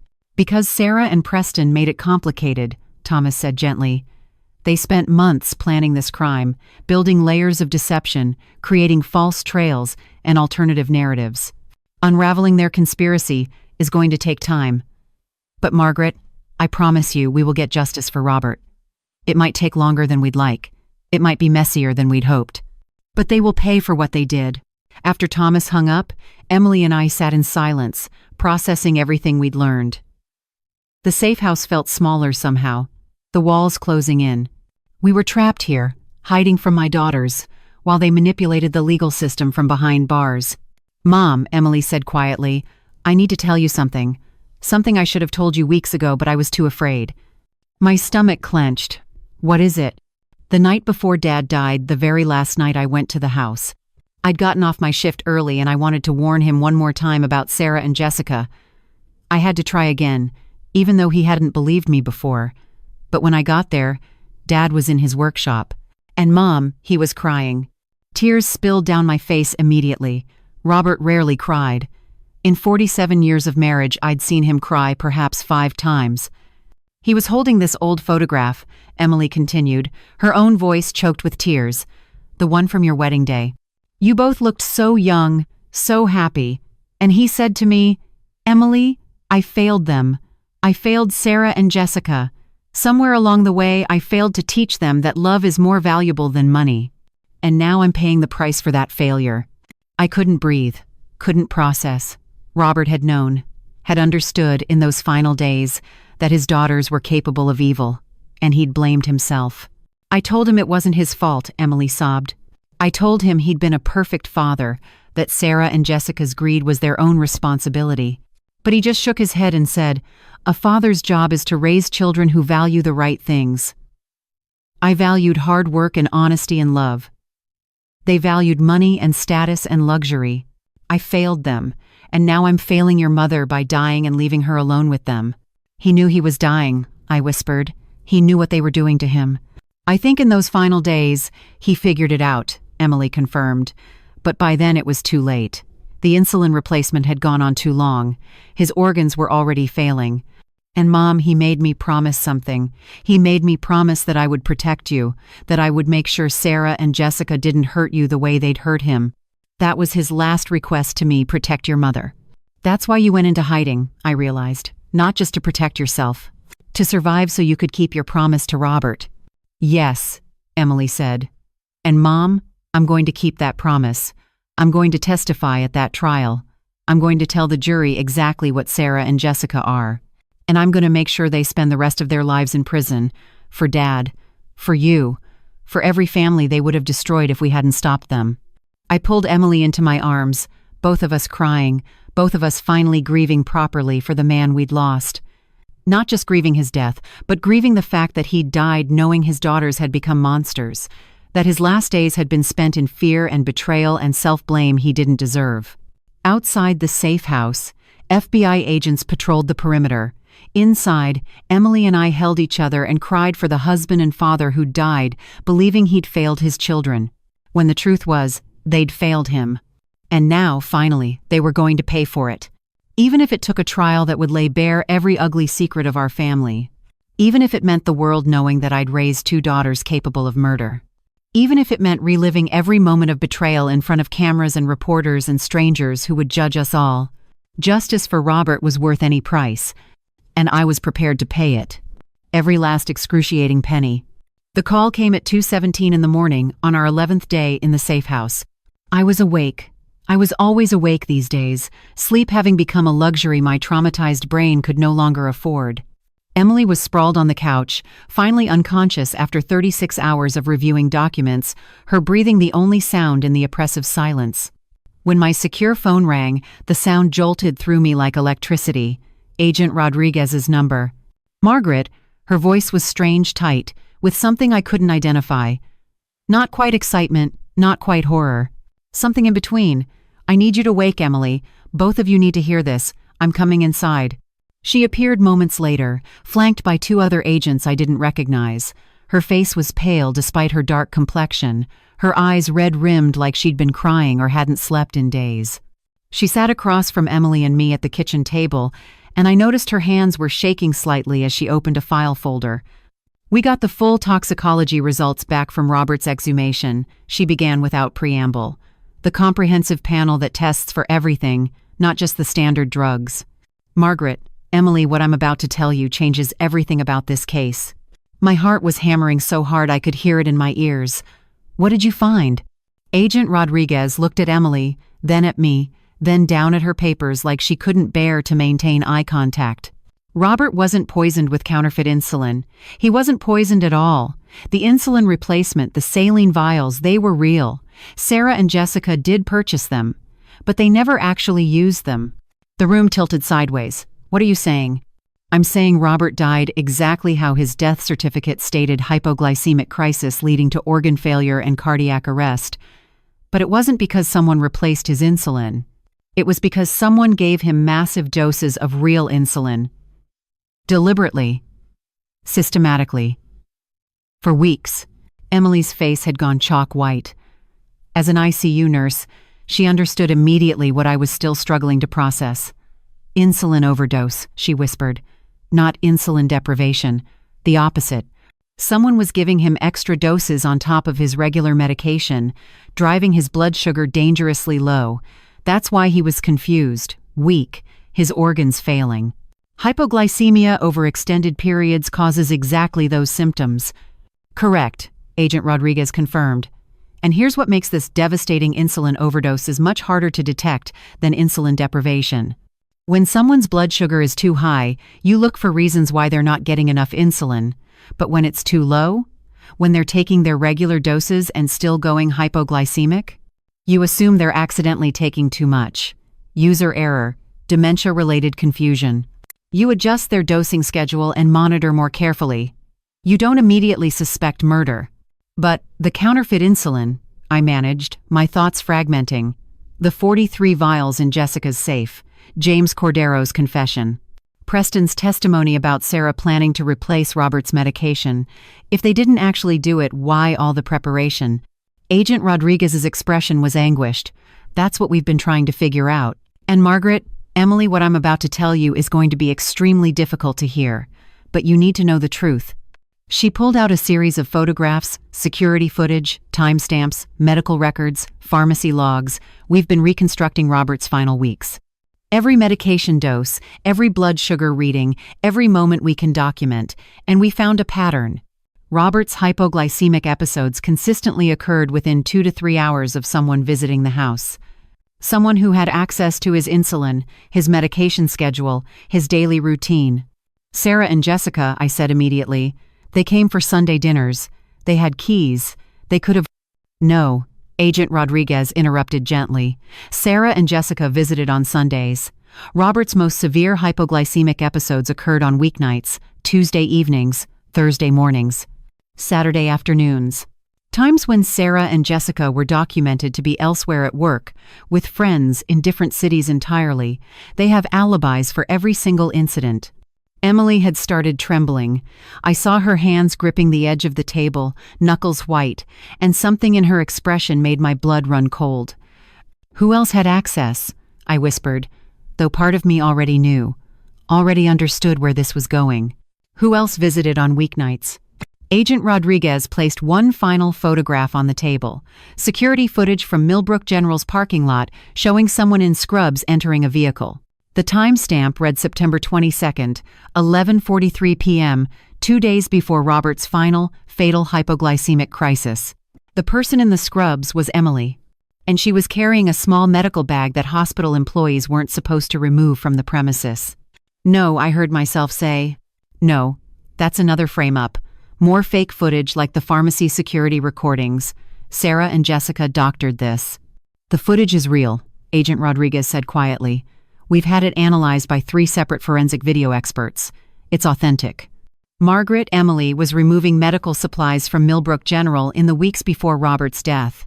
We have documentation of missing insulin vials from hospital pharmacy, not the controlled insulin, but fast-acting insulin that's kept in ICU medrooms for emergency use. 27 vials missing over 6 weeks, all disappearing during shifts when Emily was working. I looked at Emily, my baby, my devoted youngest daughter who'd supposedly tried to save Robert, who'd gone into hiding to protect herself from her murderous sisters, who'd cried in my arms and sworn she'd tried to warn her father. Her face was buried in her hands, her shoulders shaking. But she wasn't crying. She was laughing, a sound somewhere between hysteria and relief, like a pressure valve finally releasing decades of built-up steam. Emily? My voice sounded like it belonged to someone else, someone very far away. Tell me this isn't true. Tell me they're wrong. Tell me you didn't. I killed him, Emily said, and her voice was so calm, so matter-of-fact, that it took several seconds for the words to register. She looked up, and her face was completely dry. No tears. No remorse. Just exhaustion. I killed Dad. Not Sarah. Not Jessica. Me. I've been killing him slowly for 8 weeks, and I would have gotten away with it if you hadn't insisted on that comprehensive toxicology panel. The room exploded with motion. Agents moved toward Emily, hands on weapons. Agent Rodriguez was shouting something about reading rights. But I couldn't move. Couldn't breathe. Couldn't process what I was hearing. Why? The word ripped from my throat. Emily, why? You loved him. You were the good daughter. You tried to warn him. I never tried to warn him, Emily interrupted, her voice still eerily calm. That was a lie. A story I told you after he died to make sure I stayed close to you, stayed involved in the investigation, could monitor what evidence was being discovered. Mom, everything I told you was a lie. Sarah and Jessica discovering the insulin replacement plan? Never happened. Preston threatening me at my apartment? Never happened. James Cordero's deathbed confession implicating Sarah and Jessica? I fed him that story when he was delirious from liver failure. He repeated what I told him, believing it was his own memory. But the pharmacy recordings, I whispered. The fake Dr. Webb. The attempt to frame you. All real, Emily confirmed. Sarah and Jessica really did try to frame me. Because, Mom, they suspected. They didn't know for certain, but they suspected I was involved in Dad's death. So they built a case against me, thinking if they could prove I killed Dad, they'd be exonerated. The irony is, they were right. I did kill Dad. But they couldn't prove it because I was careful. So careful. Until you insisted on that goddamn comprehensive talk screen. Agent Rodriguez had her handcuffs out now, was moving behind Emily. But Emily kept talking, words pouring out like she'd been holding them in for so long she couldn't stop now. Do you want to know why, Mom? Do you really want to know why I killed the father who supposedly adored me? Her voice was rising now, years of suppressed rage finally erupting. Because he didn't adore me. He tolerated me. His third daughter, his backup plan, his consolation prize after Sarah and Jessica turned out to be disappointments. That's not true, I sobbed. Robert loved you more than anyone. Robert loved the idea of me, Emily shouted. The devoted daughter who stayed close, who didn't pursue wealth and success, who was content to be ordinary like he was. But Mom, I wasn't content. I was suffocating.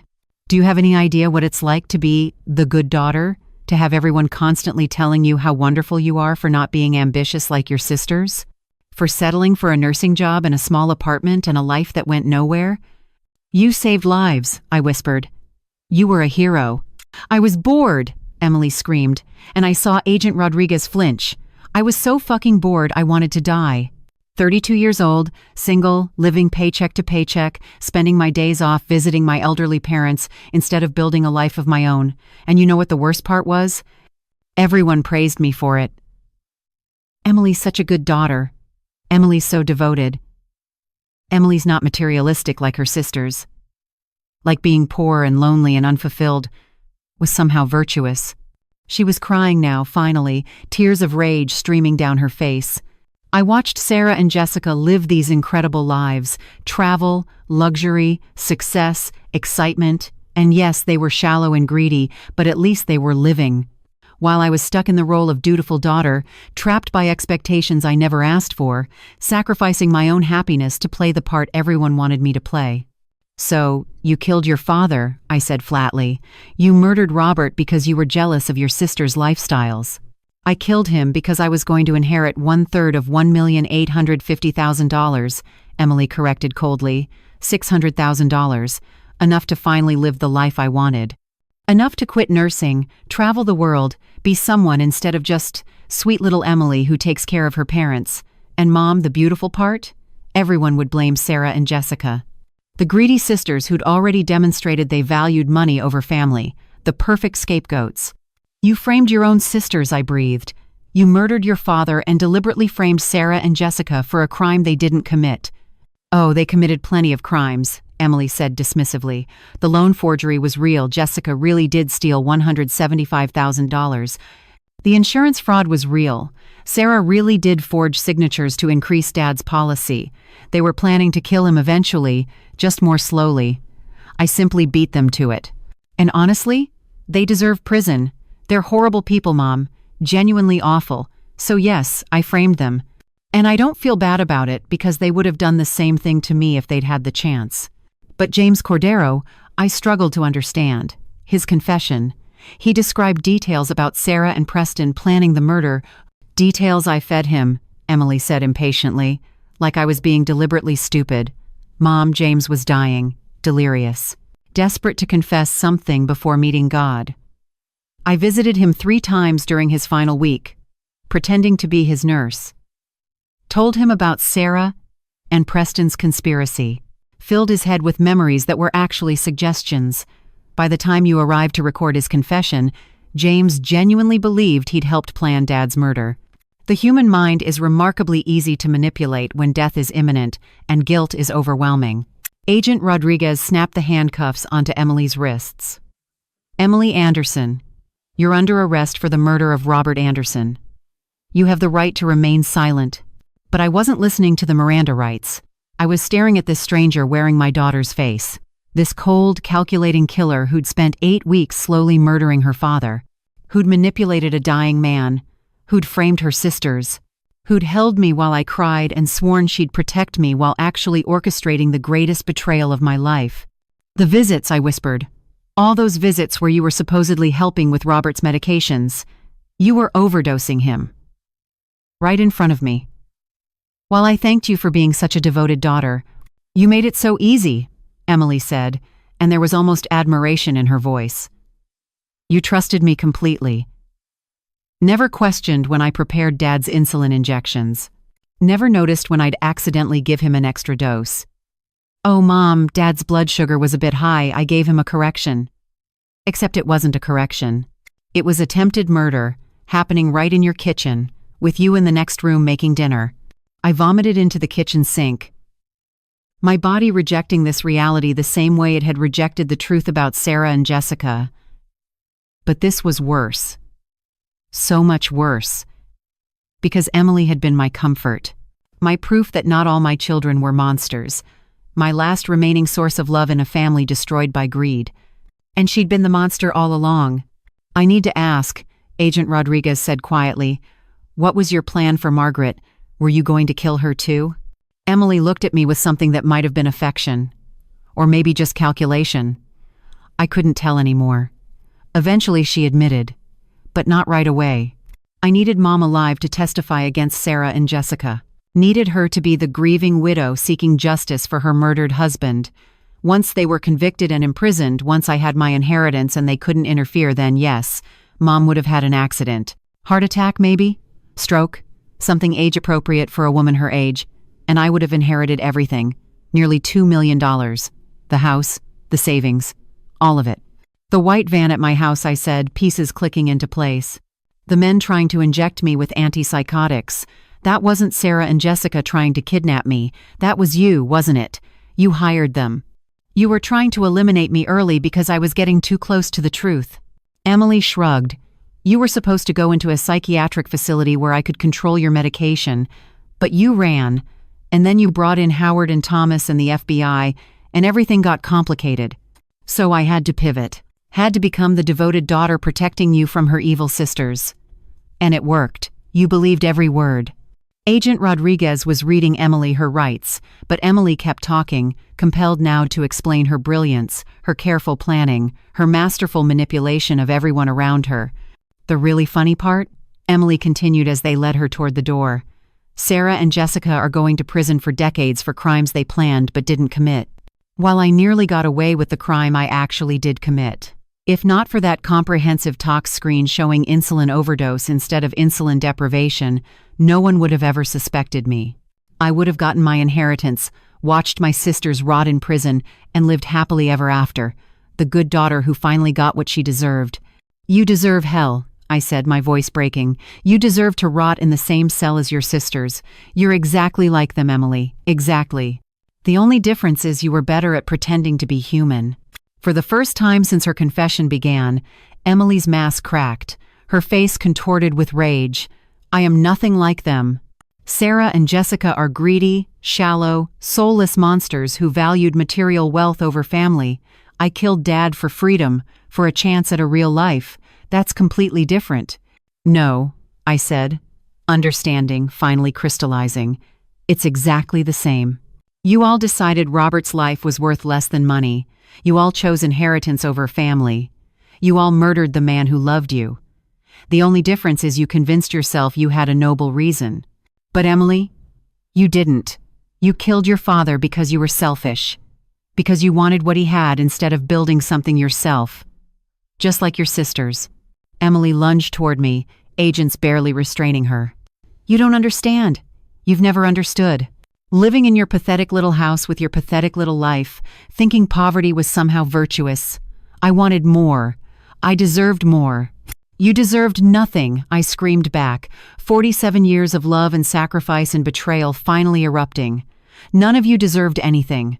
Robert worked himself into an early grave to give you opportunities he never had. I sacrificed every dream I ever had to raise you. And all three decided we weren't enough. Decided our love wasn't valuable enough. Decided we deserved to die so you could have money. Agents dragged Emily toward the door. She was screaming now, incoherent rage and justifications and accusations. Blaming me for her unhappiness. Blaming Robert for not providing more. Blaming Sarah and Jessica for being bad influences. Blaming everyone except herself. The door slammed shut. The house fell silent, except for my ragged breathing. And I realized with sickening clarity, I hadn't raised one monster. I hadn't raised two. I'd raised three. All of my daughters, every single one, had valued money over life, had chosen murder over morality, had betrayed the people who loved them most in the world. The only difference was packaging. Sarah wrapped her evil in professional success. Jessica disguised it as victimhood. And Emily, careful Emily, had hidden it behind devotion. But at their cores, they were identical. Greedy. Selfish. Murderous. And I was the mother who'd created them all. Agent Rodriguez sat beside me, silent, while I processed this final, devastating betrayal. After a long moment, she spoke quietly. Margaret, this changes everything about the trial. Emily will be charged with first-degree murder. Sarah and Jessica will likely have their charges reduced: conspiracy to commit fraud, possibly attempted murder, but not the actual murder of Robert. They were planning crimes they didn't actually commit. So they go free? My voice was hollow, dead, not free. They'll still serve significant prison time for the forgery, the fraud, the attempted kidnapping. But Emily? Emily's going away for life. And, Margaret, she's going to need you to testify about her access to Robert's medications, about the visits where she helped with his care, about how completely you trusted her. I can't, I whispered. I can't testify against all three of my daughters. I can't stand in front of the world and admit I raised three murderers, that every single one of my children tried to kill us for money. Robert deserves justice, Agent Rodriguez said gently. Not partial justice, not half-truth justice, complete justice. The person who actually killed him needs to be held accountable. And Margaret, as much as this hurts, that person is Emily. She was right. Of course she was right. But knowing your youngest daughter murdered your husband while you watched and trusted and thanked her, that was a truth I didn't know how to survive. And yet, somehow, I'd have to. Because if I'd learned anything from this nightmare, it was that mothers are stronger than they think. Even when their strength is built on the corpses of dreams. Even when survival means accepting unbearable truths. Even when love turns out to be the most dangerous illusion of all. 3 days after Emily's arrest, I received a package delivered through the FBI's secure channels. No return address, just my name typed on a plain manila envelope with "Urgent, open immediately" stamped across the front in red ink. Agent Rodriguez inspected it thoroughly before allowing me to touch it. Bomb protocols, poison protocols, every paranoid precaution necessary when your entire family has proven capable of murder. Inside was a thumb drive and a handwritten note on paper, so old it had yellowed at the edges. The handwriting was Robert's. I would have recognized it anywhere, those careful block letters he'd used for 47 years, because his cursive was illegible even to himself. My dearest Maggie, if you're reading this, I'm gone. And if I'm gone, it means my suspicions were correct. One of our daughters killed me. I don't know which one. Maybe Sarah with her calculating coldness, maybe Jessica with her desperate greed, maybe even Emily with her quiet resentment I pretended not to see. But I know it's coming. I can feel it in the way they look at me. The way they look at you. Like we're obstacles instead of people. 6 months ago, I hired a private investigator named David Morrison. I've paid him in cash from money I've been hiding from you. I'm sorry for that deception, but I couldn't risk our daughters finding out. David has been documenting everything. Every financial transaction, every suspicious conversation, every piece of evidence that might prove what they're planning. The thumb drive contains his complete investigation files, everything he's discovered, everything I suspected but couldn't prove. Margaret, I need you to promise me something. When I die, and I will die, probably soon, I need you to give this evidence to the police. Don't trust our daughters, not any of them. Not even Emily, no matter how devoted she seems. Especially not Emily. I love you. I've loved you since the day we met at that terrible cafe with worse coffee. I'm sorry I couldn't protect us from the monsters we created. But maybe this evidence can protect you after I'm gone. Forever yours, Robert. My hands shook so violently I dropped the note. Agent Rodriguez picked it up, read it, her face growing progressively more pale. Especially not Emily, she read aloud. Margaret, Robert suspected Emily 6 months before he died. He knew. He hired an investigator to prove it. The thumb drive, I whispered. What's on it? We plugged it into an FBI-secured laptop, Thomas Patterson arriving within 20 minutes, Howard Weber shortly after. What we found on that drive was the most comprehensive documentation of familial murder I could have imagined. David Morrison had been thorough. Frighteningly thorough. There were photographs of Emily entering medical supply stores, purchasing items that weren't available at standard pharmacies. Videos of her meeting with someone later identified as Marcus Trent, one of the security guards who tried to inject me at the hospital. Bank records showing Emily had been stealing small amounts from Robert's accounts for years, $50 or $100 at a time, amounts so small we'd never noticed. Emails between Emily and an offshore banking service, setting up accounts to receive her inheritance. But the most damning evidence was audio recordings. David Morrison had bugged our house with Robert's permission, had recorded conversations in the kitchen, the living room, Robert's workshop. Months of audio documenting the slow disintegration of our family. Thomas pressed play on a file dated March 28th. Emily's voice filled the room. Dad, your blood sugar's been high lately. I think we need to adjust your insulin dosage. Here, I'll show you the proper way to calculate it based on your carb intake. Robert's voice, trusting and grateful. You're such a good daughter, Emmy. I don't know what your mother and I would do without you. You won't have to find out, Dad. I'll always take care of you. The way she said take care of you, the slight emphasis, the dark undercurrent made my skin crawl. She'd been planning his murder even then, while he thanked her for being devoted. Another recording, April 15th. Emily, I've been meaning to talk to you about something. Robert's voice, hesitant. What's wrong, Dad? Sarah mentioned you've been having financial troubles. Gambling debts? I want you to know, if you need help, you can always come to us. We may not have much, but Sarah told you I have gambling debts? Emily's voice had gone cold, lethal. Dad, Sarah's lying. She's trying to make me look bad, so when you update your will, I'll get less. She's been doing this for years, telling lies about me to drive a wedge between us. But the paperwork she showed me, fake, Dad, all fake. I'm a nurse. I work overtime constantly. I don't gamble. I don't even like casinos. Sarah created those documents to turn you against me. She wants you to disinherit me. Emily, I would never. Wouldn't you? Her voice trembled with manufactured hurt. Dad, I'm the one who visits every week. I'm the one who helps with your medications. I'm the one who actually cares about you and Mom, not about your money. But if Sarah convinces you I'm some degenerate gambler, all that devotion means nothing, does it? Silence. Then Robert, guilt-stricken. Emmy, sweetheart. I'm sorry. You're right. Sarah's always been manipulative. I should have known better than to believe her. It's okay, Dad. I forgive you. I'll always forgive you. Because that's what real love is. Not like Sarah and Jessica's conditional affection. Mine is pure, forever. The recording ended. I was crying, great heaving sobs that made my whole body shake. Emily had been gaslighting Robert for months, turning him against Sarah and Jessica while simultaneously poisoning him. Building a narrative where she was the victim and they were the villains, so when he died and evidence pointed toward his daughters, everyone would look at the greedy, manipulative ones instead of the devoted, selfless one. There's more, Thomas said quietly, his face ashen. Margaret, you need to hear all of it before we proceed. More recordings. Emily discussing Robert's declining health with her nursing colleagues, her voice concerned and professional.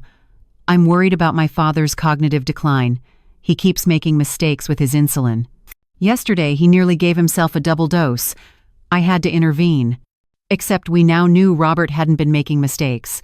Emily had been causing the hypoglycemic episodes and then discovering them, establishing a pattern of her father's incompetence. Building a medical record that supported accidental overdose instead of deliberate murder. Then came a video file that made everyone in the room go silent. Security footage from Millbrook General, dated September 20th. Emily entering the pharmacy storage area not as depicted in the fabricated footage Sarah had produced, but really authentically entering and removing medications. But here's what made it devastating. She was crying. Genuine tears streaming down her face. And she was talking to herself, the audio barely picking up her whispered words. I don't want to do this. God help me, I don't want to do this. But I can't keep living like this. I can't keep being the good daughter who gets nothing. I'm 32 years old and I have nothing. No future, no hope, no life. This is my only chance. Dad will understand. Someday, wherever he is, he'll understand I had to do this to survive. She'd been crying while stealing the medications that would kill her father. Had convinced herself she was a victim even as she became a murderer. The cognitive dissonance was staggering. David Morrison, I said, my voice hoarse. Where is he? Why hasn't he come forward before now? Agent Rodriguez consulted her notes. David Morrison died 3 weeks ago. Car accident on Route 76. Single vehicle collision. Drove off the road and hit a tree. Police ruled it accidental. Morrison had a history of falling asleep while driving due to sleep apnea, but given what we now know about Emily's willingness to cause accidents, she killed him, I finished. The one person who had irrefutable evidence of her crimes, the one person Robert trusted with the truth. Emily murdered the investigator just like she murdered her father. If you find this part truly thought-provoking, go ahead and hit like to show your support. Do you feel the same way as the character in this story? Share your thoughts in the comments, I'd love to hear from you. Thomas was already on the phone with the FBI, requesting they reopen the Morrison case as a homicide. Agent Rodriguez was coordinating with local police to search Emily's apartment, her storage unit, anywhere she might have hidden additional evidence. And I sat in that safe house, holding Robert's letter, and realized my husband had died knowing exactly what was going to happen. He'd known one of our daughters would kill him. He'd known I'd be left alone to face their betrayal, and he'd done everything in his power to protect me from beyond the grave. He loved me more than I understood, I whispered. All those years, I thought I was the one making sacrifices. But Robert sacrificed too. He died knowing his daughters had become monsters, and he didn't tell me because he wanted to protect me from that pain as long as possible. He left you the evidence to get justice, Howard said gently. Robert made sure you wouldn't be defenseless. Made sure the truth couldn't be completely hidden. My phone rang a number I'd blocked weeks ago. Sarah's number from the detention center. Against every instinct, I answered. Mother. Sarah's voice was strange, not manipulative or crying or angry, just empty. I heard about Emily. The nurses here talk. They say she confessed. That she killed Dad while framing Jessica and me. Is it true? Yes, I said flatly. Emily murdered your father. Slowly, over 8 weeks, while all of us watched and trusted her. Silence. Then, I want you to know I didn't kill Dad. Jessica didn't either. We planned to God, that's a horrible thing to admit, but yes, we planned to. But we never actually did it. We were going to wait until after the new year, give ourselves time to set everything up perfectly. Emily beat us to it. So you're innocent? The word tasted like ash. No, Sarah said. And for the first time since this nightmare began, she sounded genuinely remorseful. No, Mother. I'm not innocent. I planned to murder my own father for money. I forged documents. I manipulated insurance policies. I framed Emily correctly, as it turns out, but for the wrong reasons. I'm guilty of conspiracy, fraud, attempted murder. I'm guilty of being a terrible human being who valued wealth over family. But I'm not guilty of actually killing Dad. Emily did that. And Mother, I need you to know I'm glad she got caught. I'm glad she's going to prison. Because what she did was worse than anything Jessica or I ever planned. She pretended to love him while murdering him. That's a special kind of evil. The hypocrisy was stunning. Sarah had planned the same crime, was condemning Emily for executing a plan Sarah herself had developed. But I understood what she was really saying. Emily was worse because she'd succeeded, because she'd done what Sarah had only fantasized about. And Sarah, despite her own monstrous behavior, was horrified by someone who'd actually gone through with it. "You're all the same," I said. "All three of you. The only difference is timing and competence. Emily was faster and smarter, but you're all murderers in your hearts." "I know," Sarah whispered. "Mother, I know. And I'm sorry. I'm so sorry. Not for getting caught. I deserve that. But for what I became. For what we all became. You deserved better daughters." I hung up without responding. Because she was right. I had deserved better. Robert had deserved better. We'd given everything to raise these women, and they'd repaid us with greed, betrayal, and murder. The next call came from Jessica, similarly contrite, similarly horrified by Emily's actions, while being blind to her own equivalent guilt. Then Preston, trying to cut a deal, offering to testify against all three women in exchange for reduced charges. The rats abandoning the ship, each one trying to save themselves by damning the others. That night, alone in the FBI safe house that no longer felt safe because I finally understood I'd never been safe, not in my own home, not with my own daughters, not anywhere I made a decision. I was done protecting them, done making excuses, done trying to find redeeming qualities in people who'd proven themselves irredeemable. Tomorrow, I would testify against all three daughters. I would tell the jury exactly what each of them had done, what each of them had planned, what each of them had proven themselves capable of. I would be the mother who sent all three of her children to prison for decades. And then I would grieve, not for them, they'd lost that right, but for Robert, for the man who'd loved me enough to hire an investigator when he suspected the worst, who'd protected me with evidence he'd gathered in secret, who died knowing his family was destroyed but still fighting to save his wife. "I miss you," I whispered to the empty room, to Robert's ghost, to the memory of 47 years of marriage. "I miss you so much, and I'm sorry I didn't see what you saw. I'm sorry I trusted Emily when you'd warned me not to. I'm sorry I failed to protect us from the children we created together. But tomorrow, I would honor his memory. I would use the evidence he'd gathered. I would make sure his murder wasn't in vain. And maybe, years from now when the trials were over and my daughters were locked away and I was old and alone, I would find some kind of peace. But tonight, I just cried. For Robert. For myself. For the family that had never really existed except in my naive imagination. And for the mother I used to be who believed love could overcome anything. That mother was dead now too, killed by the same daughters who'd murdered her husband. Only her death had been slower, more painful, and absolutely, unforgivably permanent. The morning of the trial arrived like an execution day. I woke at 4 a.m. in the FBI safe house, my body deciding sleep was no longer necessary or possible. In the mirror, I barely recognized myself 73 years old, but looking 90, my face carved into deep lines of grief and betrayal, my eyes hollow like someone had scooped out everything behind them and left only empty sockets.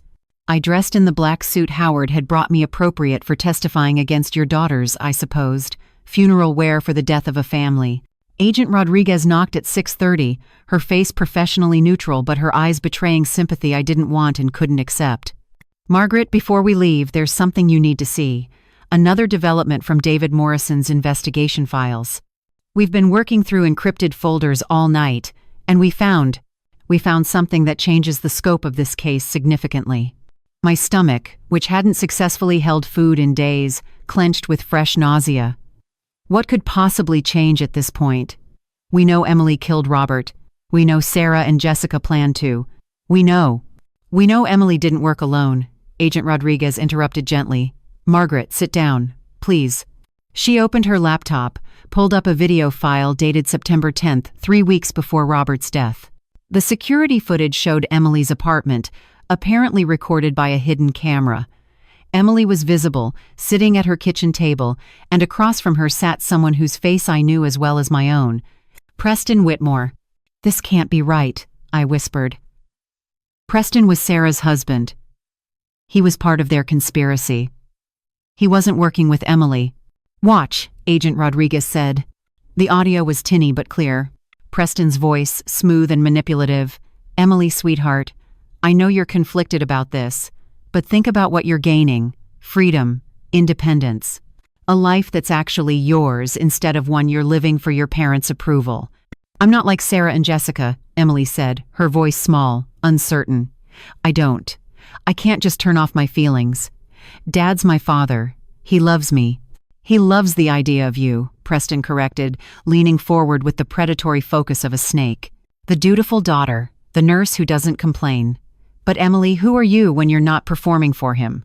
When you're not playing the role of good daughter, do you even know? I know I'm tired, Emily whispered. Tired of being poor.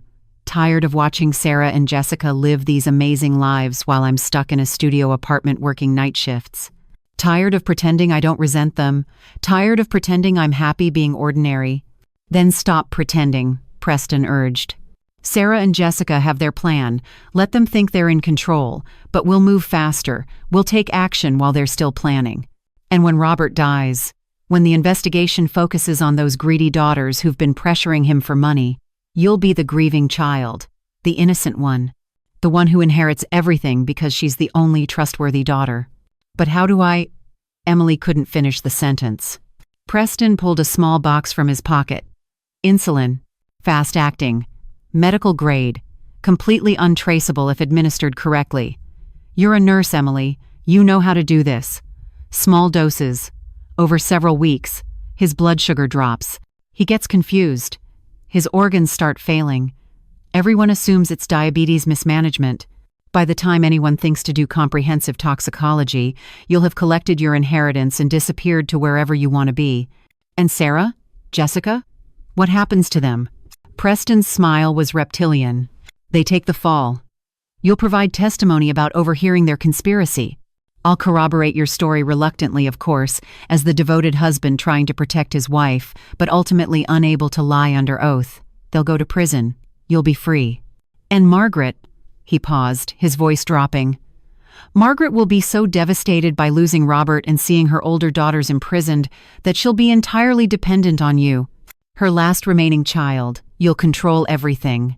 The money, the property, her medical decisions, everything. Emily was crying now, but not from horror, from relief.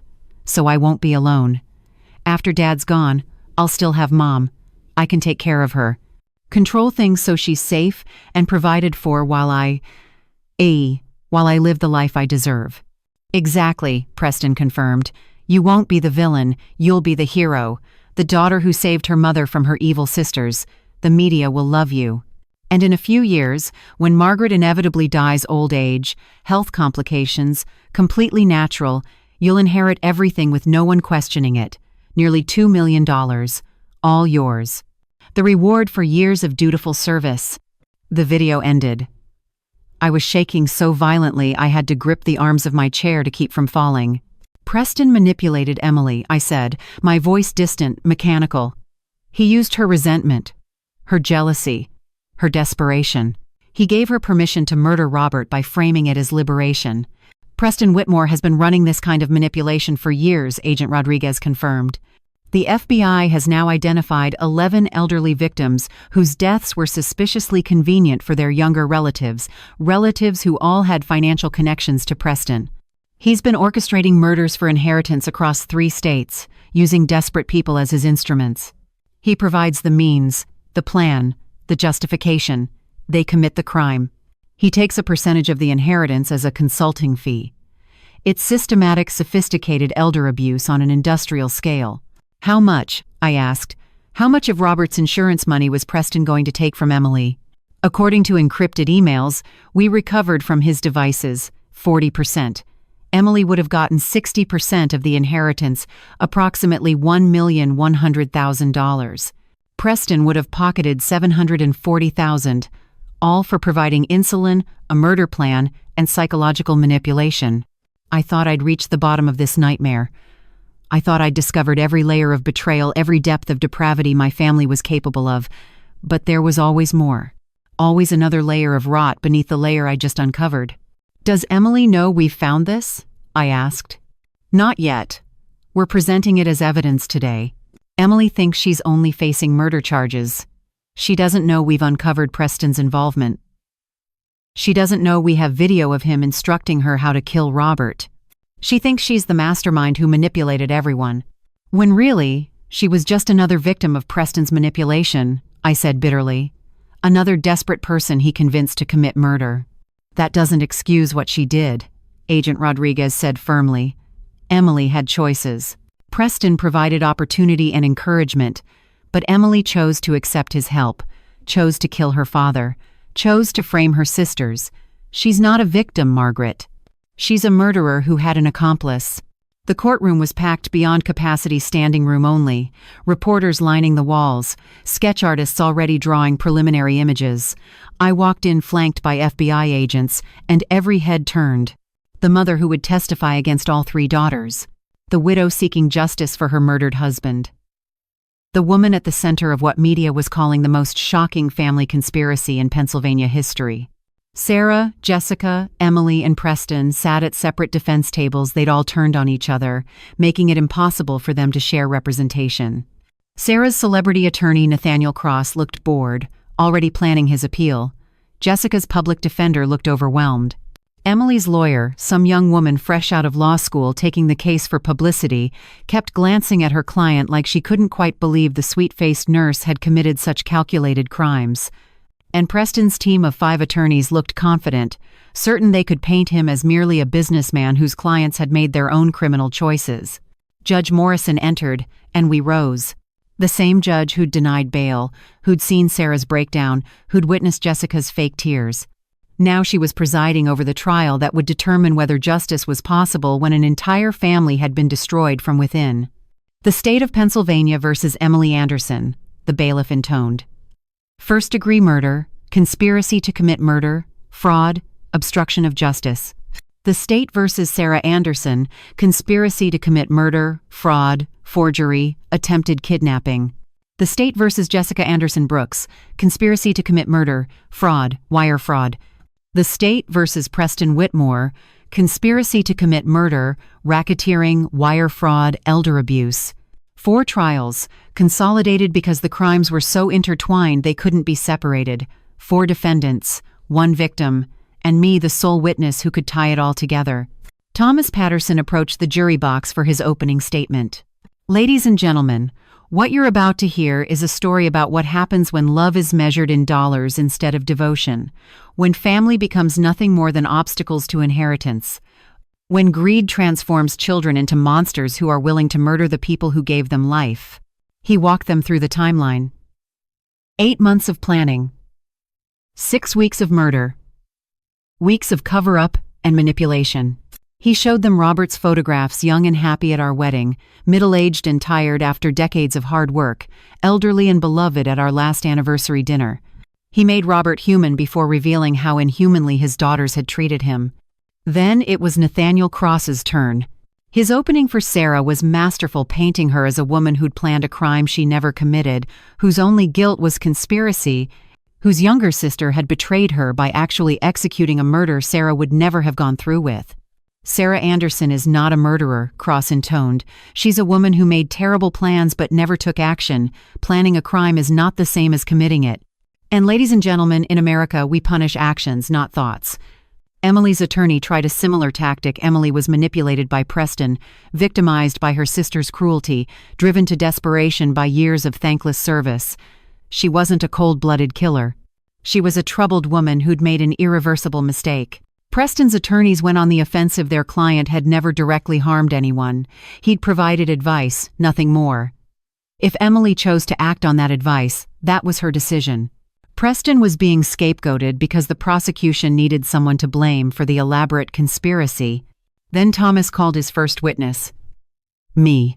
I walked to the stand on legs that felt like they belonged to someone else, raised my right hand, swore to tell the truth, the whole truth, nothing but the truth, and began to destroy my daughters. For 3 hours I testified. About Emily's visits where she helped with Robert's medications. About Sarah and Jessica's pressure to sell the house.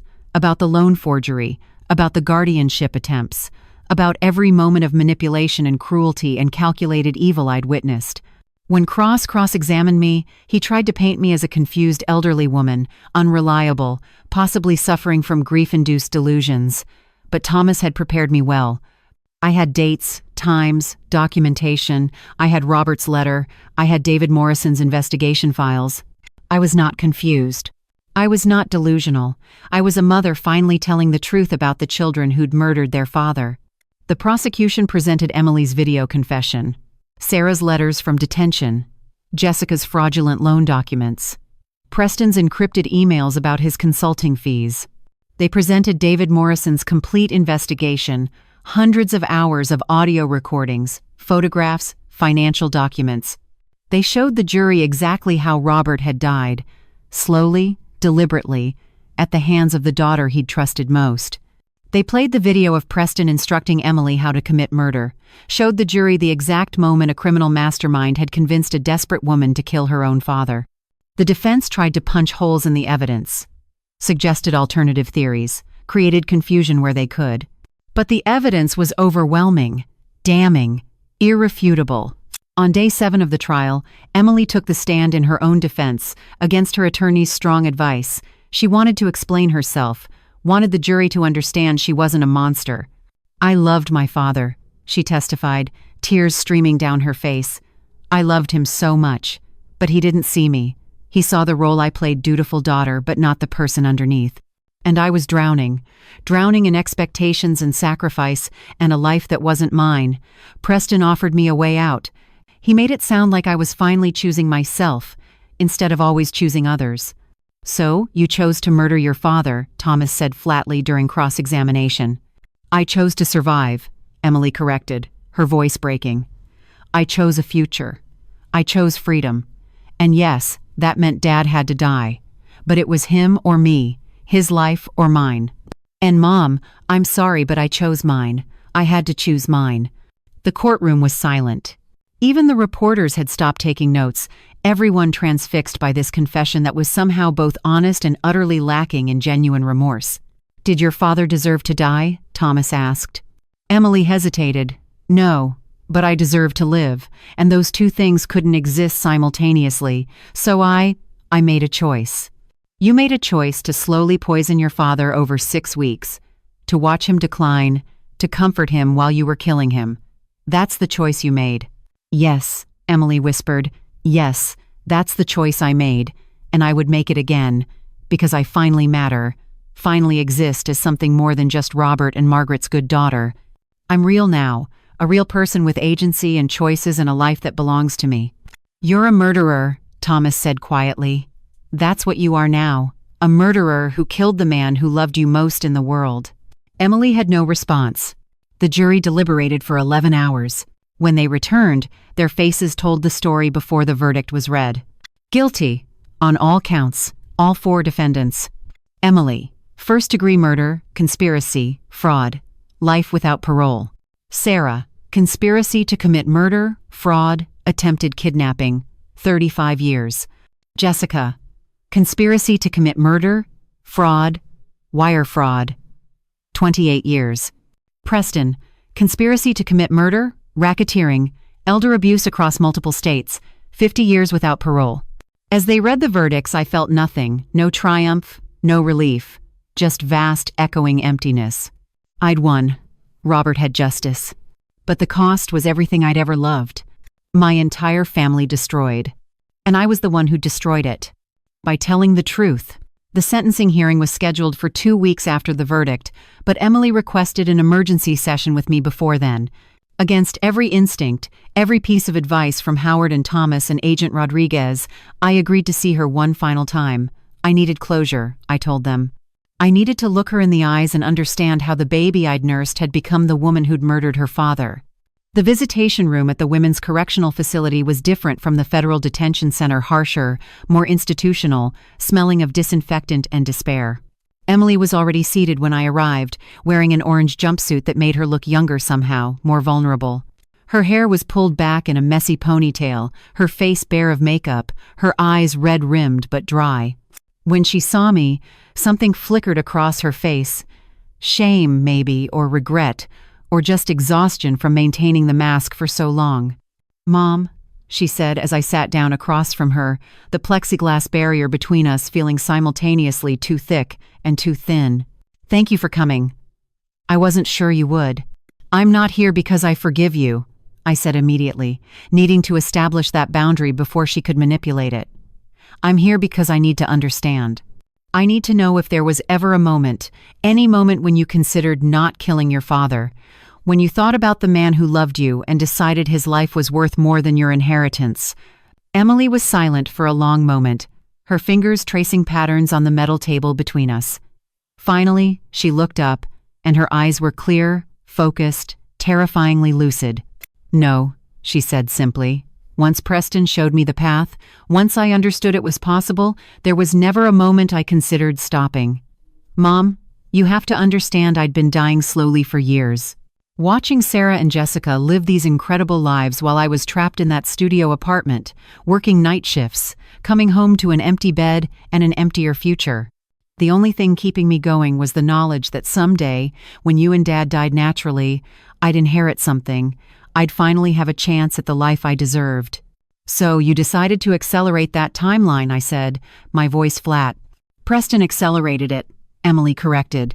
"He showed me I didn't have to wait decades for you and Dad to die naturally. He showed me I could take control, choose my own timeline." And Mom, the relief I felt when he said that, the absolute freedom of realizing I didn't have to keep living in that prison of duty and expectation, it was like being able to breathe for the first time in 30 years. "You murdered your father so you could breathe easier," I said, and the words tasted like poison. "I murdered my father so I could live," Emily shot back, her voice rising.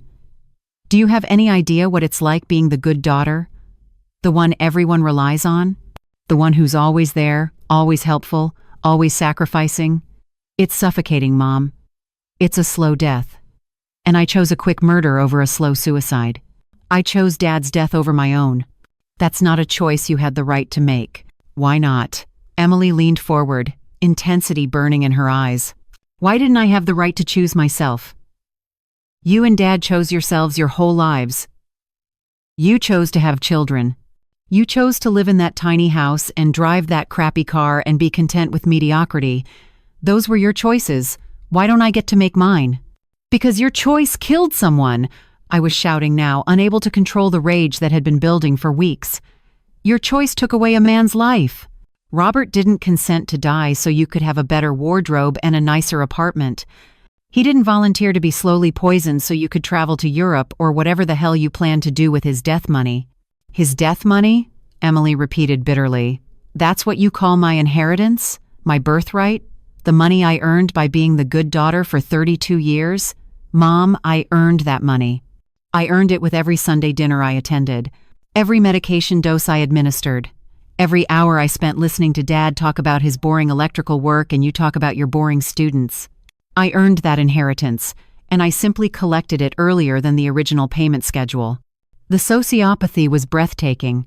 She'd convinced herself that being a daughter was a job deserving compensation, that love was a transaction where services rendered entitled her to payment. That murder was simply early withdrawal from an account she'd already deposited into through years of dutiful behavior. "Did you ever love us?" I asked quietly. "Did you ever love me or Robert? Or were we always just obstacles between you and money?" Emily's face crumpled slightly, a crack in her carefully constructed narrative. I don't know anymore. I remember loving you when I was little. Remember feeling safe when Dad picked me up and carried me on his shoulders. Remember being proud when you came to my school plays and clapped louder than any other parent.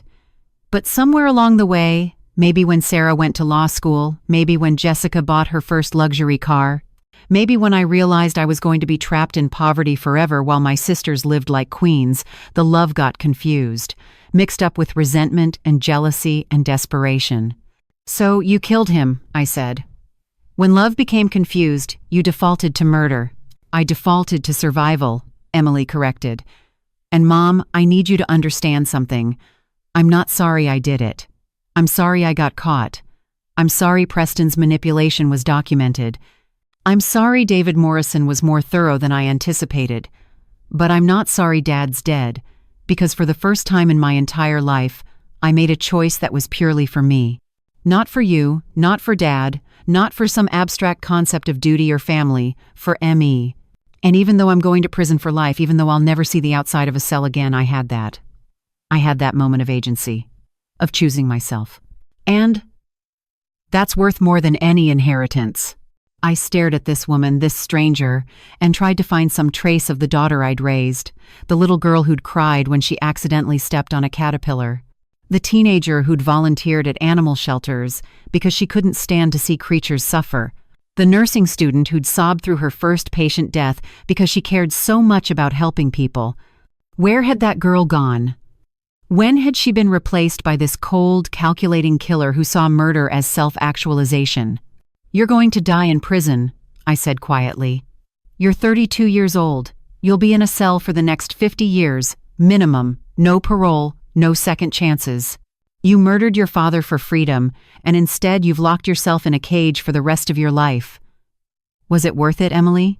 Was those 8 weeks of thinking you'd gotten away with it worth a lifetime of incarceration?" For the first time, Emily's mask fully shattered. Tears streamed down her face, real tears this time, not the manipulative ones she'd used so effectively before. "No," she sobbed. "No, it wasn't worth it. But I can't take it back. I can't undo it. Dad's dead, and I killed him, and there's no reset button. There's just, in this. The rest of my life paying for 8 weeks of freedom I never actually got to enjoy." "Good," I said, and the cruelty in my own voice surprised me.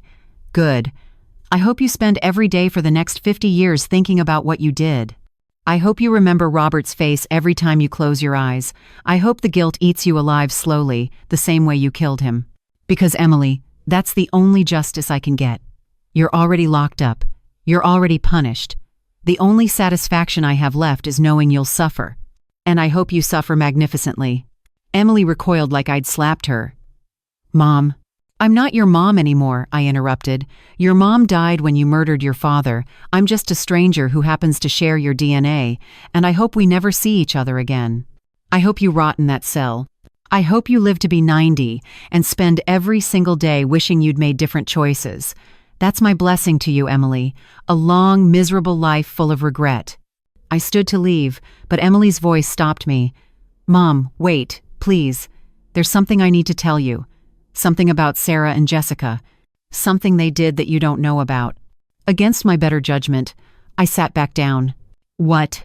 Emily's face had gone pale, her expression shifting to something that might have been genuine guilt.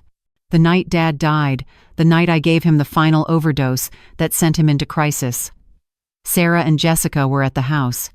You'd gone to bed early, remember? Said you weren't feeling well? They came over around 9 p.m. I heard them from the kitchen. My blood ran cold. What did they do?" "They didn't know I was there," Emily continued, her words tumbling out in a rush. "I'd come through the back door, was in the pantry looking for the insulin I'd hidden there, and I heard them talking to Dad in his workshop. Sarah said, 'Dad, we need you to sign these papers. Transfer of property deed. It's just a formality for tax purposes. Won't cost you anything.' And Mom, Dad was already so confused from the hypoglycemia I'd been causing. He could barely focus, but he signed. He signed whatever they put in front of him." "What papers?" I demanded. "What did they make him sign?" "A quitclaim deed," Emily whispered, "transferring the house to Sarah and Jessica. Effective immediately." "Mom, they didn't wait for him to die naturally or for you to die. They stole the house while he was alive, while you were sleeping upstairs. And when I checked the next day after Dad died, the deed had already been filed with the county. The house on Elm Street legally belongs to Sarah and Jessica. Not you. You have no ownership stake. They took it before he died." The room spun violently. I gripped the edge of the table, my vision sparking with white spots. "That's impossible. Robert would never—" "Robert was dying," Emily said flatly. "I was killing him." He was confused, disoriented, barely able to process what was happening. Sarah took advantage of that. She showed up with papers she'd prepared in advance, papers she'd been planning to use after Dad died but decided to execute early when she saw how compromised he was. "Mom, the house you've been thinking of is yours? It's not. It never was. Sarah and Jessica legally own it. And because they didn't kill Dad because Emily did, they might actually get to keep it. I couldn't breathe, couldn't process. This was too much. Layer upon layer of betrayal, each one deeper and more devastating than the last. "Why are you telling me this now?" I managed to ask. "Why not during the trial?" "Because I wanted them to go to prison thinking they'd won something," Emily said, and her smile was vicious, cruel. "I wanted them to spend months in prison, believing they'd successfully stolen the house before you found out and challenged the deed. I wanted them to have hope before it was ripped away. Just like they've ripped away everything from me." She was confessing not to help me, but to hurt Sarah and Jessica, to ensure their suffering was as complete as hers. This wasn't redemption or remorse. It was revenge from a woman who'd lost everything and wanted to ensure her sisters lost equally. "Is there proof?" I asked. "Can I prove the deed transfer was fraudulent?" "The papers are filed with the county clerk," Emily confirmed. "Public record." "And Mom, Dad's signature looks legitimate because it was legitimate he really did sign. He just didn't understand what he was signing because I'd been poisoning him for weeks and he was barely conscious. But proving he lacked mental capacity at the time of signing, that's going to be hard. Sarah's a lawyer. She knew exactly how to make it look legal." I stood up, this time with no intention of sitting back down. "Thank you for telling me. Not because it helps me, but because it confirms what I've known since the trial ended. All three of you are monsters. Every single one. Emily, you murdered your father. Sarah and Jessica stole his property while he lay dying. None of you are better than the others. You're all equally evil, just in slightly different flavors." "Mom, Goodbye, Emily," I said, cutting her off. "I hope prison is everything you feared and worse. I hope you live a very, very long time, because death would be too kind. You don't deserve the peace of ending. You deserve to sit in that cell for decades, thinking about the father you murdered and the life you'll never have. That's my final gift to you, the wish for a long, miserable existence full of regret." I walked out while Emily screamed behind me words I couldn't make out and didn't want to hear. Guards moved to restrain her, and I just kept walking, kept moving forward, because if I stopped, I'd collapse and never get up again. Outside the prison, Howard and Thomas were waiting. They took one look at my face and knew something catastrophic had happened. "The house," I said, my voice mechanical. "Sarah and Jessica stole the house. Made Robert sign a quitclaim deed days before he died. Emily just told me. It's filed with the county. They own my home." "Jesus Christ," Thomas breathed. "Margaret, that's fraud. Elder abuse. We can challenge." "Can you prove Robert lacked mental capacity when he signed?" I interrupted.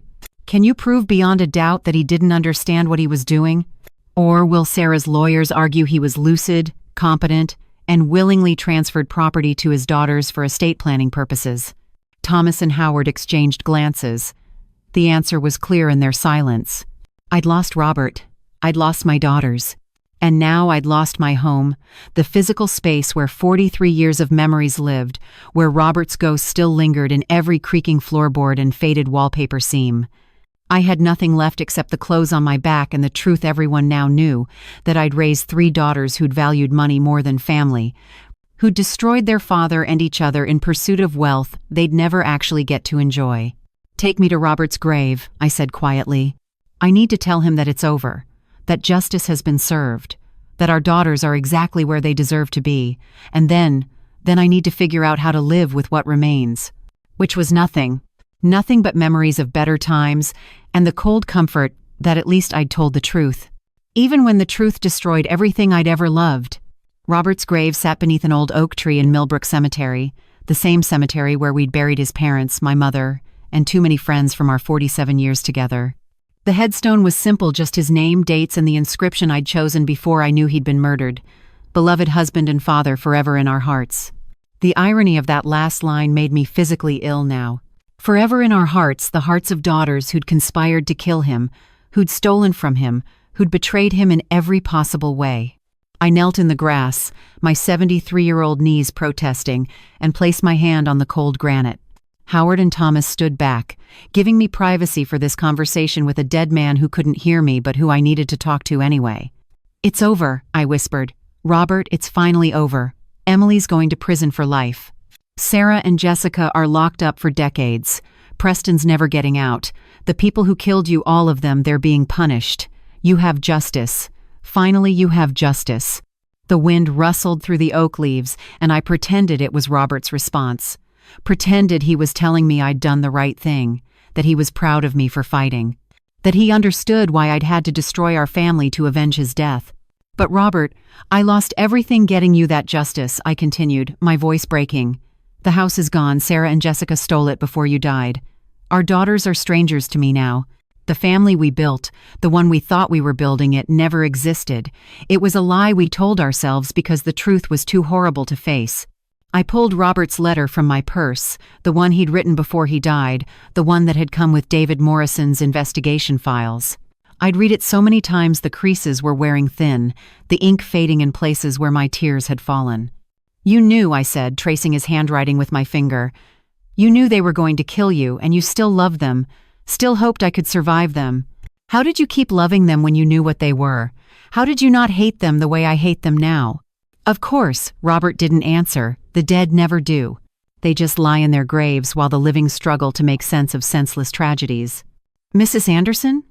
A voice behind me, soft and hesitant. I turned to see a young woman, maybe 35, with kind eyes and a manila folder clutched to her chest. "I'm so sorry to intrude. I'm Rebecca Holloway. I'm a social worker with the Pennsylvania Victim Services Division. I was hoping we could talk." "Not now," I said, turning back to Robert's grave. "I'm not ready to discuss victim compensation or trauma counseling or whatever services you're here to offer." "I'm not here about services," Rebecca said gently, sitting on the grass beside me without asking permission. "I'm here because you're not the only victim of Preston Whitmore's schemes. There are 16 other families, 16 other elderly people who died under suspicious circumstances, 16 other widows and widowers who are trying to make sense of what happened to them." I looked at her, really looked at her, and saw the grief in her eyes. "Who did you lose?" "My grandmother," Rebecca said quietly. "Patricia Holloway. She died 3 years ago, and we thought it was natural heart failure," the doctors said. "But after Preston's arrest, the FBI exhumed her body. Insulin overdose, just like your husband. My Aunt Jennifer had been caring for Grandma. Jennifer, who was deep in debt. Jennifer, who had connections to Preston Whitmore through his investment firm. Jennifer, who inherited $400,000 when Grandma died. Did Jennifer go to prison?" I asked. "She committed suicide 2 weeks ago," Rebecca said, her voice hollow, hung herself in her cell after the FBI presented the evidence against her. She left a note saying she couldn't live with what she'd done, that Preston had made it sound so easy, so justified, but the guilt was eating her alive. At least Jennifer had felt guilt. At least she'd had enough conscience left to be eaten by it. My daughters felt nothing except resentment that they'd been caught. "Why are you telling me this?" I asked. "Because you're not alone," Rebecca said. 16 families have been destroyed by Preston's murder for hire schemes. 16 elderly people killed by their own relatives for insurance, money, and inheritance. And Mrs. Anderson, every single one of those relatives said the same thing. Preston made it sound reasonable. Like we were just claiming what was rightfully ours. Like we were victims of our parents' selfishness in not dying sooner. He's a predator who identifies desperate people and gives them permission to commit murder. My daughters didn't need permission, I said bitterly. They decided on their own that Robert's life was worth less than his bank account. But Emily needed Preston's instruction, Rebecca countered. Without him providing the insulin, the plan, the psychological manipulation, would she have actually gone through with it? Or would she have just fantasized about it, the way Sarah and Jessica did? I thought about Emily's confession, about how Preston had coached her, encouraged her, made murder sound like liberation, about how she'd been crying when she stole the insulin, but had done it anyway because Preston had convinced her she deserved freedom more than Robert deserved life. "I don't know," I admitted, "and it doesn't matter anymore. Emily killed him. Preston helped her. Sarah and Jessica planned to. They're all guilty. They all deserve prison." "They do," Rebecca agreed. "But Mrs. Anderson, there's something else you should know. The other families, the other victims of Preston's schemes were forming a support group. A way to help each other navigate the aftermath of this kind of betrayal. We meet every Thursday evening at St. Mary's Church in Harrisburg. I'd like to invite you to join us." "I don't need a support group," I said automatically. "Neither did I," Rebecca replied. I'm a trained social worker. I've facilitated dozens of grief support groups. I thought I could handle this on my own. But Mrs. Anderson, there's something unique about being betrayed by family, about having someone you love murder someone else you love. It's a specific kind of trauma that most people can't understand. But these 16 families? We understand. Because we've lived it. She placed a card on Robert's headstone, simple white with just a phone number and meeting time. Thursday evenings, 7 p.m. No pressure, no obligation. Just people who understand what it's like when your family becomes your nightmare. After she left, I stayed at Robert's grave for another hour, watching the sun set through the oak branches, thinking about 16 other families destroyed by greed and Preston Whitmore's manipulation. Thinking about Jennifer, who'd felt enough guilt to hang herself rather than face decades in prison. Wishing my daughters had even a fraction of that remorse. My phone rang. Thomas Patterson. Margaret, we have a problem. A big one. Sarah's attorney filed an emergency appeal claiming new evidence has emerged that proves her innocence. They're requesting an immediate hearing to present this evidence before sentencing. My stomach dropped. What evidence? I don't know yet. Nathaniel Cross is being deliberately vague, claiming it's privileged information until the hearing. But Margaret, if he actually has something that exonerates Sarah, we could be looking at a mistrial. She could walk. That's impossible, I said, but my voice lacked conviction. Nothing was impossible anymore. Every time I thought I'd reached the bottom of this nightmare, another trapdoor opened beneath me. The emergency hearing was scheduled for the next morning. I arrived at the courthouse at 8 a.m. to find it surrounded by media trucks. The case had become national news now, the Pennsylvania inheritance murders that had captivated the country with its layers of betrayal and greed. Inside, Sarah sat at the defense table looking refreshed, confident, almost triumphant. Whatever evidence Nathaniel Cross had discovered, it was enough to restore her hope. Beside her, Jessica looked confused and frightened. Apparently, whatever Sarah had found didn't extend to her. Judge Morrison took the bench with visible annoyance. Mr. Cross, this better be legitimate. I don't appreciate theatrics in my courtroom. Your Honor, I assure you this is no theatrics, Cross said, standing with the confidence of someone holding a winning hand. I have evidence that will conclusively prove my client, Sarah Anderson, did not participate in the conspiracy to murder her father. In fact, I have evidence that Sarah actively tried to prevent his murder. The courtroom erupted in murmurs. Thomas Patterson was on his feet immediately. Objection, Your Honor. The defense is attempting to introduce evidence that should have been presented during trial. This is a transparent attempt to— I wasn't able to present this evidence during trial because I didn't have it, Cross interrupted smoothly. It came to light only after the verdict, when my investigative team continued digging into the case. Your Honor, I'd like to call a witness. Someone who was present during the conspiracy but wasn't identified until after the trial concluded. Proceed, Judge Morrison said, though her expression suggested she was preparing to shut this down hard if it turned out to be the circus she suspected. Cross called his witness. A young man, maybe 25, well-dressed but nervous, took the stand. Please state your name for the record. Marcus Brennan, he said, his voice shaking slightly. I'm Michelle Brennan's brother. Michelle Brennan, the actress Preston had hired to impersonate Emily in the fabricated security footage. Thomas and I exchanged alarmed glances. Mr. Brennan, Cross continued, how do you know my client, Sarah Anderson? She hired me, Marcus said quietly. 6 months ago. She hired me to follow Preston Whitmore and document his activities. She suspected he was having an affair with her sister Emily. She wanted proof before confronting them. My blood ran cold. This couldn't be true. It couldn't. And what did you discover while following Preston Whitmore? Cross asked. I discovered he wasn't having an affair with Emily, Marcus said. He was teaching her how to kill her father. I watched them meet 7 times over 3 months. I photographed them. I recorded their conversations. And when I realized what they were planning, I went to Sarah and told her everything. What was Sarah's response? She didn't believe me at first, Marcus testified. She thought I was lying, trying to get more money out of her. So I played her the recordings. Played her Preston's voice, telling Emily exactly how to administer insulin overdoses. Played her Emily crying and saying she didn't know if she could go through with it. played her Preston convincing Emily that killing her father was liberation, not murder. Cross produced a thumb drive. Your Honor, I'd like to enter this into evidence. This drive contains the recordings Marcus Brennan made of Preston Whitmore and Emily Anderson planning Robert Anderson's murder. Recordings that prove Sarah Anderson knew about the conspiracy and tried to stop it.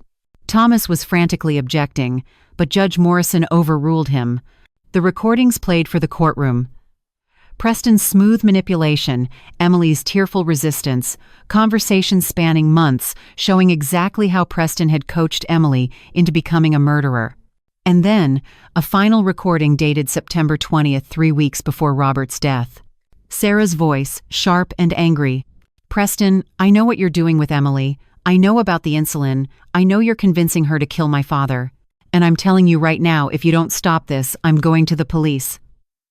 I'll expose your Ponzi scheme. I'll tell them about your other victims. I'll destroy you. Preston's response was chilling. Sarah, sweetheart, if you go to the police, I'll make sure they know about your plans too. Your conspiracy with Jessica. The forged loans. The insurance fraud. We'll all go down together. Or you can keep your mouth shut, let Emily do what she's going to do anyway, and we all benefit from Robert's death. Your choice. Silence. Then Sarah, her voice breaking. You're a monster. I'm a realist, Preston corrected, and you're going to be a realist too, because the alternative is prison for all of us. The recording ended. The courtroom was absolutely silent. Your Honor, Cross said quietly, my client tried to stop the murder. She confronted Preston. She threatened to go to the police. She was blackmailed into silence. Sarah Anderson is not a murderer. She's another victim of Preston Whitmore's manipulation. Judge Morrison looked at Thomas Patterson. Counselor? Response? Thomas was scrambling through documents, trying to find a counter-argument, but I could see it was hopeless. The recording was authentic. I recognized Sarah's voice, Preston's voice, the genuine distress in Sarah's tone. She'd tried to stop Emily, had threatened to expose Preston, had been blackmailed into silence. Sarah wasn't innocent. She'd still planned to kill Robert eventually, still forged documents, still committed fraud, but she hadn't actually murdered him. And she'd tried to prevent Emily from murdering him.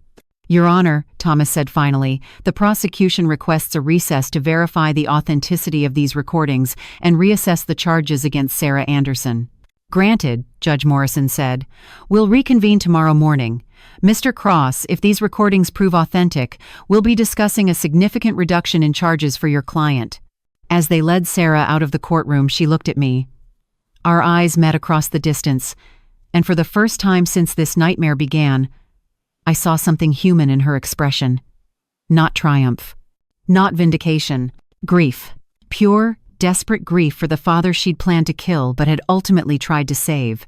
And I realized with soul-crushing clarity, my daughters weren't uniformly evil. They were complex, broken, desperate people who'd made monstrous choices while still retaining fragments of humanity. Sarah had tried to stop the murder.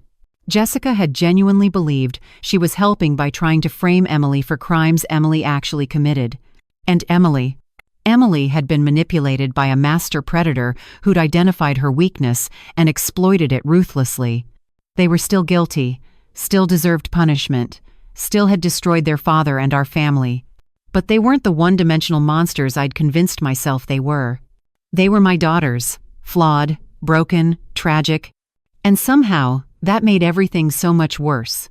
Because it's easier to hate monsters than to grieve the loss of complicated humans who made catastrophic choices. And I was so tired of grieving. The revised sentencing hearing took place 3 weeks later, after forensic experts had authenticated Marcus Brennan's recordings and the FBI had thoroughly investigated Sarah's claims. I sat in the courtroom feeling like a shell of myself, hollow, brittle, ready to shatter at the slightest touch. If you find this part truly thought-provoking, go ahead and hit like to show your support. Do you feel the same way as the character in this story? Share your thoughts in the comments. I'd love to hear from you. Thomas Patterson had prepared me for what was coming. Sarah's charges would be reduced significantly. The murder charge would be dropped entirely since she hadn't actually participated in Robert's death and had, in fact, tried to prevent it. She'd still face decades in prison for conspiracy, fraud, forgery, and attempted kidnapping, but she wouldn't die in a cell the way Emily would. Judge Morrison entered, and we all rose. She looked exhausted. This case had taken a toll on everyone involved, exposing depths of family dysfunction that even seasoned judges rarely witnessed. "We're here for the revised sentencing of Sarah Marie Anderson," Judge Morrison began. "Given the new evidence presented, the murder charge has been dismissed. However, Miss Anderson, you are still guilty of conspiracy to commit murder, a conspiracy you planned extensively even if you didn't execute. You're guilty of forgery, fraud, elder abuse, and attempted kidnapping of your own mother. These crimes carry significant penalties." Sarah stood, flanked by Nathaniel Cross. For the first time since this nightmare began, she looked genuinely remorseful instead of just strategic. "Miss Anderson, do you have anything to say before I pronounce sentence?" Judge Morrison asked. Sarah turned to look at me. Our eyes met, and I saw tears streaming down her face, real tears, not the manufactured ones she'd used so effectively before. "Mom," she said, her voice breaking, "I know I don't deserve forgiveness. I know I planned terrible things. I know I hurt you and Dad in ways that can never be repaired. But I need you to know I tried to stop Emily. When I realized Preston was actually teaching her to kill Dad, when I understood it wasn't just planning anymore but actual execution, I tried to stop it. I threatened Preston. I considered going to the police. But I was a coward, Mom. I was a coward who chose to protect myself instead of protecting Dad. And I have to live with that for the rest of my life." She turned back to Judge Morrison. "Your Honor, I don't expect mercy. I deserve everything you're about to give me. But I want to state for the record that my father didn't deserve what happened to him. He was a good man who loved his family, and we all three of his daughters failed him catastrophically. That's the truth. That's what I'll be thinking about every day in prison." Judge Morrison nodded slowly. "Sarah Anderson, I sentence you to 20 years in federal prison for conspiracy to commit murder, fraud, forgery, and attempted kidnapping. You'll be eligible for parole after 14 years, provided you demonstrate genuine rehabilitation and remorse. I'm recommending you serve your sentence at FCI Danbury, which has excellent educational and vocational programs. Use your time wisely, Miss Anderson. Use it to become someone your father might have been proud of if he'd lived to see it. 20 years. Sarah was 41 years old. She'd be 61 when eligible for parole, 67 when her sentence ended completely. Most of her remaining productive life, gone, stolen by her own greed and cowardice. Next came Jessica's sentencing. She stood trembling, her public defender beside her looking relieved that his client hadn't done anything as dramatically criminal as her sisters. "Jessica Anderson Brooks," Judge Morrison said, "you participated in the conspiracy to murder your father. You forged loan documents, committed wire fraud, and attempted to frame your sister Emily for crimes she actually committed. Your sentences reflect the seriousness of these offenses, but also acknowledge that you, like Sarah, did not actually murder Robert Anderson." Jessica was sobbing openly now, her face blotchy and swollen. "Your Honor, I'm so sorry. I'm so sorry. I was desperate and stupid, and I let Preston manipulate me into thinking Dad's money was somehow ours already. I don't expect forgiveness. I just want my mother to know I'm sorry. That I love Dad even though I betrayed him. That I loved her even though I tried to steal from her. I'm sorry. I'm so sorry." 18 years, Judge Morrison pronounced. "Eligible for parole after 12. I'm recommending mental health treatment and financial literacy courses. Miss Anderson Brooks, your crimes were motivated by desperation and poor judgment rather than malice. Use your time in prison to understand how you went so wrong. And when you're released, build a life based on values instead of valuables." Jessica collapsed in her chair, hyperventilating. Paramedics were called. She was having a full panic attack, the reality of 18 years in prison finally hitting her all at once. Then came Emily's sentencing. She entered the courtroom in full shackles, hands, feet, waist chain, the kind of restraints reserved for the most dangerous criminals. Because Emily was dangerous. She'd proven that by systematically murdering her father while everyone who loved him watched and trusted her. "Emily Marie Anderson," Judge Morrison said, her voice harder than it had been for Sarah and Jessica, "you murdered your father. You administered fatal doses of insulin over 6 weeks while pretending to care for him. You manipulated a dying man into making a false confession. You framed your sisters for crimes they planned but didn't commit. You attempted to have your own mother declared incompetent so you could steal her assets. And when confronted with your crimes, you showed no genuine remorse, only regret that you were caught. Emily stood perfectly still, her face a mask of nothing, no tears, no emotion, just empty acceptance. I sentence you to life in prison without the possibility of parole, Judge Morrison continued. You'll serve your sentence at FCI Coleman, a maximum security facility. Miss Anderson, you are 32 years old. You will spend the next 50 or 60 years in a cage, if you live that long. You murdered the man who gave you life. You betrayed everyone who loved you. And you did it with calculation and forethought that demonstrates a complete lack of human empathy. I hope you use your decades in prison to develop the conscience you so clearly lack. Emily finally showed emotion but not remorse. She laughed. Actually laughed, a sound so jarring that even the experienced court officers flinched. Your Honor, Emily said, her voice eerily calm, I'll die in prison. I understand that. But at least I'll die knowing I finally made a choice for myself. I finally existed as something other than the good daughter. For 8 weeks I was powerful.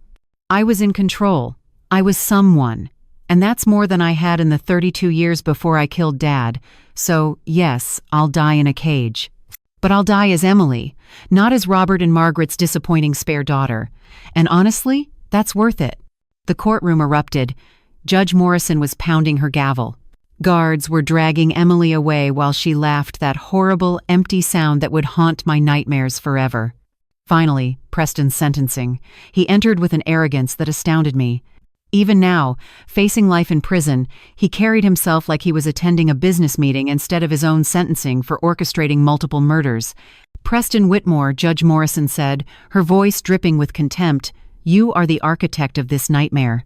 You identified vulnerable people and gave them permission to commit murder. You profited from elder abuse on an industrial scale. You manipulated Emily Anderson into killing her father.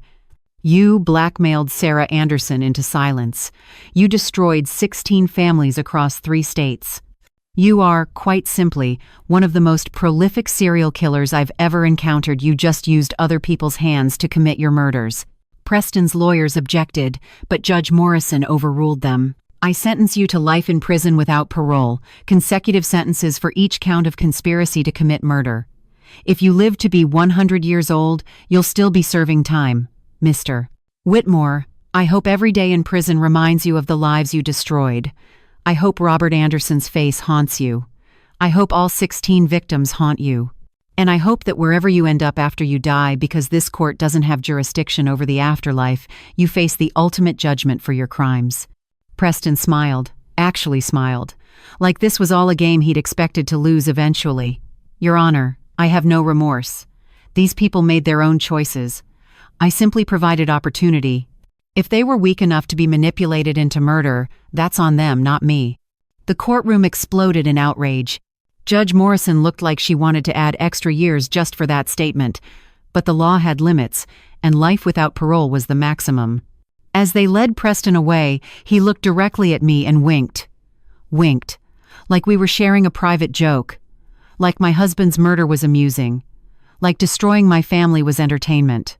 I vomited right there in the courtroom, couldn't control it, my body rejecting this reality the same way it had rejected every new revelation of betrayal. Court officers rushed over with towels and concern, but I couldn't stop heaving, bringing up nothing, just bile and horror and the poison of knowing exactly what kind of monster Preston Whitmore was. After the sentencing, Thomas and Howard escorted me out through a back entrance to avoid media. But we couldn't avoid the victims' families, 17 groups of people who'd lost loved ones to Preston's schemes, all waiting to see him sentenced. Rebecca Holloway approached me, her expression understanding. Mrs. Anderson, I know you refused before, but our support group meets tonight, Thursday evening at 7 p.m. Please consider coming. You need people who understand what you're going through. I don't even know what I'm going through, I admitted, my voice hoarse from vomiting. My daughters are going to prison, all 3 of them, Emily for life, Sarah for 20 years, Jessica for 18, and I testified against them. I put them there. I'm the mother who sent her children to prison. You're the mother who chose justice over loyalty, Rebecca corrected gently. You're the mother who loved her husband enough to ensure his murder was avenged. And Mrs. Anderson, you're not alone. Every single person in our support group made the same choice you did. We all testified against relatives who murdered our loved ones. We all carry the weight of that decision. Let us help you carry it. That evening, I found myself sitting in a circle of metal folding chairs in street, Mary's church basement, surrounded by 16 other people whose families had been destroyed by Preston Whitmore's manipulations. They ranged in age from Rebecca's 35 to an elderly man named Harold, who was 91 and had lost his wife to their grandson's greed. One by one, they told their stories, and one by one, I heard echoes of my own nightmare. Patricia, whose daughter had killed her husband for insurance money, I testified against my own child, put her in prison for 30 years. And you know what the worst part is? I still love her. I hate what she did, but I can't stop loving the little girl who used to climb into my lap and ask for bedtime stories. How do you reconcile loving someone and knowing they're a murderer? James, whose son had poisoned his wife James's daughter-in-law for inheritance. I watched my son's trial, and I realized I didn't know him at all. The man sitting at that defense table was a stranger. Somewhere between the boy I raised and the killer he became, I lost him completely. And I don't know when. I don't know where it went wrong. Maria, whose niece had killed her father, Maria's brother, at Preston's instruction. I blamed myself for years. Thought I'd failed as an aunt. Failed to see the signs. Failed to intervene. But my therapist told me something that helped. We can't see what people deliberately hide from us. My niece hid her greed behind smiles and, I love yous. She performed affection while planning murder. That's not my failure. That's hers. When it was my turn to share, I couldn't speak. The words lodged in my throat like stones. But Rebecca placed her hand over mine and said, You don't have to talk today. Just being here is enough. Just knowing you're not alone is enough. And somehow, impossibly, that was true. Being in that circle of people who understood, who'd lived through variations of my nightmare, made the weight just slightly lighter. Not gone. Never gone. But bearable. After the meeting, as people were leaving, Harold approached me. At 91, he'd outlived his wife, his grandson who'd murdered her, and apparently any remaining hope for humanity. But his eyes were kind. Margaret, he said, his voice papery with age, I lost my Ellen 5 years ago. Thought it was natural she was 87, had a bad heart. But after Preston's arrest, they tested her remains. Digitalis poisoning. Our grandson Edward had been giving her heart medication that was actually poisoning her. Slowly, over months. Exactly like what happened to your Robert. I'm so sorry, I managed. Edward died in prison last year, Harold continued, stabbed by another inmate. And you know what I felt when I heard? Relief. God forgive me, but I felt relieved that the universe had delivered a justice the courts couldn't. That my Ellen's murderer was dead, and I didn't have to waste energy hating him anymore. Does the guilt ever stop? I asked.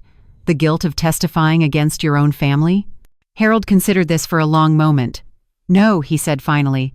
The guilt never stops, but it transforms. Eventually, it becomes something you carry instead of something that carries you. You learn to live with it, the same way you learn to live with any chronic condition. It's there, it hurts, but it doesn't have to destroy you unless you let it. And if I let it? I asked. Then Preston Whitmore wins, Harold said simply. He destroys your husband, destroys your daughters, and destroys you. Complete victory. Margaret, the best revenge against people like Preston is to survive them. To build something meaningful from the wreckage. To prove that even when they take everything, they can't take your will to keep living. As I drove away from Street Mary's church that night, I thought about Harold's words, thought about survival as revenge, thought about Robert, who'd loved me enough to prepare evidence from beyond the grave, thought about the 16 other families who were struggling through the same darkness I was navigating. And I made a decision, a choice that felt both impossible and inevitable. I wouldn't let this destroy me, wouldn't let Preston or Emily or Sarah or Jessica steal my remaining years, wouldn't give them the satisfaction of breaking me completely. Robert had fought to protect me. David Morrison had documented truth to help me. These 16 families had shared their pain to support me. The least I could do was survive. Not happily, not peacefully, probably not ever fully healed. But survive. Keep breathing. Keep living. Keep proving that love, real love, not the transactional kind my daughters had practiced, was stronger than greed. Even when love lost everything, it could still refuse to surrender. And that refusal, small and stubborn and probably futile, was the only revenge I had left. So I would take it, every single day. For as long as I had left, for Robert, for myself, for every family Preston Whitmore had destroyed, I would survive. And somehow, impossibly, that would be enough. 5 years have passed since that terrible autumn when my world collapsed like a house built on lies. I'm 78 years old now, and the face that looks back at me from the mirror each morning is carved with lines that tell stories of survival, not surrender. My hair has gone completely white, but my eyes, Robert used to say, I had kind eyes, have developed a hardness I didn't possess before, a clarity born from having every illusion stripped away until only truth remained. I sold the house on Elm Street, or rather, I fought a brutal 2-year legal battle to reclaim it from Sarah and Jessica's fraudulent deed transfer, and then sold it immediately. I couldn't live there anymore. Every room whispered memories of daughters who'd pretended to love me while plotting murder. The kitchen where Emily had prepared Robert's fatal insulin doses. The living room where Sarah and Jessica had discussed their conspiracy. The porch where we drunk coffee as a family, all of us performing roles in a play none of us understood. The sale netted me $487,000 after legal fees. I donated half to the National Center on Elder Abuse. The other half funds the life I'm building from the wreckage. I moved to a small apartment in Harrisburg, close to St. Mary's Church, where the support group meets every Thursday. That group saved my life. I can say that without exaggeration. Those 16 families who understood what it meant to be betrayed by blood, who'd made the same impossible choice between justice and family loyalty, who carried the same guilt and grief and stubborn determination to survive. Rebecca Holloway became more than just a support group facilitator. She became the daughter I'd thought I had in Emily, genuinely caring, motivated by compassion instead of greed, devoted without expecting compensation. When I told her I felt guilty for even thinking of her as daughter-like, she hugged me and said, "Margaret, family isn't about DNA. It's about who shows up, who stays, who loves you when you're broken and doesn't ask for anything in return." That's perhaps the most important lesson I've learned from this nightmare. Family is defined by actions, not biology. This knowledge transformed how I understood my entire life. I'd spent 73 years believing blood created obligation, that being a mother meant unconditional love, even when that love was weaponized against me. But the knowledge I've gained through suffering taught me differently. Real family are the people who prove through consistent behavior that they value you as a human being, not as a resource to be exploited. The support group expanded. We went from 17 families to 43 as more of Preston's victims were identified. Each new family brought fresh grief, but also fresh determination to prevent other families from suffering the same fate. And from that determination, something beautiful emerged from the ugliness. We founded the Robert Anderson Foundation for Elder Justice. Named after my husband, the man who'd loved me enough to prepare evidence from beyond the grave, the foundation provides free legal services to elderly people dealing with financial abuse from family members. We have a hotline staffed by volunteers who've lived through family betrayal. We offer education programs teaching seniors to recognize manipulation tactics. We work with law enforcement to identify and prosecute elder abuse before it escalates to murder. The education our foundation provides has already saved lives. Just last month, we helped an 84-year-old woman named Dorothy recognize that her grandson was systematically draining her bank accounts. The education she received through our financial literacy workshops gave her the knowledge to understand she was being abused and the courage to report it. Her grandson is now in prison. Dorothy is safe, living independently, her assets protected. Every time we help someone like Dorothy, I think about Robert, about how he'd tried to protect us both by hiring David Morrison, about how his knowledge of our daughter's true nature had been dismissed as paranoid suspicion until it was too late. The education we provide through the foundation is Robert's legacy, ensuring other families don't suffer because they couldn't recognize danger hiding behind familiar faces. I visit Robert's grave every Sunday, rain or shine. The ritual grounds me, reminds me why I survived when giving up would have been easier. I bring fresh flowers, yellow roses, his favorite, and I talk to him about everything. About Sarah, who writes me letters from prison that I rarely read. About Jessica, who's found religion and claims she's been saved, though I question any God who'd forgive so easily. About Emily, who stopped writing after her first year when I returned every letter unopened. You were right to suspect them, I told Robert last Sunday, my hand on his cold headstone. You saw what I refused to see. And Robert, I'm sorry I didn't believe you sooner. Sorry I dismissed your concerns as aging anxiety. Sorry I trusted them when you'd learned not to. But I'm using the evidence you left me. I'm building something meaningful from your death. I hope wherever you are you know that. I hope you're proud. The wind rustled through the oak leaves, and I chose to interpret it as approval. The Bihawk, the lesson I carry from this tragedy is complex and painful. Love is not enough to overcome greed when greed becomes someone's defining characteristic. This Bihawk shattered my worldview. I'd believed that loving my children unconditionally would somehow transform them into loving people. But the Bihawk taught me that some people are simply broken in ways love cannot fix. Emily, Sarah, and Jessica had opportunities to choose differently at every turn. They chose greed, they chose betrayal, they chose murder, or conspiracy to murder. My love couldn't stop those choices because my love wasn't what they valued. Another Bihawk I learned: silence protects abusers, and speaking truth, however painful, is an act of love toward future victims. When I testified against my daughters, when I provided evidence that sent them to prison, I wasn't betraying them. I was protecting every future victim they might have harmed. Emily would have killed me eventually. Sarah and Jessica would have found another victim to defraud. Preston would have continued orchestrating murders across multiple states. My testimony stopped that cycle. The Bihawk here is profound. Sometimes the most loving thing you can do is expose evil, even when that evil wears the face of someone you birthed. Last month, I received a letter from Sarah that I actually read. 5 years into her 20-year sentence, she's changed. Or claims to have changed. I've learned to be skeptical of claimed transformations. Dear Mom, I know I don't deserve your attention, much less your forgiveness. I know the woman I was when I planned to kill Dad is someone you can never love or trust again. But Mom, I need you to know that prison has given me something I never had before. Time to truly think about who I became and why. I've been in therapy for 3 years, intensive therapy with a psychologist who specializes in people who've committed crimes against family. And Mom, I've discovered something terrible. I never learned to value people for themselves. I learned to value people for what they provided. You and Dad provided financial security when I needed it. Preston provided status and connections. Friends provided networking opportunities. Everything was transactional. Everyone was a means to an end. I don't know when I became this person.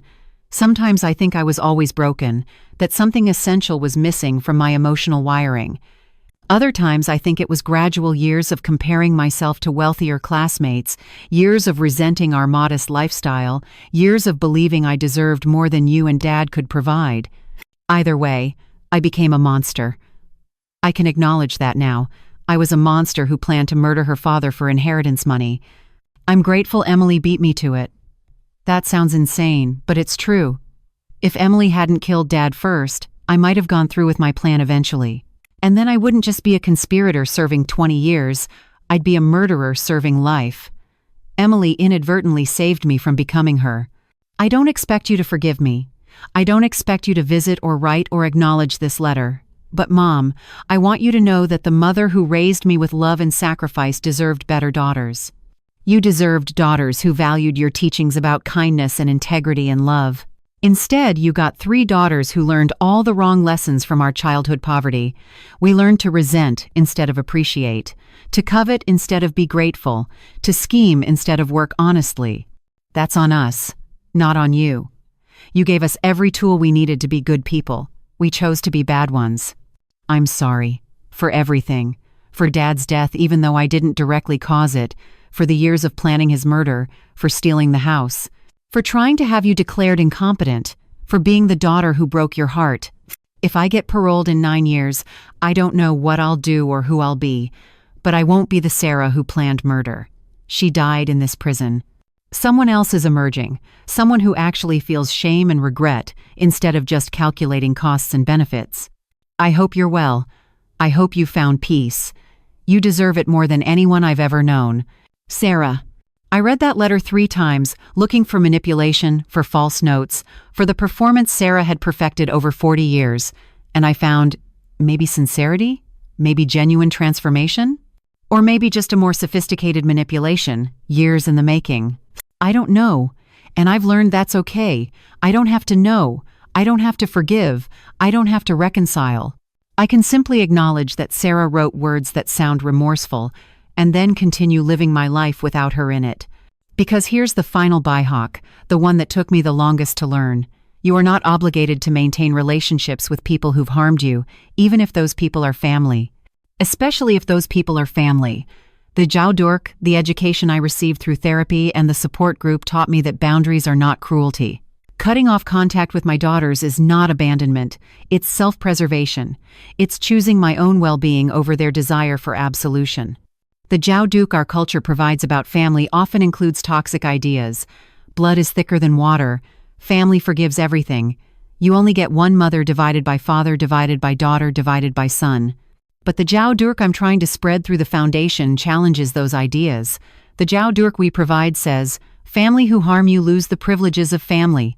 Forgiveness is optional, not mandatory. And you can grieve the family you thought you had while refusing to engage with the family you actually have. This Jiaodurk is revolutionary for many people in our support group. We've been conditioned to believe that cutting off family makes us bad people. But the Jiaodurk we share with each other, the knowledge gained through surviving family betrayal, teaches us differently. We're not bad people for protecting ourselves. We're survivors making healthy choices in impossible situations. I started writing a book last year, Surviving Family Betrayal, One Mother's Journey Through Murder, Trials, and Rebuilding. It's scheduled for publication next spring, with all proceeds going to the foundation. I'm terrified of the exposure, of the media attention, of having strangers judge my parenting and my choices. But I'm writing it anyway because the keen thuk, the knowledge I've gained, needs to be shared. Other families need to know they're not alone. Other mothers need to understand that raising children with love doesn't guarantee those children will be loving. Other victims of family financial abuse need to see that survival is possible, that justice can be achieved, that life continues even after your world has been destroyed. The keen thuk in this book is hard-won and painful, but it's real. It's authentic. It's the truth about what happens when greed infects a family, when children view parents as obstacles instead of people, when manipulation becomes so sophisticated that even the victims can't see it clearly. I'm also starting a podcast with Rebecca, Voices of Justice, Stories of Elder Abuse Survival. We'll interview other survivors, share resources, provide Jiaodurk about recognizing and preventing elder abuse. The first episode features Harold, the 96-year-old whose wife was poisoned by their grandson. His wisdom, earned through 96 years of living and 5 years of grieving, is profound. He talks about survival as moral victory, about refusing to let tragedy define you, about finding meaning in the wreckage. Margaret, Harold told me during our recording, you and I are warriors. We survived what would have destroyed weaker people. Every day we keep living is a day we prove that love, real love, not transactional love, is stronger than greed. They took our spouses, they took our illusions, but they couldn't take our humanity. And that's our victory. I think about Harold's words often. Think about survival as victory. Think about humanity as the prize greed couldn't steal. Robert would have liked Harold, would have appreciated his stubborn refusal to surrender to bitterness, would have recognized a kindred spirit, someone who valued integrity over wealth, love over luxury, character over comfort. I miss Robert every single day, miss his terrible jokes and his patient wisdom, miss the way he'd hum off-key while fixing electrical outlets. Miss the simple, beautiful life we built together before it was destroyed by the daughters we'd created with such hope. But I'm learning to honor his memory by living well, by helping others, by transforming our tragedy into something meaningful. The keen thuk Robert left me both the investigative evidence and the example of his integrity guides everything I do now. Next week, I'm speaking at a national conference on elder abuse prevention. The week after, I'm testifying before the Pennsylvania State Legislature about strengthening protections for elderly people whose relatives are manipulating them financially. The week after that, I'm meeting with documentary filmmakers who want to tell our story. I'm 78 years old, I'm tired, I'm scarred. I carry grief that will never fully heal. But I'm also powerful in ways I never imagined. Powerful because I survived. Powerful because I chose truth over comfortable lies. Powerful because I'm using my pain to protect others from experiencing similar pain. And that power born from devastation, forged in betrayal, tempered by grief, is Robert's final gift to me. He couldn't protect us from our daughters while he was alive.